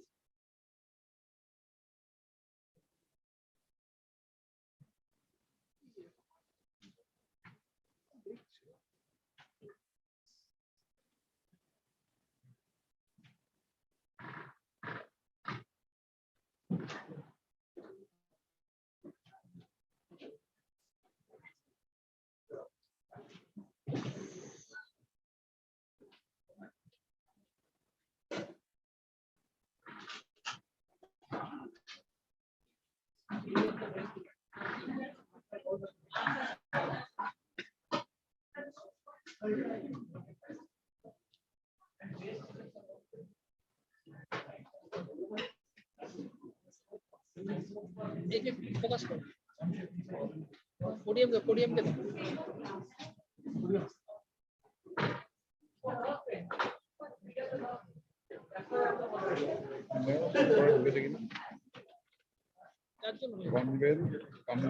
Ladies and gentlemen, a very interesting session awaits us. Rethinking Schools in Education 5.0 Perspective. May I call upon stage Professor 𝗥𝗲𝗄𝗶𝗂𝗰 Pro Vice Chancellor, Academic Affairs and Dean, School of Business and Economics, Adams University. Ms. 𝗥𝗲𝗄𝗂𝗰 𝗃, Principal, Sushila Birla Girls School.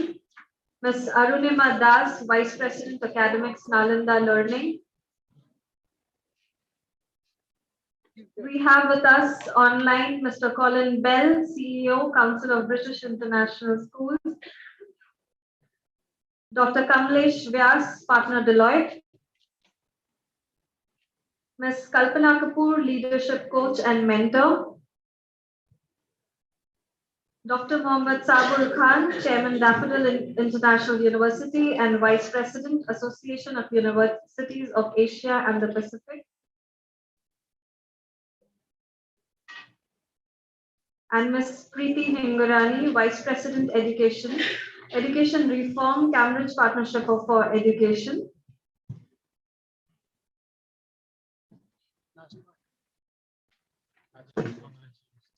Introducing the moderator, Dr. Naveen Das has a perfect blend of academic and corporate experience. He has done his BTech from IIT Kharagpur and PGDM from IIM Calcutta. He has done his PhD from NLU Jodhpur. Over to you, Dr. Das.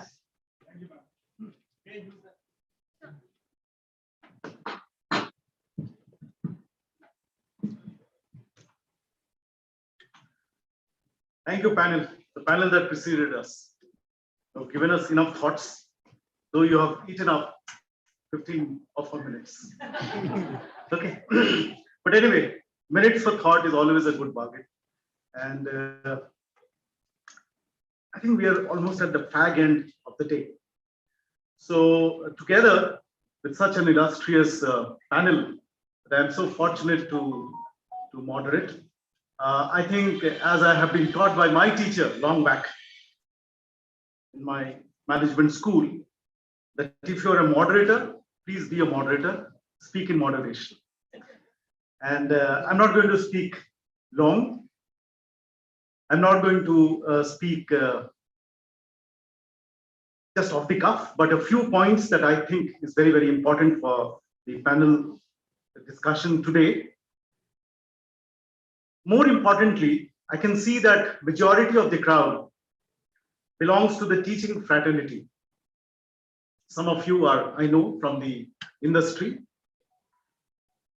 But just to lay the foundation for this panel discussion, let us all be reminded that almost to the date, about 2 years back, we went online.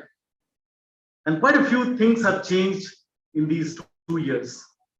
Few things that are very, very evident. You can see that there are no flowers on the tables.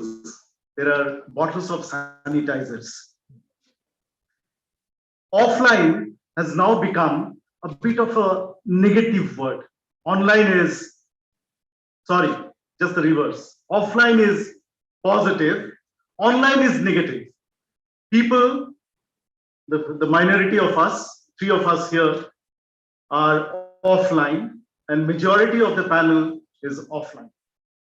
Apart from another change that I'm sure many of you must have noted, that just like the rest of the room, the panel is also dominated by the gender, fairer gender, which is a welcome change, a change which is much needed in this world.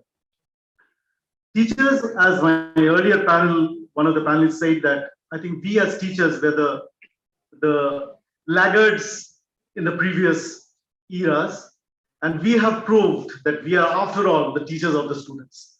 Though with the help of some students, I think we learned the online mode fastest. Otherwise, teaching, or the gap that we were talking about in the earlier panel, I think gap would have widened. So with that short note, on the yeoman service that teachers have done to this world. The topic that has brought all of us today at the fag end of the day is rethinking schools in Education 5.0. I know it's a panel discussion, therefore much of the talking would be done by my panelists, but still a question to all of us here in the room. Can any one of you give me a one-word definition of Education 5.0?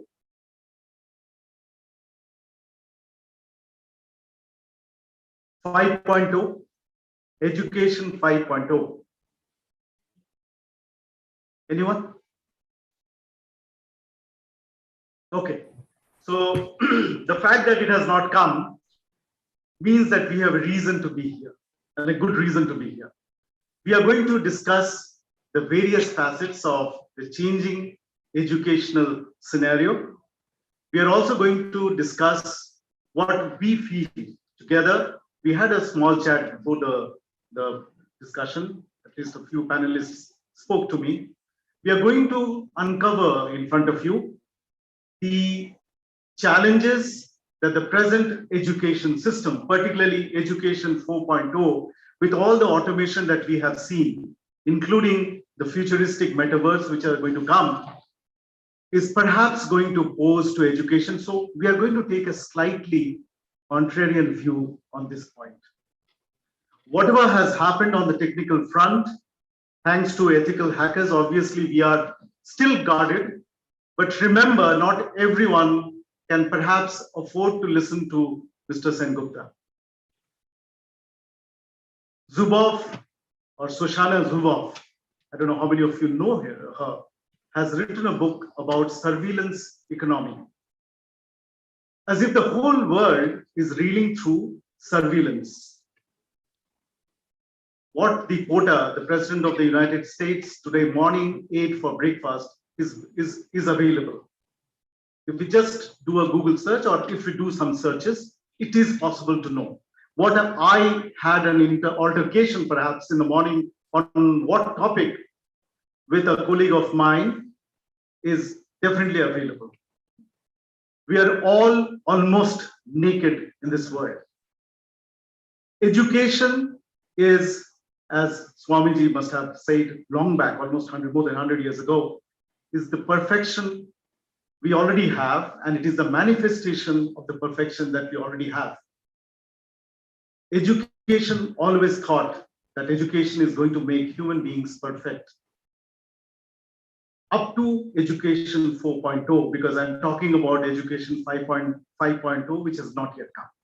We are a bit futuristic. We are here to discuss 5.0, take care of whatever has happened till 4.0, being thankful to everything that has been talked about right from the morning.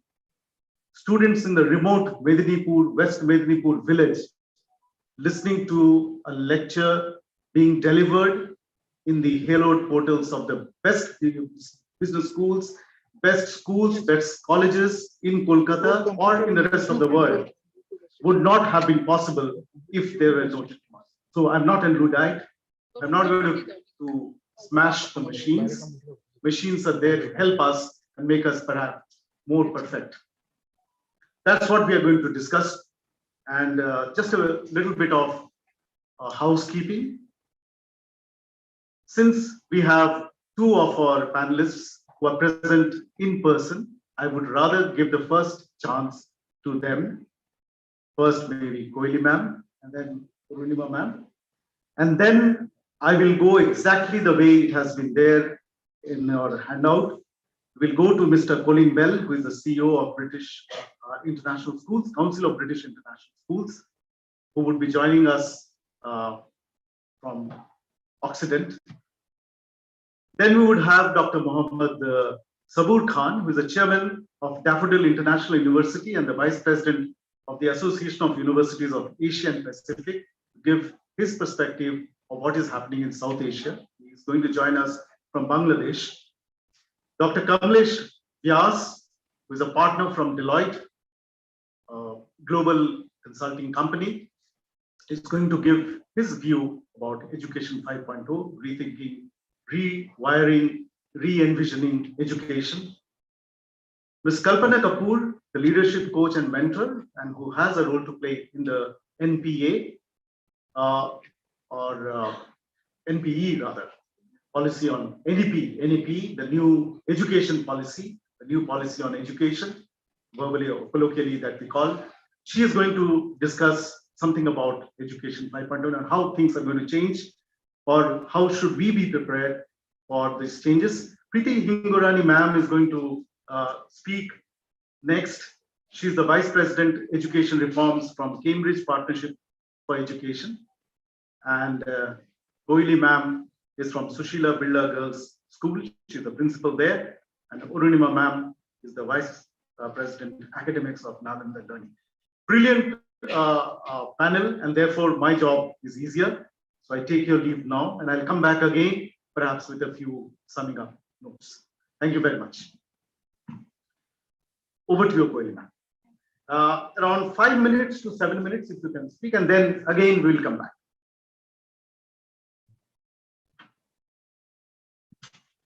Thank you so much, Dr. Das.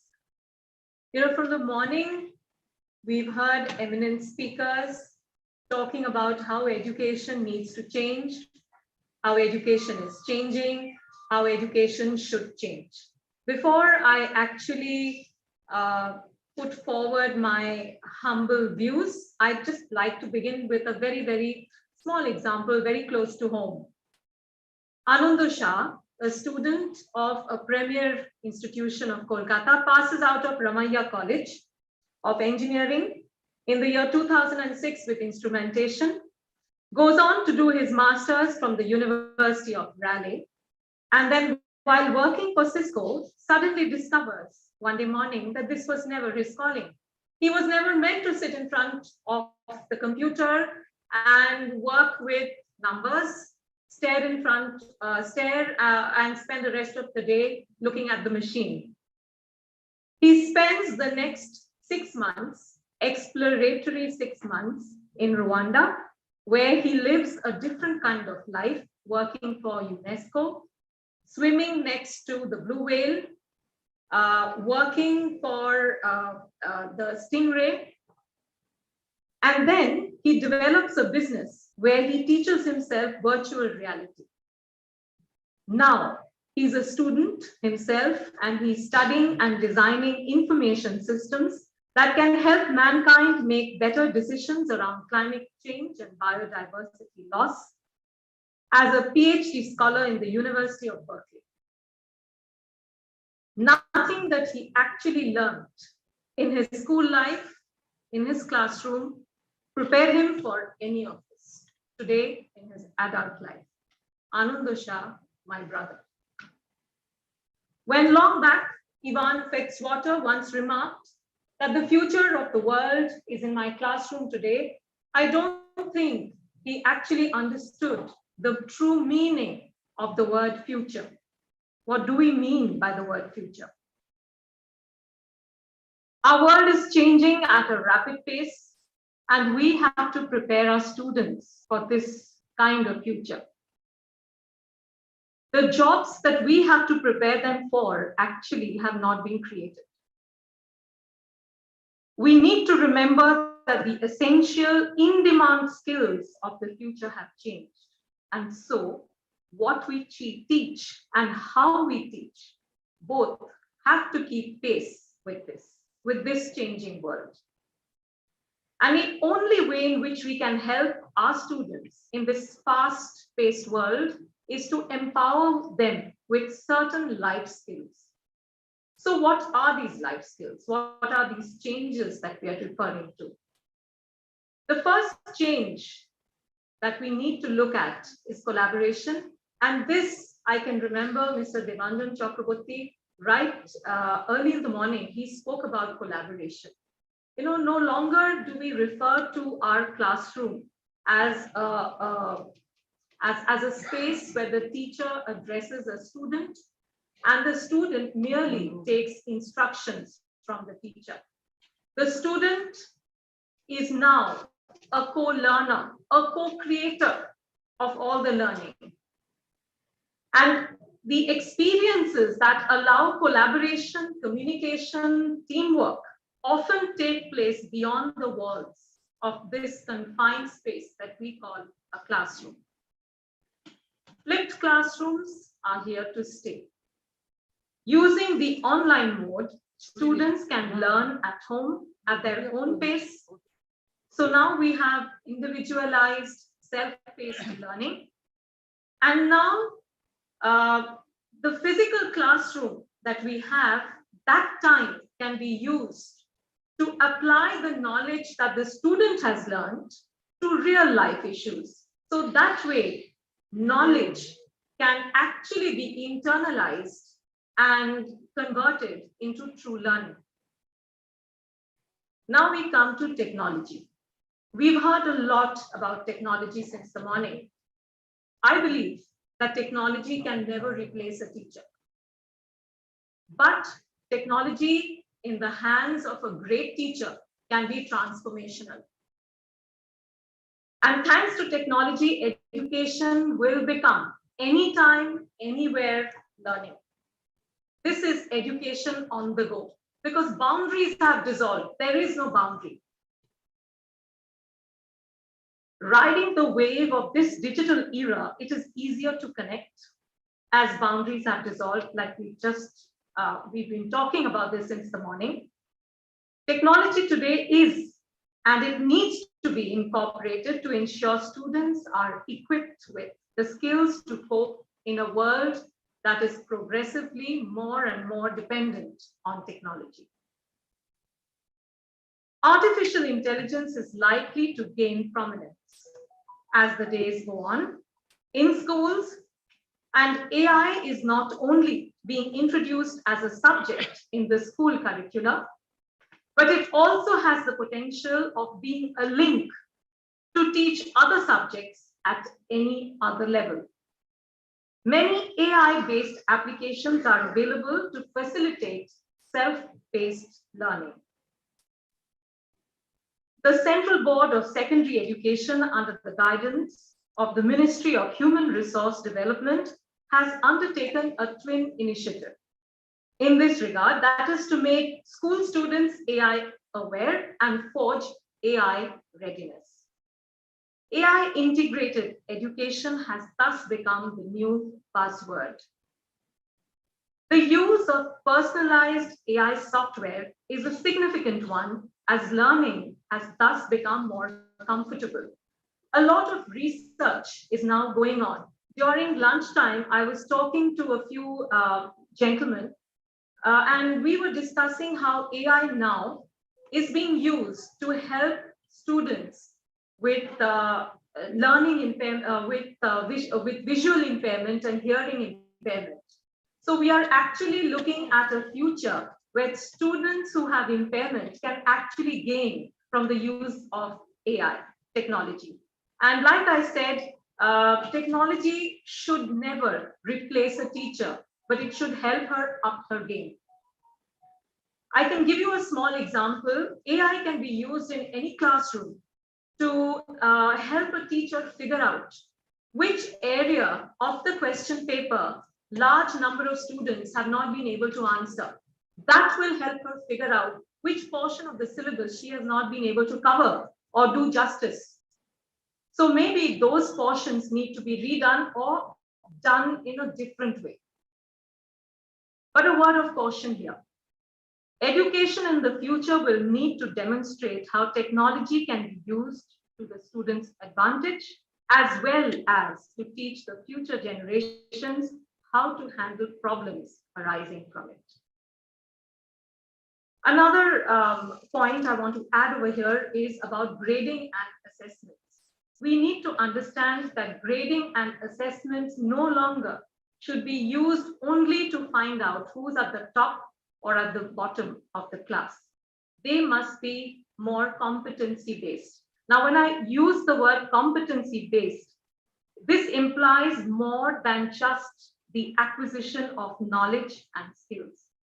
It involves the mobilization of knowledge, skills, attitudes, values to meet complex demands. Future-ready students will need both broad and specialized knowledge. The general goal of knowledge and skills that are deemed to be essential to success in higher education and adult life in unknown and evolving circumstances.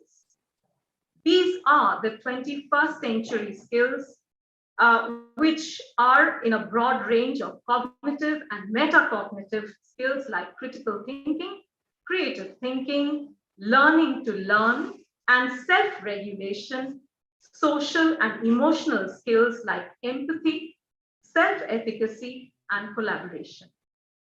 All these are further mediated by attitudes and values like motivation, trust, respect for diversity and virtue, observed at personal, local, societal, and global levels. While human life is enriched by the diversity of values, there are some, like respect for life and human dignity, and respect for the environment, which should never be compromised. And these are some of the areas that people like us, educators and schools, should never ever take for granted. I would like to also talk about an inquiry-based classroom, a classroom where a student feels very, very comfortable with asking questions, and that should be the norm. Also, the last 2 years has thrown up quite a few challenges, one of which is, I feel, the moral bankruptcy of our students. We have seen, there have been quite a few situations where we have seen parents have aided students in quite a few unethical practices. Moral development, or the development and the growth of character, is an ongoing process. And as educators, this, I feel, is one of our most important jobs. So in the future, or if you're talking about education of the future, this should be our #1 priority. The National Education Policy focuses on learning outcomes in a big way.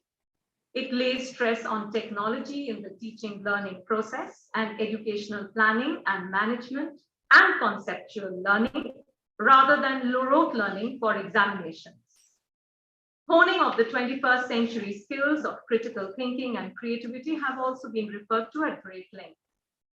Collaboration and involvement of the entire community in this teaching learning process is being has been looked at as a cornerstone. And of course, regular and sustained assessments to be carried out by educational experts. All these, we hope, will improve quality and achievement of the learning outcomes. I would like to end today by referring to individual and collective well-being.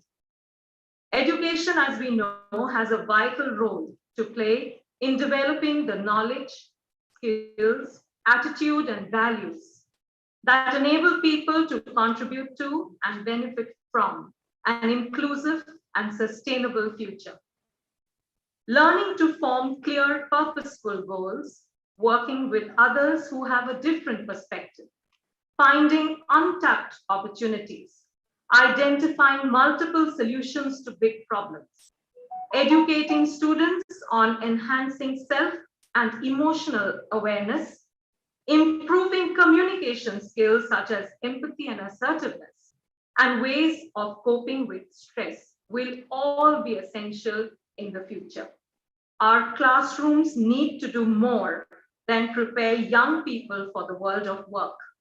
It needs to equip students with the skills they need to become active, responsible, and engaged citizens, because education, as Dewey puts it, is life itself.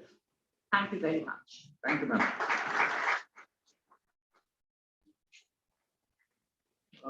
Small change in the sequence. Ma'am, we'll come to you just immediately after the next speaker.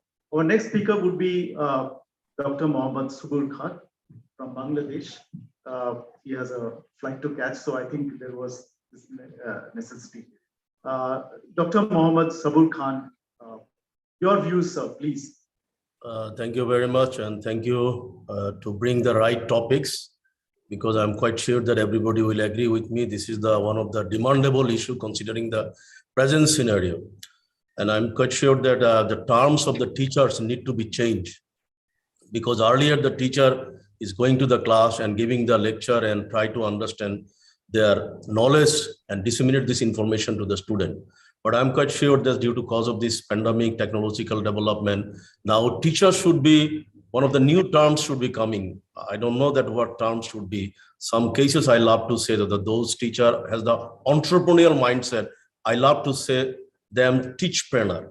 So maybe in future, I'm quite sure that there should be the new terms will be coming, where the teacher should play as a moderator and also like as a mentor. They should make the bridging among the technology and the student mindset. So again, of course, as you already asked to the audience that what should be the, in one word, it came to my mind, it should be the digital citizen. I think this is the time, is a digital world. I think we should treat the digital citizen. Of course, we should not go to the manual citizen.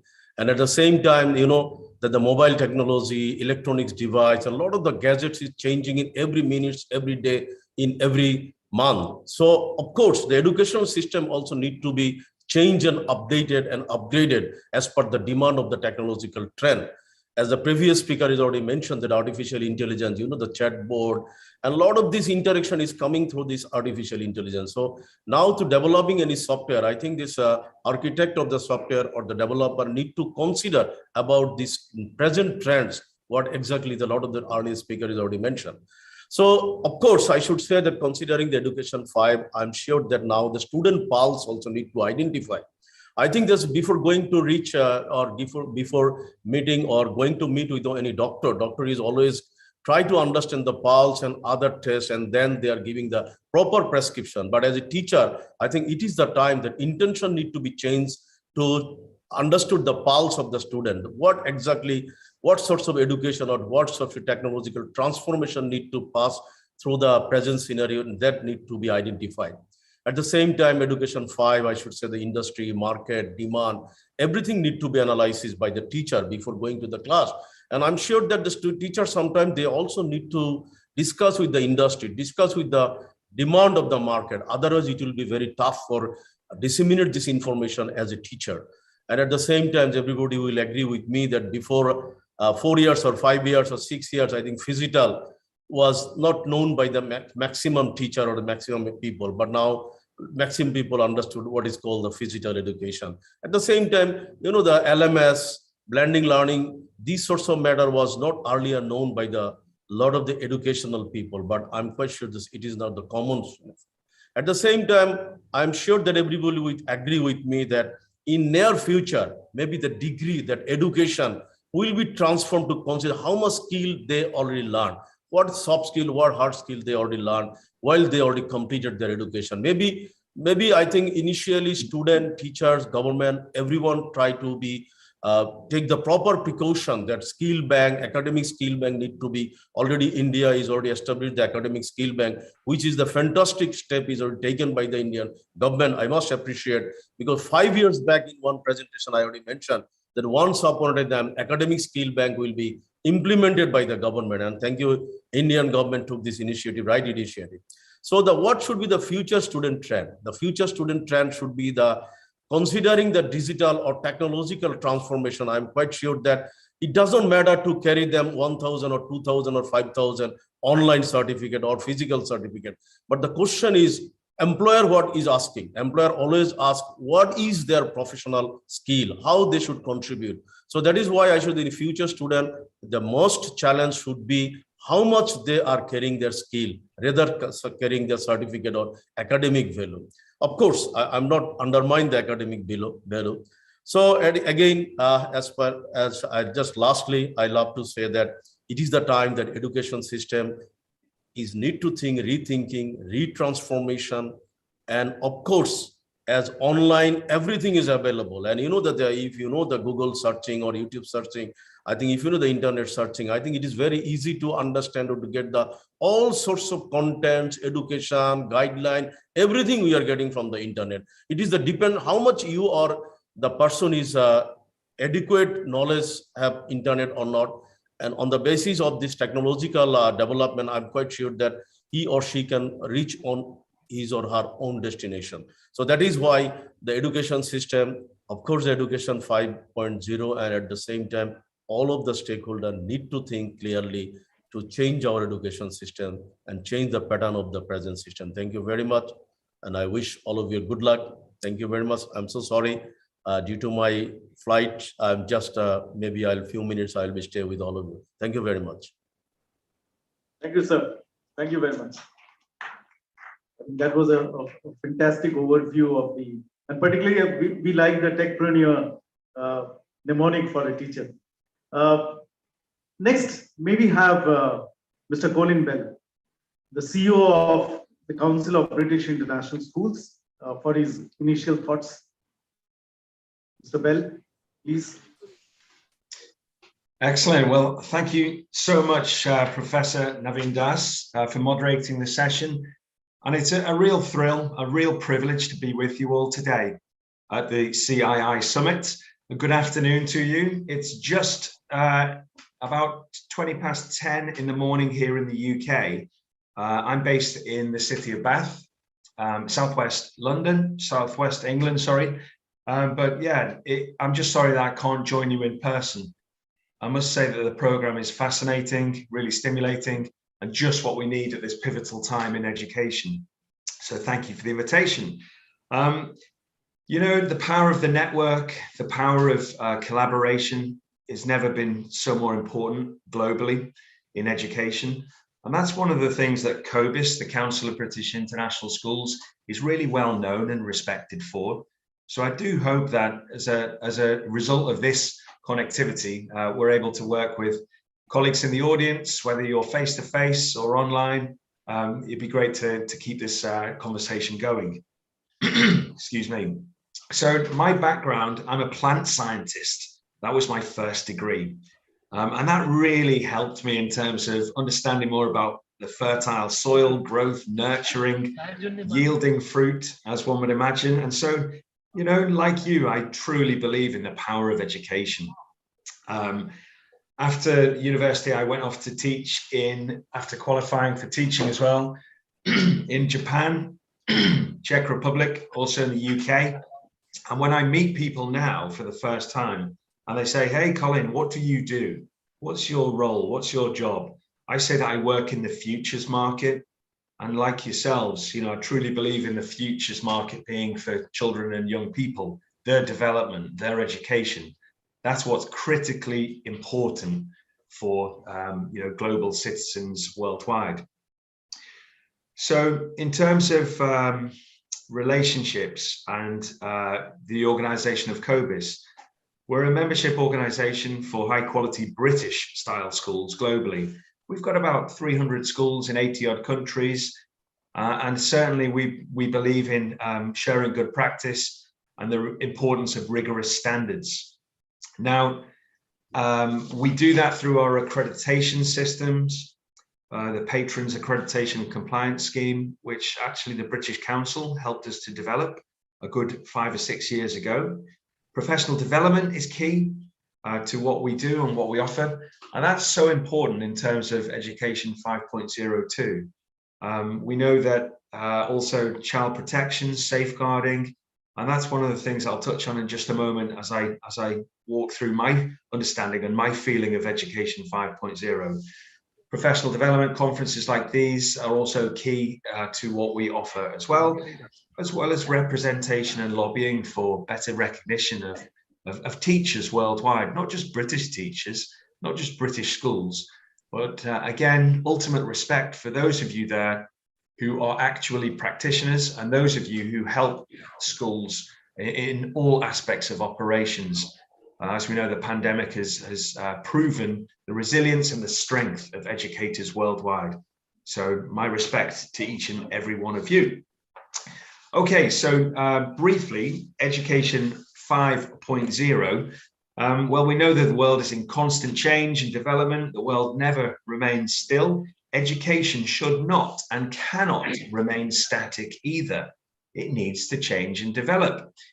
Like other speakers have said, we need to prepare our students in our care for for life after school, and for their future and their continual development. We're always learning, and we don't just learn within schools. We know that. We learn in different environments every single day of our life.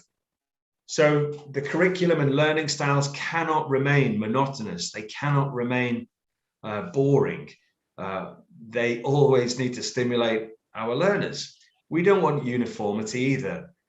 We want to prepare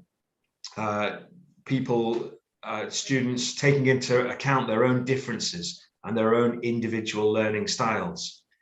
So to do that, you know, Education 5.0 is all about sense of curiosity, creativity, keeping that fresh and providing an environment where they can develop. Students need to create their own learning styles and areas of interest and space to support their own abilities.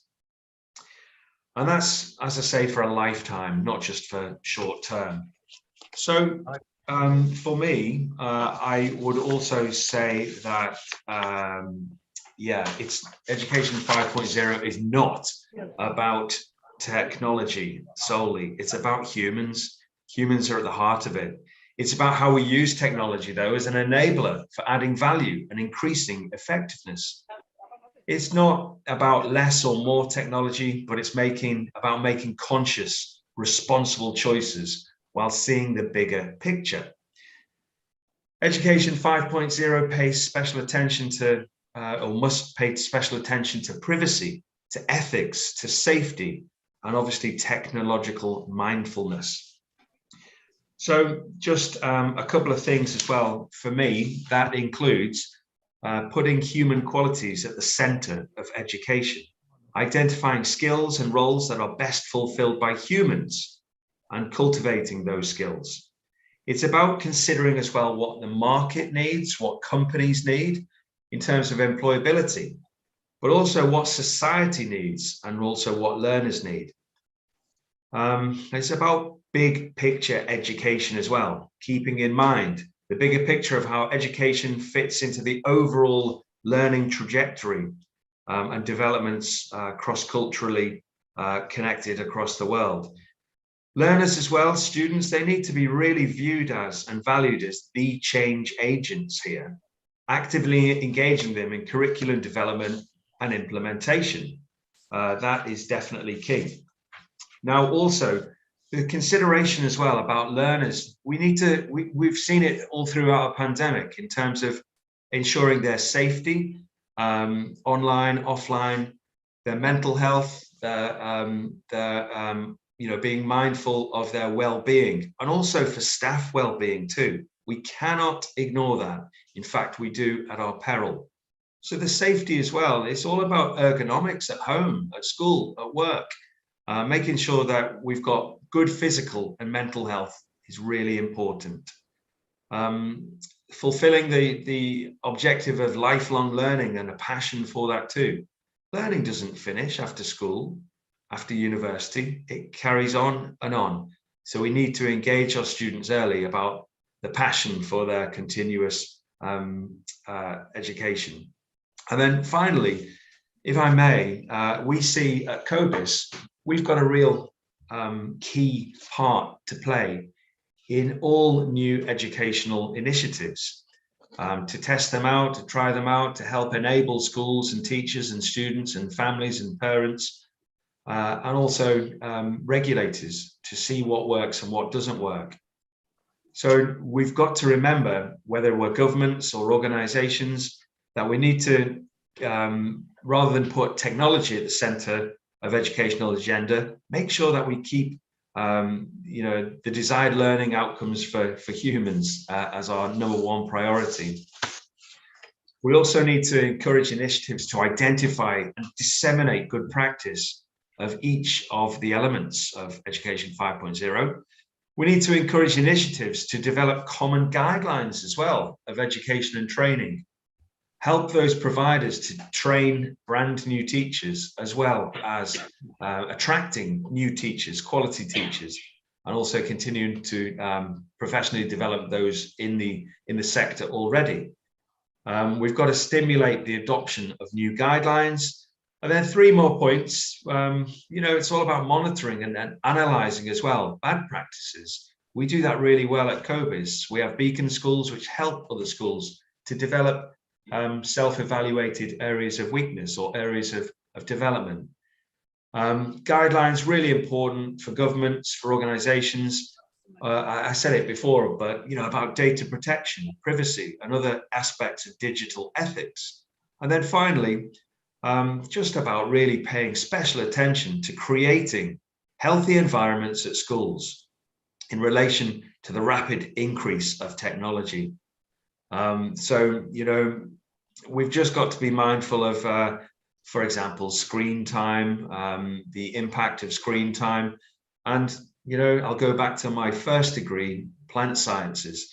So making sure that we provide adequate opportunity for education beyond walls, beyond classrooms, and out into nature. Okay, I'll leave it there. And once again, thank you so much for the invitation to join you. And I'll hand you back to our chair, our moderator, Professor Naveen Das. Thank you. Thank you, Mr. Bell. And thank you very much for bringing out that human element of Education 5.0. So no doubt our students behave the way they do in their online classes. We are actually their teachers in more than one way.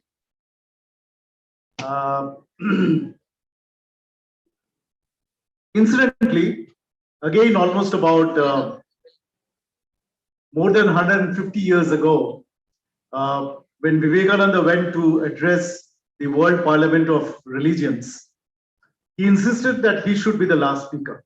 So here we have Arunima ma'am, who maybe after listening to 2 of my earlier previous speakers, decided that she should be the last speaker. So I'm again changing the sequence a little bit, ma'am, with your permission, and obviously with your tacit and not so tacit concurrence. Maybe you have to summarize. You'll make my life easier. Maybe have now Dr. 𝗥𝗲𝗂𝗰 and maybe for a change, let's be good students. When Mr. Dr. Vyas speaks, I'm sure he has fantastic perspective from the other side of the table, from the industry perspective, what he thinks are the covenants of Education 5.0. Dr. Vyas, please. Thank you, Professor, and good afternoon, everyone. It's been a pleasure listening to all the fantastic, colleagues so far. I'm going to talk about a few ideas for everybody's consideration. First of all, I must say that I liked Mr. Bell's idea that we are all in the future's business. That I think puts the right perspective as to who we are as educators. Thank you very much for sharing that. I also liked Sabur Bhai's idea that the word teacher should be reorganized to bring in the elements of entrepreneurship, mentoring, and facilitation within it. Because increasingly, teacher is required to play more of a facilitator role with everybody having access to the same knowledge. So I think those 2 thoughts really echo with me and are really important. The third thing I'd like to mention is that while we have talked about personalized adaptive learning, we talked about hybrid approach to technology and all the new concepts, etc. I would like to take everybody to the other side of the digital divide. I know we are talking about private schools and select government schools, but there is a big chunk of people who are on the other side of the divide and are devoid of many of these things that we take for granted. And therefore, what we do in Education 5.0 will also need to cover what happens to that large chunk of people, large chunk of schools, students, and teachers. Some of those thoughts I would like to include them also in our discussion. And I think just on a lighter note, Professor, if Education 5.0 can ensure that our schools don't come in the way of our education, I think we would have achieved our purpose to a great extent. Because that is what has been happening for a long time now. our schools have come in the way of our education. And the 2 or 3 ideas I have for those large number of students are as follows. As many of you know, we have this concept of FLN, Foundational Literacy and Numeracy, which means that children being able to read, write, add, subtract, basic literacy and numeracy skills. And these are expected to be achieved by the time the children are in standard 2. But research after research tells us that in a large number of our schools, these competencies are not achieved even as children go to class 3, 4, 5, 6, or even 7. Now, this is heartbreak. This means that a large number of people are in the school system. As one of the educators had mentioned, very soon we'll have a situation when we have more illiterate people in the classroom than outside. Because these are children who don't know what's happening in front of them, who are just there, possibly come for the midday meal. They just roll on because there is no detention system. They keep on carrying on, and at some stage they drop off, or they are forcibly dropped off at standard 10th. Now, this situation needs to get corrected. It needs to get corrected at scale, and it needs to get corrected at speed. How do we address the foundation literacy and numeracy challenge before we talk about more fancy things? I think that is what needs to be done as a mission mode, in a mission mode. And I know that Government of India has Nipun Bharat as the mission to be able to address exactly that.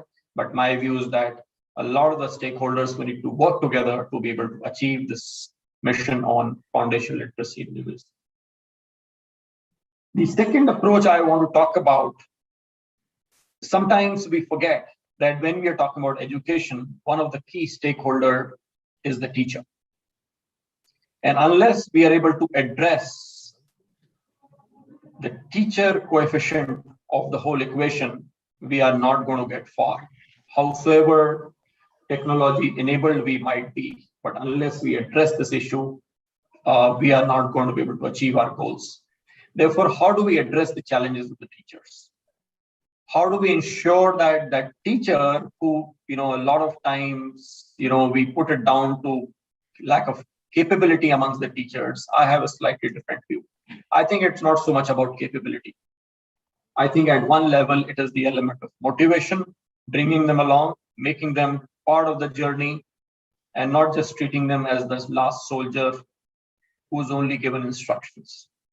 And therefore, building platforms where teachers can learn, and technology could play a big role. They could share knowledge. They could present what they could become famous. They could get recognized. They could be leaderboards. They could borrow in resources. They could build communities of interest. I think that is a journey that all of us need to, and that must include teachers in the government system for sure. So building that that platform, which becomes a knowledge exchange, possibly a job exchange, possibly a one source of resources of different kinds, I think will be another important initiative. The third initiative, and all of these things are aligned to what the National Education Policy 2020 talks about in different ways. The third thing to my mind is this whole approach to project-based learning. We know that around the world in developed societies, this reform on education curriculum has happened multiple times. In pedagogy has happened multiple times. So for somehow, we have not been able to do justice to this. Therefore, how do we ensure that we also get onto this important approach and our children are able to learn through projects and not through subjects? For example, I could take a project which could have some elements of mathematics and science and social science and the languages. And while that project is going on, while we are achieving the goals of the project, we are also achieving the learning outcomes of those subjects. And the entire syllabus could be completed, let's say, in the 200 teaching days in the year. 100 of those days could be covered through 10 projects of 10 days each. And whatever syllabus could not be covered, we cover in the remaining 100 days. So it could be a mixed model between content-based learning, inquiry-based learning, and project-based learning. I think that is what needs to be initiated. It will bring in the element of application, creativity, application, all of that our wonderful national education policy talks about. To my mind, these are 3 or 4 areas, and I'm going to quickly talk about 2 more and then hand it over to Professor.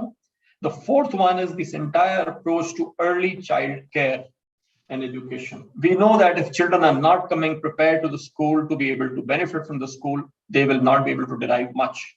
Therefore, what happens before class 1 and what happens to children and the parents and how they prepare those children to come into class 1 is critical. I know Government of India once again has schemes on Anganwadi and Balvatikas and on Vidya Pravesh module.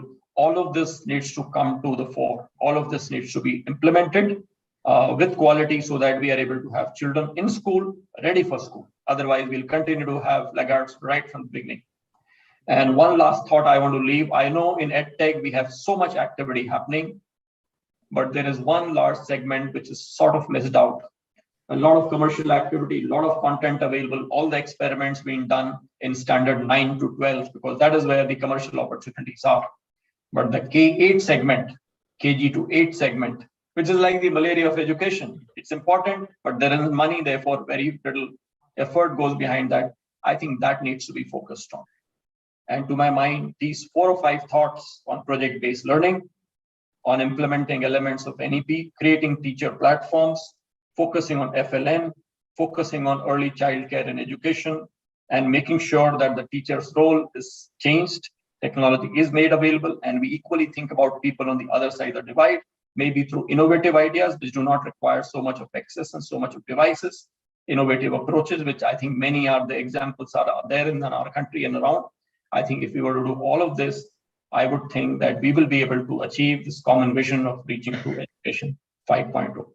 Over to you, Professor. Thank you very much.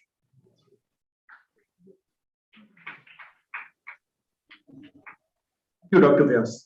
I think that was brilliant. And true to your affiliation, you have brought out quite a few provocative aspects of education the way we are going today, particularly that there are more illiterates outside the class. The school actually comes in between the students and the education. I think these are thought-provoking statements. I'm now also thankful to you for bringing about a digital divide issue here in spite of all the developments that have happened in India of late. And our focus on the FLN more than anything else. We'll come back to you, sir, in terms there are questions later on. May I now have Ms. Kalpana Kapoor, who is a leadership coach and mentor, for her maybe 5 to 7 minutes of inputs. Yeah, thank you, Professor Naveen. I hope everybody is awake in this graveyard session. Oh yes, they're all awake and they're all also talking. So I'm at heart a teacher, right? So if you could quickly calculate the show of hands that go up when you ask them if they are with us, and a quick 10 yeses in the chat box to tell us that we are there. Yeah, the messages in chat box only will go to you, so I won't get to know. Ma'am, what's a show of hands? I think almost the whole, the whole room has raised their hands. The camera is on the participants. Great. Absolutely. Thank you. And some of them have raised both their hands. Thank you so much. Thank you. Thank you. So it's been a very wonderful morning and listening to everyone and very interesting. In fact, Dr. Kamlesh, I think he should join the Ministry of Education. He's been talking about such wonderful stuff like integration of arts and music and dance into the curriculum. He's talking about no hard separation of subjects. He's talking about inquiry-based learning and projects and so forth. I'm really, really very thankful to all the speakers who've spoken before me. They've added so much value to the session in terms of bringing about a focus as to what we actually need to do. So thank you, everyone. I've been looking at my journey in the last 4 decades, and the last 2 years, I think maximum learning has happened. And in the last few months, I spoke to one of my Uber drivers who spoke about the learning gaps because there was only one phone in the household, 2 connectivity issues. He also spoke about shoes that had become too tight after 2 years, and he needed to buy new ones, and a uniform that had become too small. A KG student's parent wanted the schools to open as quickly as possible, and their sudden respect for their KG teacher was like multiplied 10 times fold of how could she manage 25 to 30 students in a classroom. There was a teacher whom I saw in a classroom hopping online and offline and trying to teach those 2 kids in the classroom and those 30 plus more on the online mode. Another teacher in a remote corner who sent me a picture of him climbing up a tree to catch hold of the connectivity so that he could reach out to his children. A school leader in almost all corners of the world, I think they've struggled with attrition and non-payment of fees, other than, of course, the pedagogical challenges. A school in grade 5 struggled with the learning gaps in content, operations, basic operations of plus, minus, and division and multiplication. Forget the integration of skills or skill-based learning. So schools, I think, are struggling to bridge this cognitive, affective, and psychomotor gap that has happened because of the COVID constraints. And on the other hand, NUP has given them another challenge. So I think it's a catch-22 situation on what to start first. While speaking to school owners across the country, other than, of course, the ROI, they were also constantly thinking about what's going to happen in the classroom, what's going to happen to our operations in the schools, and how do we take learning beyond the classroom. So it's a huge, diverse country that we are looking at. And the one-size-fits-all kind of KG-12 education that we've seen in almost 100 years, it's been the most hit in the last 2 years. Policymakers have been trying to make a change. Our Constitution, 1950, Article 51A, speaks about scientific temperament, gender sensitivity, respect for women, sports, etc., integration of art, life skills, value education. And here we are in 2022, still struggling with it.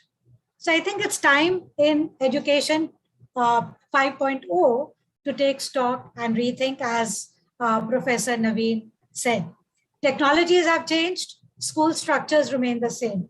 And I'm not talking about those 15 to 20% of schools in our country. I'm talking about those 70-80% of our schools.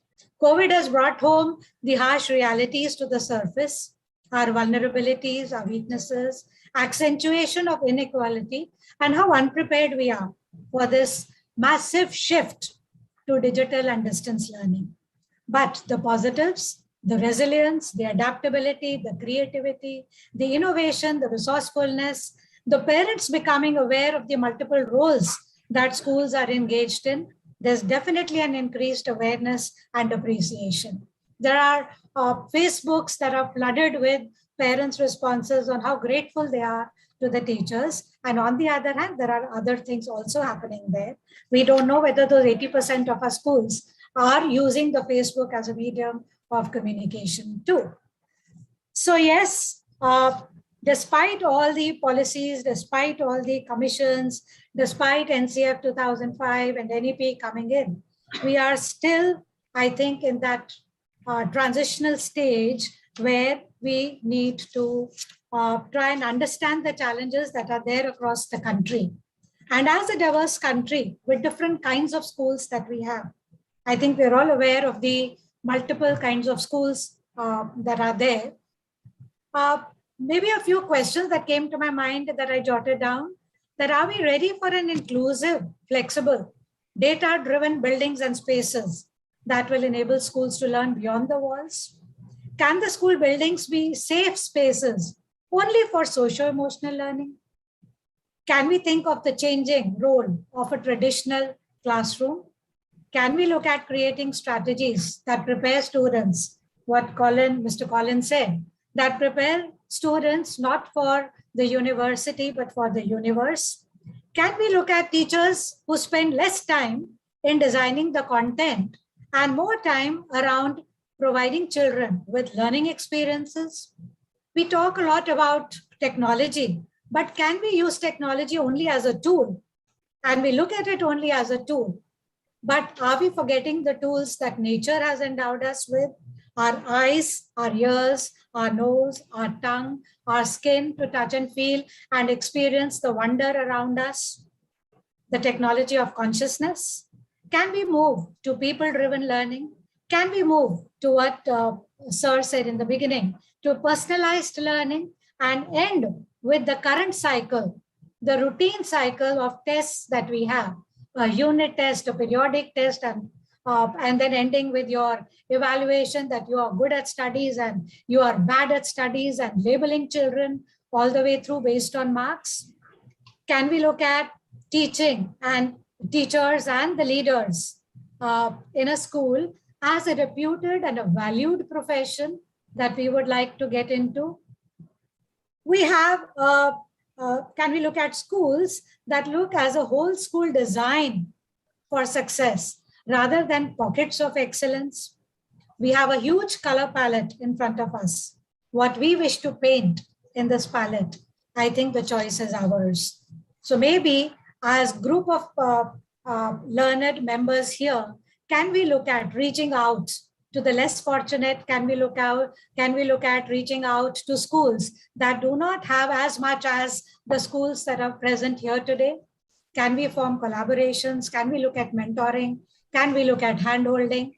The government, at the Ministry of HRD, CBSE, NCRT, they're all looking at different ways of implementing NEP. So it is a good sign that we are actually into execution now and not just looking at policy papers that get covered with dust and lie under the table. So they are into redesigning of textbooks which are more skill-based. We are looking at evolving relevant learning outcomes and preparing our children for the future.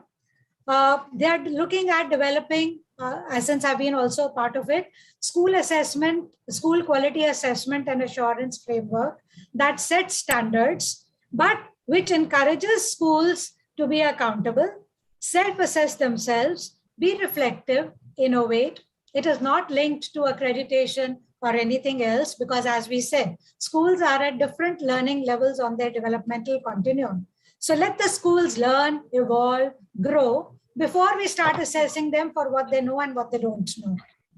And the government bodies are also developing self-paced learning materials for school, capacity building programs for teachers. Unfortunately, those 50 capacity building programs that one of our speakers was also talking about, and very rightly so, that when you actually look at the implementation is something that the leaders will have to look into.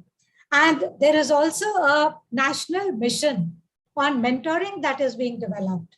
So I would be very grateful if people in this forum can become a part of this mentoring mission, can become a part of providing materials for self-paced learning based on school quality assessment and assurance framework.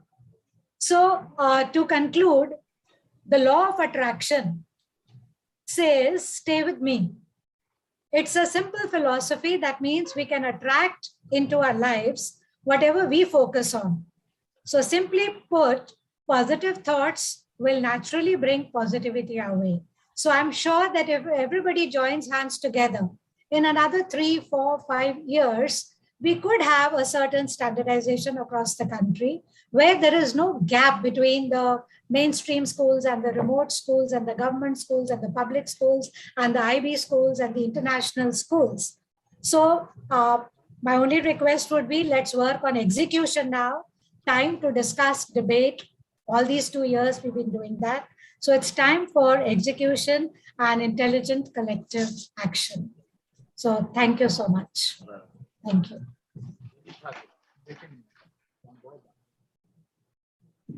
Thank you, ma'am. Thank you very much.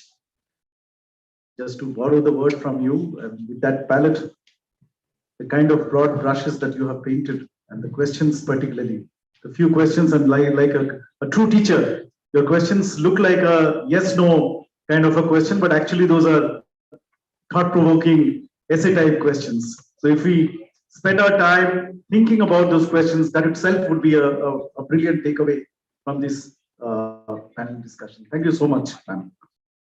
Can we have now Ms. 𝗖𝗜𝗜 𝗘𝗀𝘂𝗰, who is the Vice President, Education Reform of Cambridge Partnership for Education, for her initial thoughts. Hingoladi ma'am. Thank you very much, Professor Das. It has been, with all the panelists so far, it's been an extremely enriching discussion. And as ma'am rightly said, I am a complete believer of your law of attraction. If we put in the right positivity, we are bound to attract the right collaborations and good results that we need for our country. And I'd also take the opportunity to thank Mr. Collin. You've given a new definition to the space I work in, which is I work in the futures of in the futures market, looking at the future of education, and so do all of us. It's been really exciting to understand different perspectives, the way they are coming in. And I'll bring in more from the research side and the evidence-based work that we are doing at Cambridge University Press and Assessment, within which I work in the department where we actually work very closely with the governments and international development organizations to ensure that the vision of education reform looks at the right thinking, policy making, and implementation mechanisms.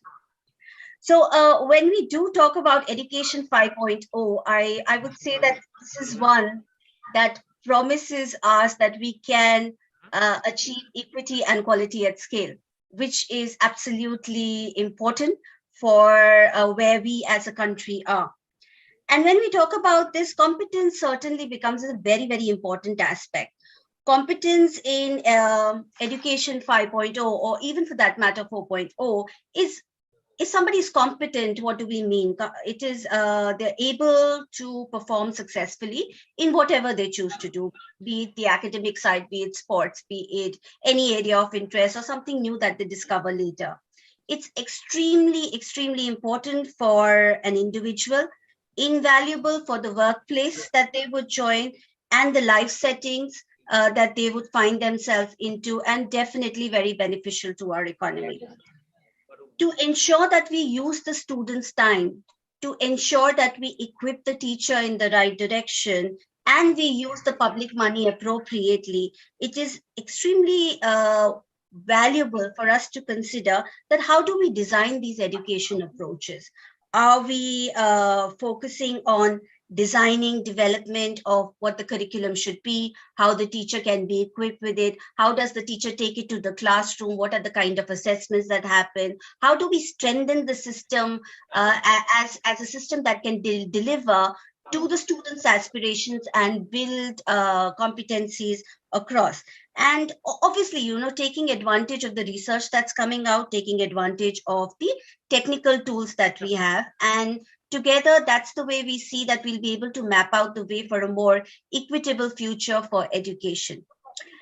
And I'll draw attention today on two aspects. One is when we talk about competencies, there is the idea of what these competencies or life competencies framework is like, which can then be embedded within the school systems, within the curriculum system to give us the desired results that we're looking at.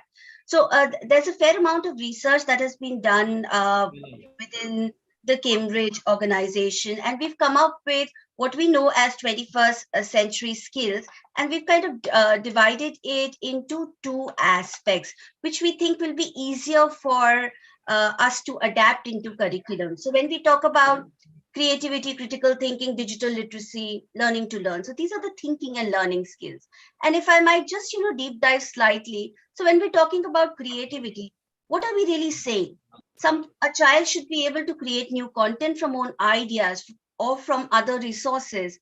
When you're doing critical thinking, you're understanding the links between ideas, irrespective whichever field that you might be in. Synthesize these ideas in information, identify and prioritize the problems that are to be addressed. Digital literacy is not only about just knowing the digital tools, it is about following safe online practicing, behaving appropriately to others, what we call netiquettes today. Learning to learn is about practical skills for participating in learning, reflecting on evaluating one's learning success, identifying and articulating what are your learning goals, whichever field that you might choose to be, and making notes, storing, retrieving information, preparing for, and then ultimately, also appearing for the kind of assessments that would prove that you have been able to achieve these skills well.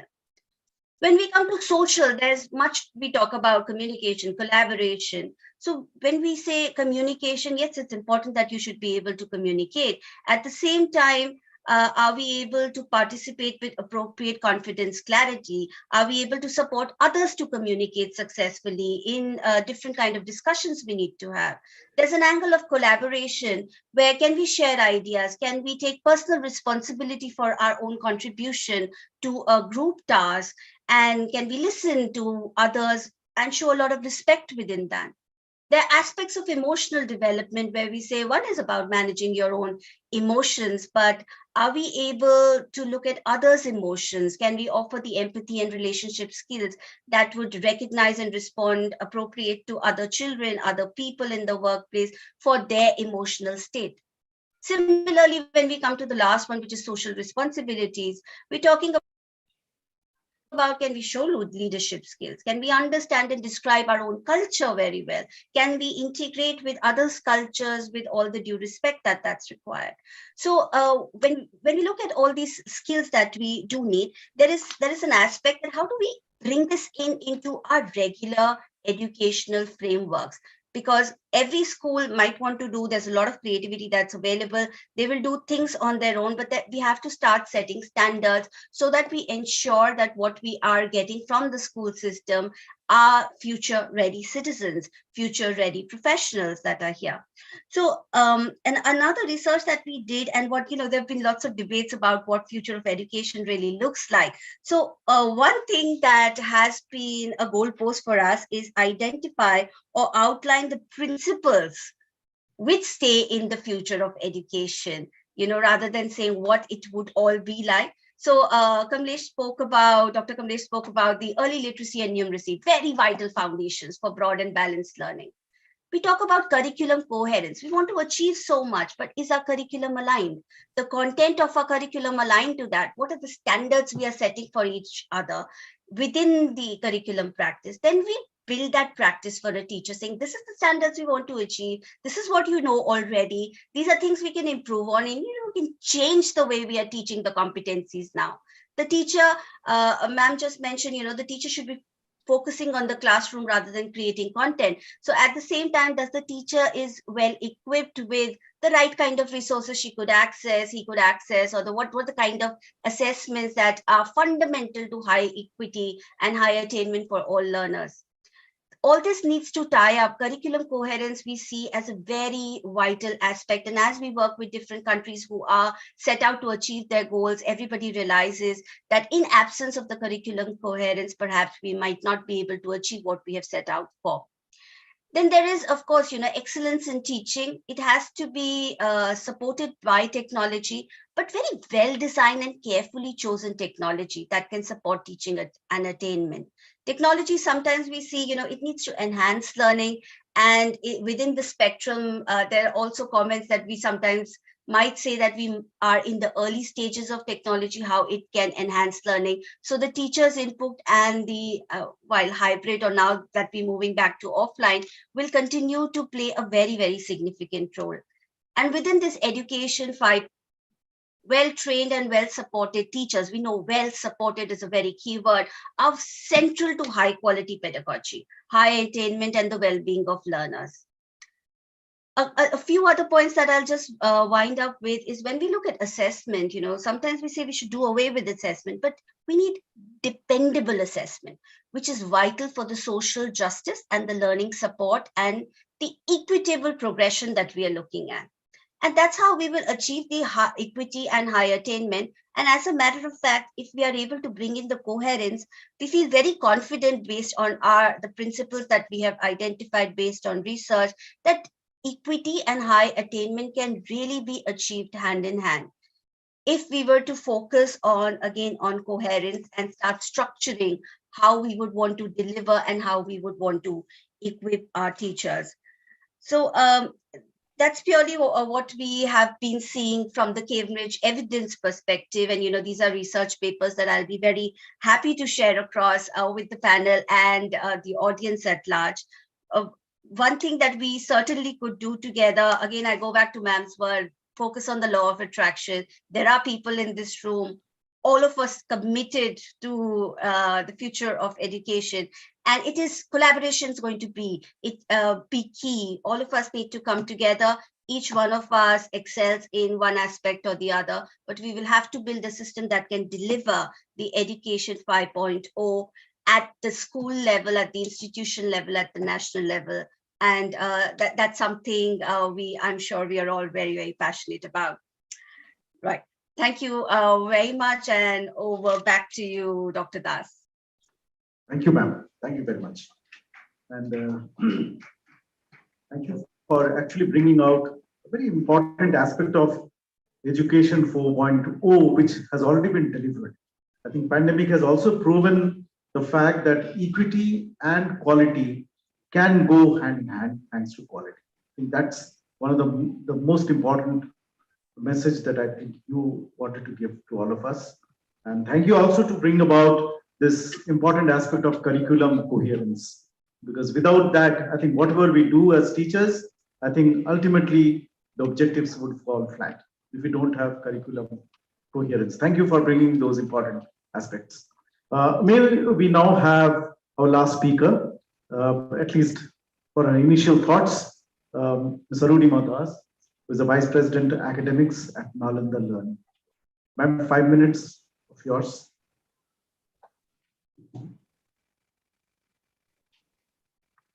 Good evening, everybody. You have been using your eyes and your ears very efficiently and politely throughout the day. So I would like to request you to use your hands and this beautiful paper pad that has been given, and a pencil also. Can we all use that, please? I think it will break the monotony a little bit. Yes, would you like to do that? Not many remaining. So whoever's interested, so I would like you to take 2 sheets of paper, put them side by side because this is quite small. And what I want you to draw is actually, it will take a little bit of space.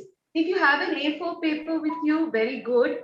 Otherwise, you could just put the 2 pages like this. Okay. Yeah. And treat it as 1 sheet of paper, please. Or if you're good in miniature drawing, you can use 1 sheet. Okay. Right. So you will please draw as per my instruction. Okay. And we try to understand what education 5.0 is.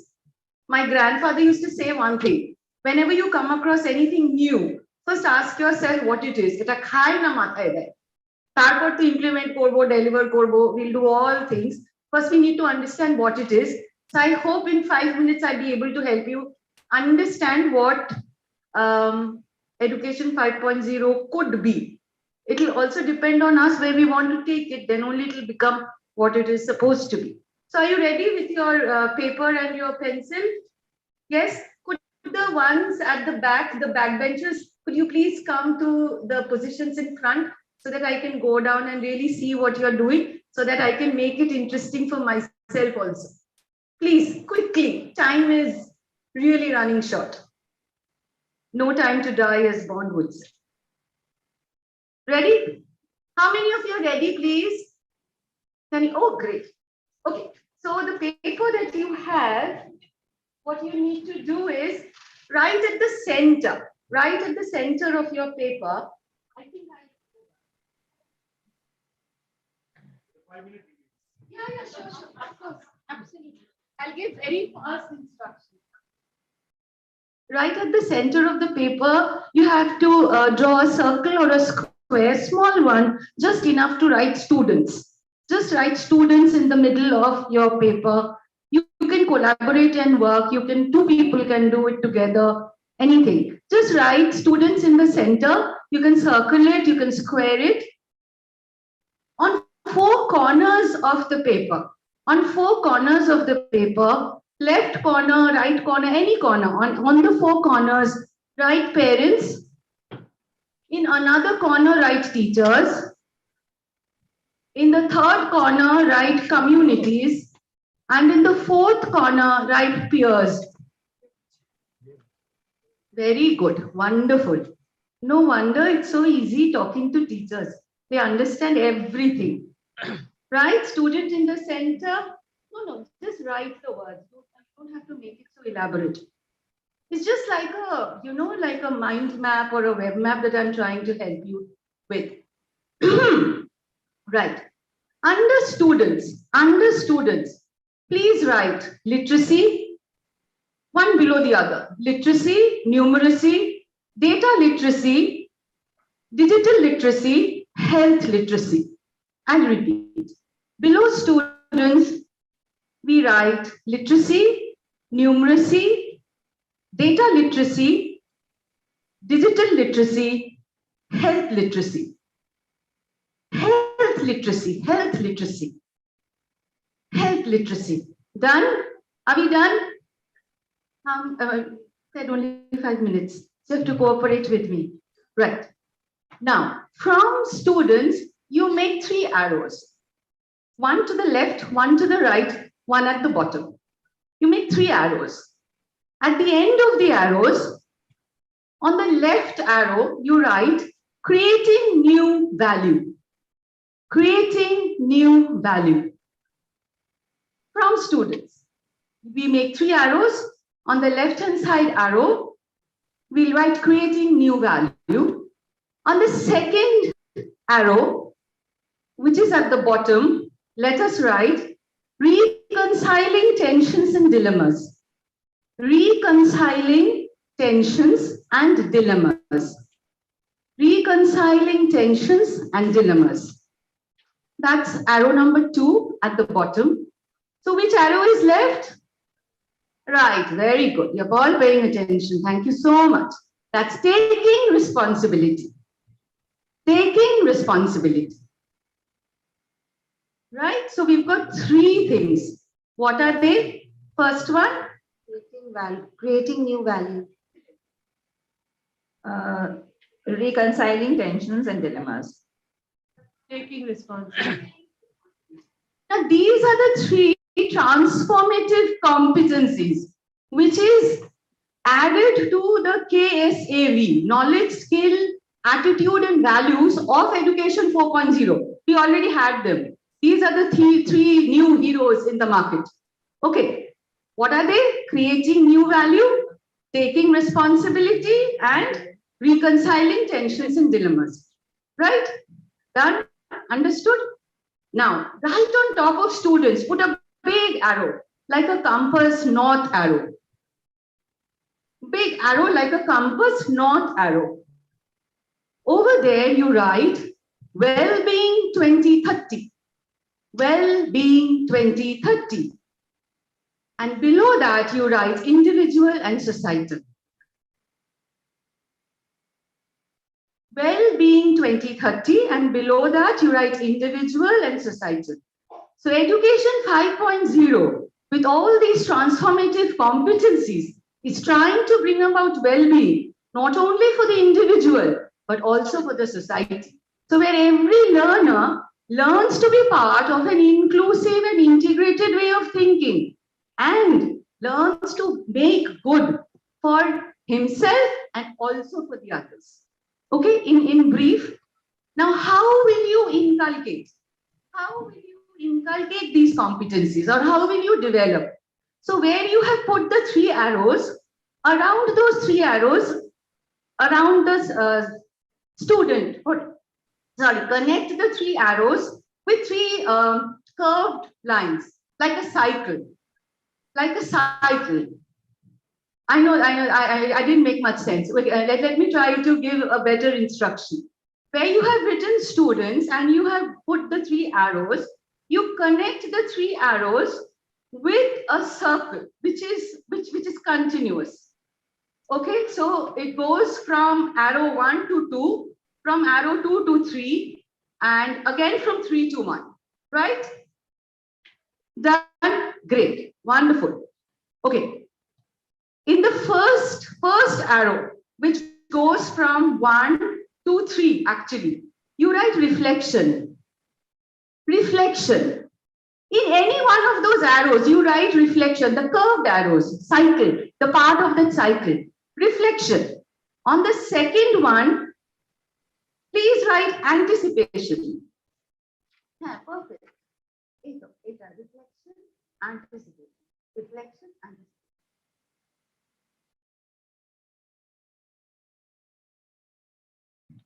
Yes, sir, wonderful. Reflection, this part. Yeah. Reflection, the second part of the circle, anticipation, and the third part, action.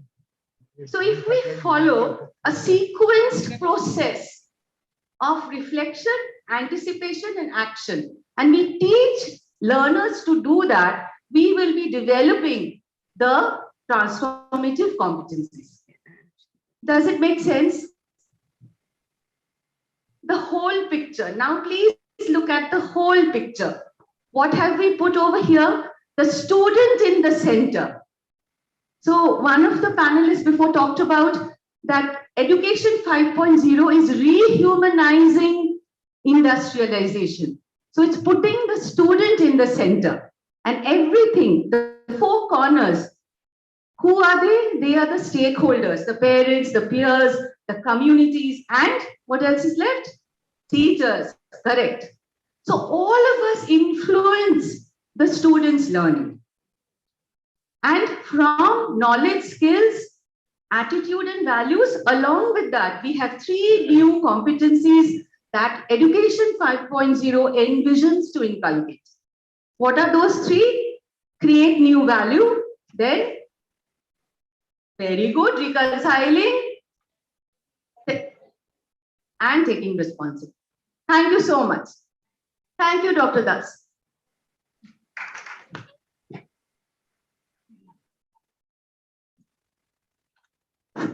Thank you, ma'am. You have taken 4 minutes, 58 seconds. Thank you so much. So nice. Once a teacher, always a teacher. Because of paucity of time, obviously, though we have redeemed almost 12 minutes of the lost 15 minutes, we still have about 3 minutes to 4 minutes time. Maybe just have a couple of questions from the audience, maybe 1 or 2 questions. Quick questions, and to any panelist, please.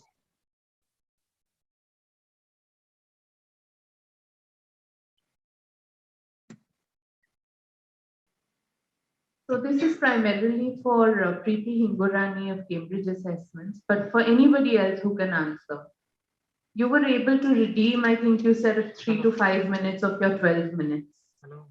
How do we redeem any part of the last 2 years? We have been speaking about what we all have gone through, and we don't need to elaborate because I think any teacher in this room intimately knows what we have spoken about the whole day. But nowhere have I heard what can actually constructively be done, because the assessments at the end of it have not changed. The assessments at the end of it, and ignore the fact that these 2 years have happened. So how does that gap get redeemed? Guradi ma'am, would you like to respond to this?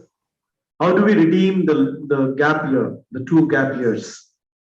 Right, absolutely. So, ma'am, very valid question. These last 2 years have been disrupting for everything that we had been doing earlier.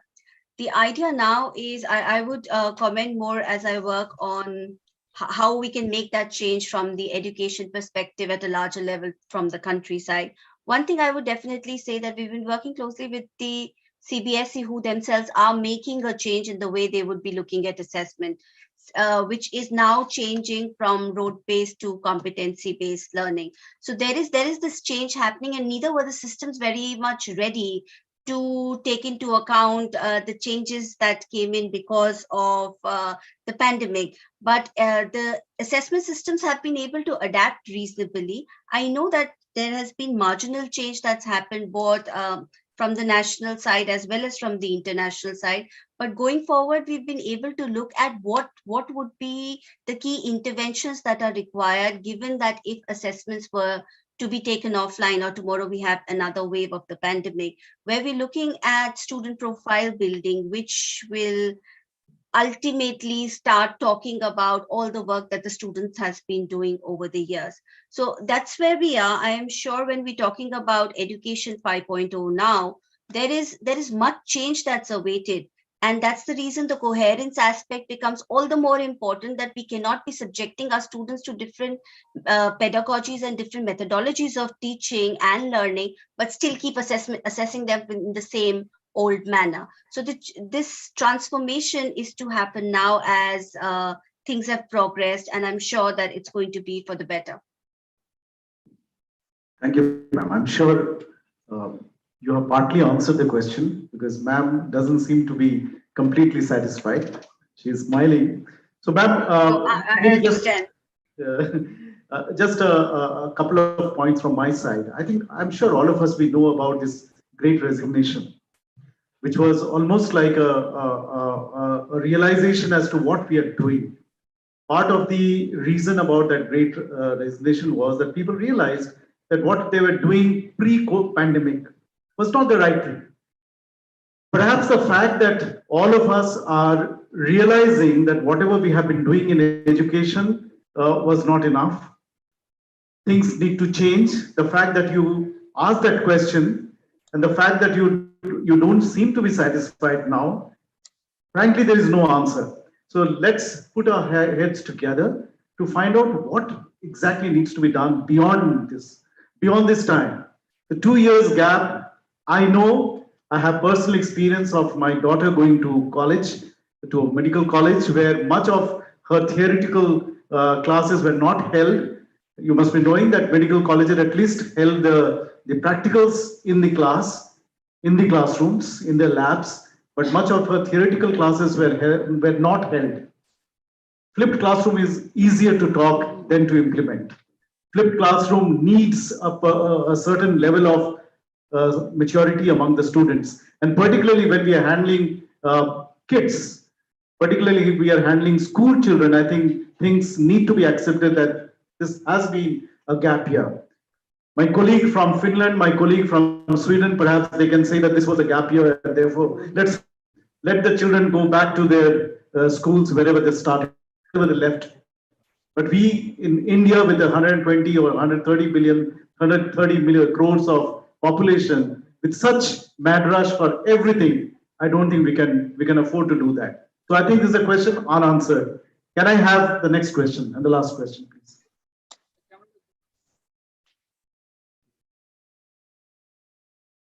Okay, thank you very much. I think, but I will not do my duty if I don't summarize the brilliant speakers that we had in the panel. The panelists, obviously it was less of a panel discussion, but more of thought-provoking comments made initially, and then 1 or 2 questions. And believe in me, I think every N+1th speaker actually referred to the nth speaker, and therefore there was a continuity of thought. There was a train of thought that was going through the panel discussion. And I must thank all my panelists for this. Just a quick thought from my end, which will more or less summarize all the brilliant speakers that we had in this panel. And this is almost like a clever teacher who, after seeing that only 50% of the students are there in the class, decides to have a quiz, and that too an evaluative quiz. So this is perhaps the takeaway from this panel, which I'm going to present with your permission, which is a summary of whatever we have discussed. Education 5.0, to our mind, collective mind, because I was taking copious notes while the speakers were speaking, consists of 6 S. 6 S. And you will see a reflection of the speakers, previous speakers, whenever or when I'm speaking about each one of them. And I'm going to be very brief. I am not going to elaborate. Obviously, society is now a part of the stakeholders. I remember ma'am went around and I think drove home the issue of society at large. So society, education for the society. Dr. Sabur Khan mentioned about being aware of the market, being aware of the demand. I think all of them fall in this big S called society. We need to enhance the skills of the students. Madam to my left spoke about I'm sure the World Economic Forum's 21st century skills she referred to. So skills being as important perhaps as the content. Ultimately, what do we do with that education? And right from school, please don't pass on the responsibility to the higher education alone. It has to start from the school. Education, not for education purpose, but for society and enhancing the skills of the student. The third component, or the third S, is sustainability. We just have one planet, and there is no plan B, as they say, or no planet B. Sustainability in almost every aspect of it that we can think of. Sustainability is important for education. Perhaps the realization after the pandemic has been that if we had been a bit sustainable in our thoughts, in our industrialization, in our so-called quote-unquote development, I think we would have not been sufferers to that extent. Almost every one of us in this room has lost either a near or a dear one, a neighbor, a known person, whatnot. Sustainability. The fourth S is symbiosis. Collaboration is something that ma'am also spoke about, 𝗥𝗲𝗂𝗂𝗂 ma'am, that nothing can be done alone. We need symbiosis, a give and take relationship. And the stakeholders, the four stakeholders, by the way, are just the tip of the iceberg. There are every other person or society who is a stakeholder. So symbiosis. The fifth S is scale. Scale. I think 𝗥𝗲𝗂𝗂𝗂𝗂 ma'am very rightly pointed out that technology has enabled scale, and technology has also enabled quality and scale going together. So scale is something which, and particularly for large countries like India. Look, India always had pockets or islands of excellence. But we are rather must be concerned about the 80%, 85%, which I think Kapoor ma'am very rightly pointed out. We should be concerned about the 80-85% of schools, colleges, not about those islands of excellence. So scale. And finally, 2,500 years ago, Aristotle talked about these three virtues of education: phronesis, the technique, and the I'm losing the word. It actually means secular knowledge. Secular knowledge, the first aspect. The second, the technicalities, or the how to apply that knowledge. And third, the practical wisdom or phronesis. So perhaps the last S is making sense of what you are doing with education. Being that sensible person, whether it is being compassionate, being empathetic towards the society, towards your near and dear ones, to community, to everybody else, 𝗥𝗲𝗂𝗂𝗂𝗂𝗏 kutumbakam, the whole universe perhaps. So with these 6 S, once again, society, skills, sustainability, symbiosis, scale, and finally sense, I think we close the session with this. Thank you very much, and thank you all my panelists. Thanks, ma'am. Thank you, Professor Das. Our speakers offline and on the dais. May I request Mr. Sandeep Sen-Gupta to hand over a small token of appreciation to Professor Naveen Das.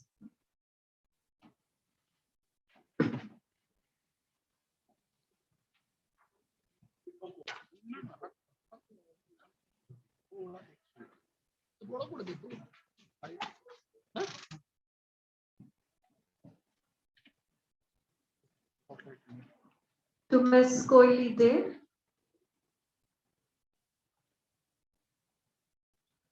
Ladies and gentlemen, can we hear a round of applause, please? And to Ms. Arunima Das. One last time, a little louder, please.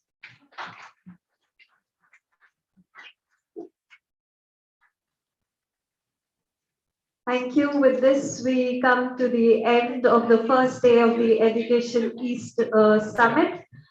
Request you all to kindly join us tomorrow, same place and same time. Thank you. Thank you. Recording of live.